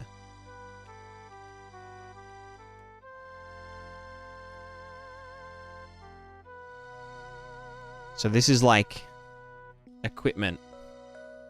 Anything equipment related belongs in this thing. In this like container. And then within the equipment thing, there's like conditions, you know? Like conditions within there. So it's definition type, conditions in an array. So like condition stacks.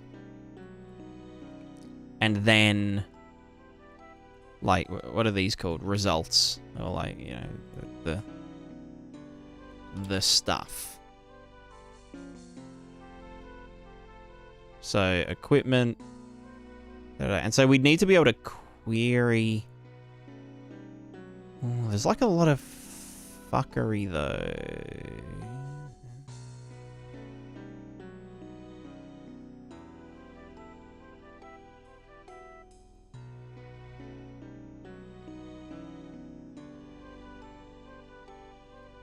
Do we want, like, sub-tag array things? Like, is this just a never-ending loop of, like, shit? Because we might want, like, equipment, but then, like...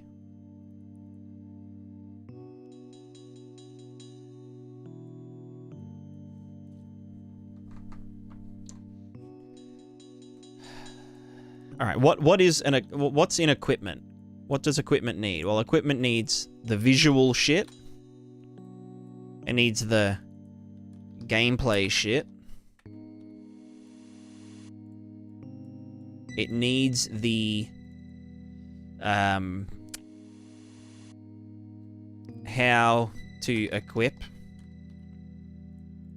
It needs, like, can we even equip? Like, this all needs to be... This is all tied together. Because, like, what's the point of having the visuals for a person wearing a shirt if the person can't equip the shirt? But then it's also, like, yeah, like, the actions. Like, actions of... The action of equipping the shirt. Does that make sense? Like, the character needs to potentially put the shirt on, you know?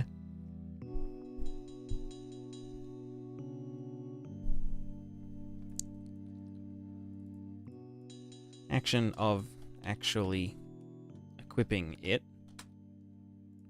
And then there's actions granted.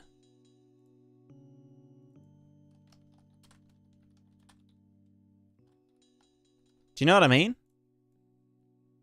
How's all this shit get fucking sorted? How do we sort through it? Because let's say a dog can put a shirt on, right? How does a dog... Like, the dog needs its own animations and or its own action of equipping it.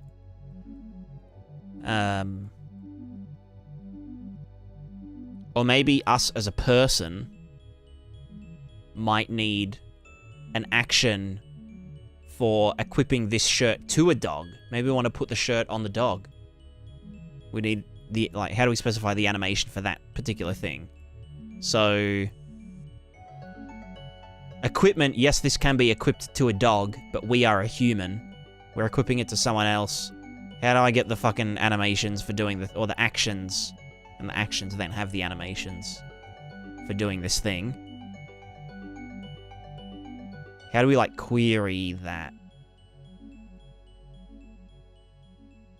Because that's not as... That's, like, forward and backwards. You know, it's not just like, oh, this happened, do all this stuff. That's like asking, hey, like, can I do this? You know? Or like the classic, can we put a shirt on if we don't have any arms? Like, if someone cut off both our arms... Can we put a shirt on? It's like, well, no, that's like a condition. Like, the action requires having at least one arm to do. But that's all related to equipment. Because, like, we wouldn't even need to know, can we put a shirt on with no, if we have no arms, if it wasn't equipable in the first place. Do you know what I'm saying? Like...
That's not it.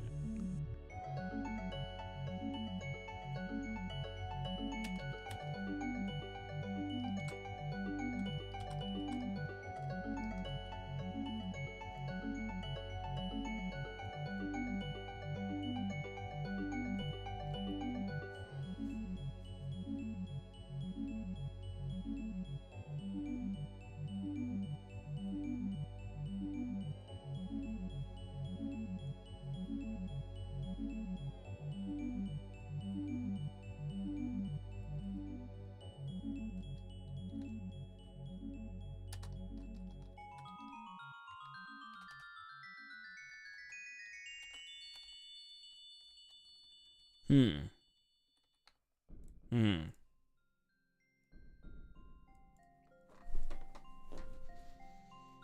All right, so this thing here is like completely irrelevant. I mean, like it happens on equip, so that's fine.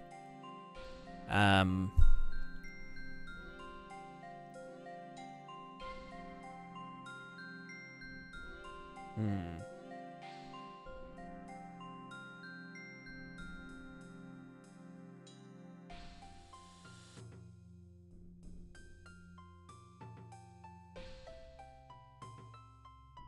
It'd be nice to be able to, like, do, like, condition. Like, condition... Let me do this. So to have, like, condition, or condition stack, you know, if is human... or is dog, to then be able to say, do this, you know, add 10 to jump height or something. But then additional things like,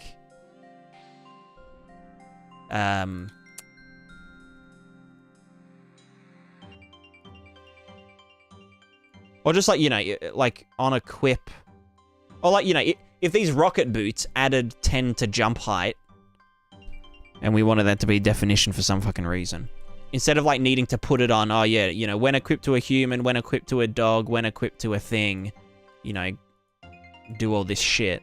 It'd be nice to be able to be like, condition stack equipment, when equipped, add 10 to jump height, and then if human, and then if dog, and then, you know, do human meshes. Human version of mesh. Dog version of mesh. You know what I mean? Rather than needing to do like, oh, that at the end here a bunch. If this was the same between all of them. I mean, it's a very minor thing, but I don't know.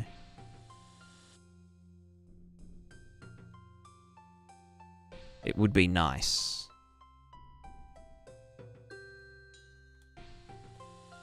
You get what I mean? Anyone know what I'm saying?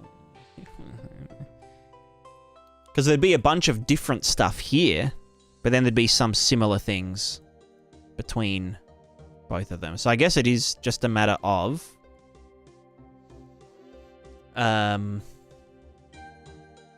conditions and then sub-conditions. Or like like whatever this is here needs to be nested in itself. But I'm pretty sure we can't do that in Blueprint. You can't do a recursive struct. A struct can't have itself unless we hit it inside another struct. You know what I'm saying? You know what I'm saying? Fuck. Or we could do a I don't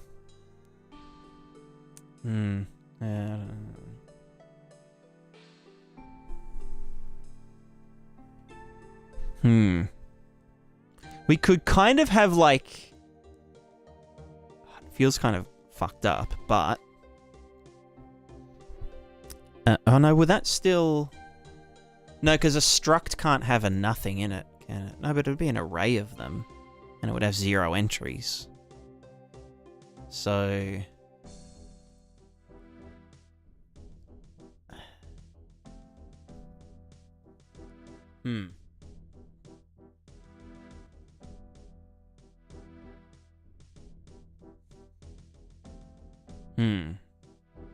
Maybe I could just try that. It definitely has to be recursive to some degree. Otherwise, it's just like we put a million different conditions in for every entry, and it's like, oh, fucking... I'm saying? You know what I'm saying? You know.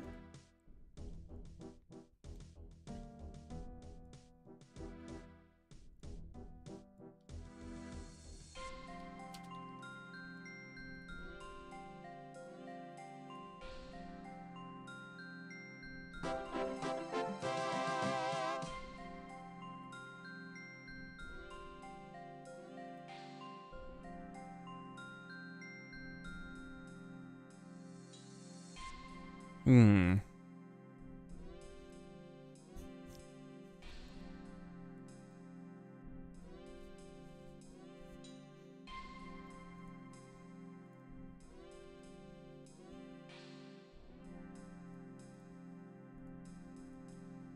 Yeah, and I think it would definitely be nice to be able to be like this. Oh, but also like another thing, you know.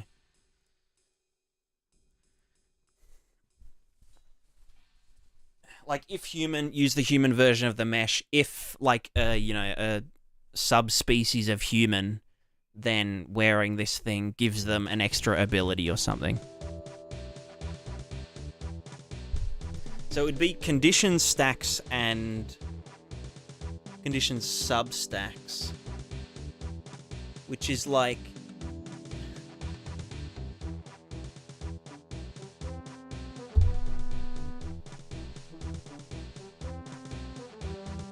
well, I guess like equip or like equipment definition is a condition in a weird way. Well, no, not really. The equipment definition has an array of structs. Okay, so the equipment definition has a function.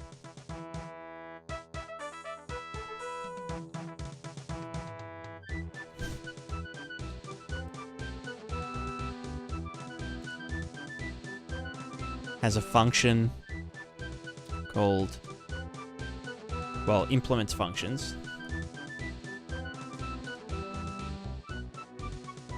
Like,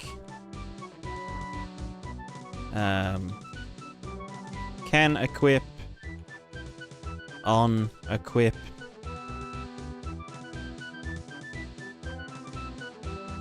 etc.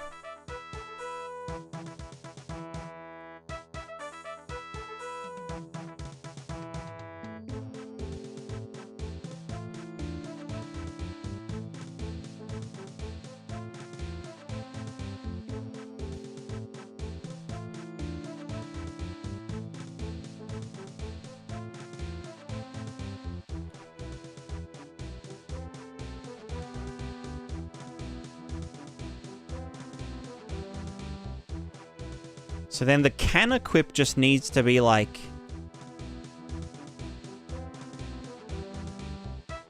I guess it could literally just do conditions. Just if all conditions pass. So I'm very familiar. It's the old school RuneScape soundtrack. That would have been Falador. The Falador area music. Don't know what this is from. This is from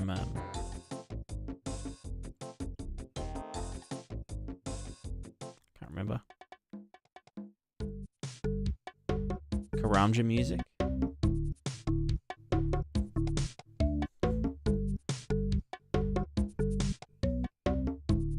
Nice.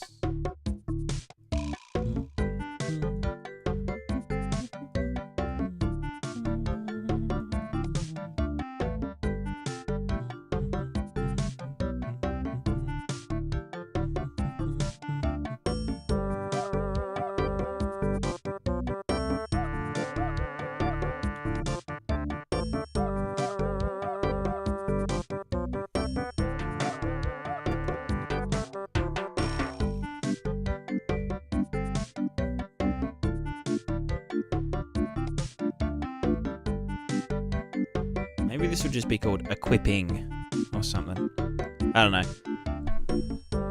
I'll need to do more thinking. It's the classic case of thinking about thinking and then doing more thinking. But I need to eat noodles. I think I need to eat noodles before I think more. So, probably going to wrap up the stream. However, we are... I'm like 99% sure I just want to go with data assets, and then hopefully we can get edit inline working down the line. Because that would just be really handy to be able to be like, hey, like, we've got, you know, select this, shirt 01, blah, blah, blah, and just to be able to change the settings of it, but for that to then propagate to all the other ones. So, yeah. Oh, look, another bot. Thanks, bot. Thanks for boosting my engagement. You know, it would be so smart if you paid a service to then make bots spam you with viewer, you know, get viewers here thing, because, you know, that would, like, you know what I mean? It'd be a lot less conspicuous.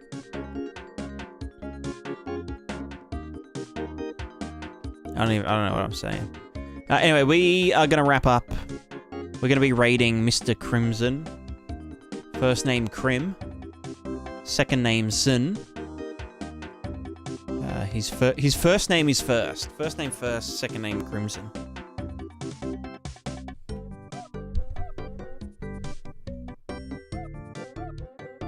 Baby girl. Oh, hello, baby girl.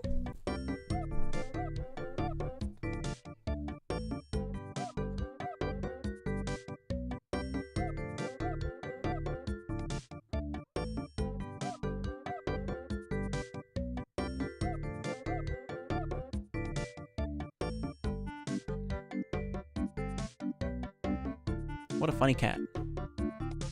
Big funny girl. Anyway, thanks everyone for watching. I hope you all had a fantastic time. I know that I did. We did some thinking, and then we put a skeleton inside our character, which was a bit fun. But I'll probably be streaming again tomorrow. I think now that I've, like, locked in that I want to do data assets, it should all be a bit easier. So we'll do a mock-up tomorrow. See if it all kind of works, sort of. But, yeah, should be fun. Alright. Thanks, everyone. And with that, we say goodbye. Goodbye. Goodbye.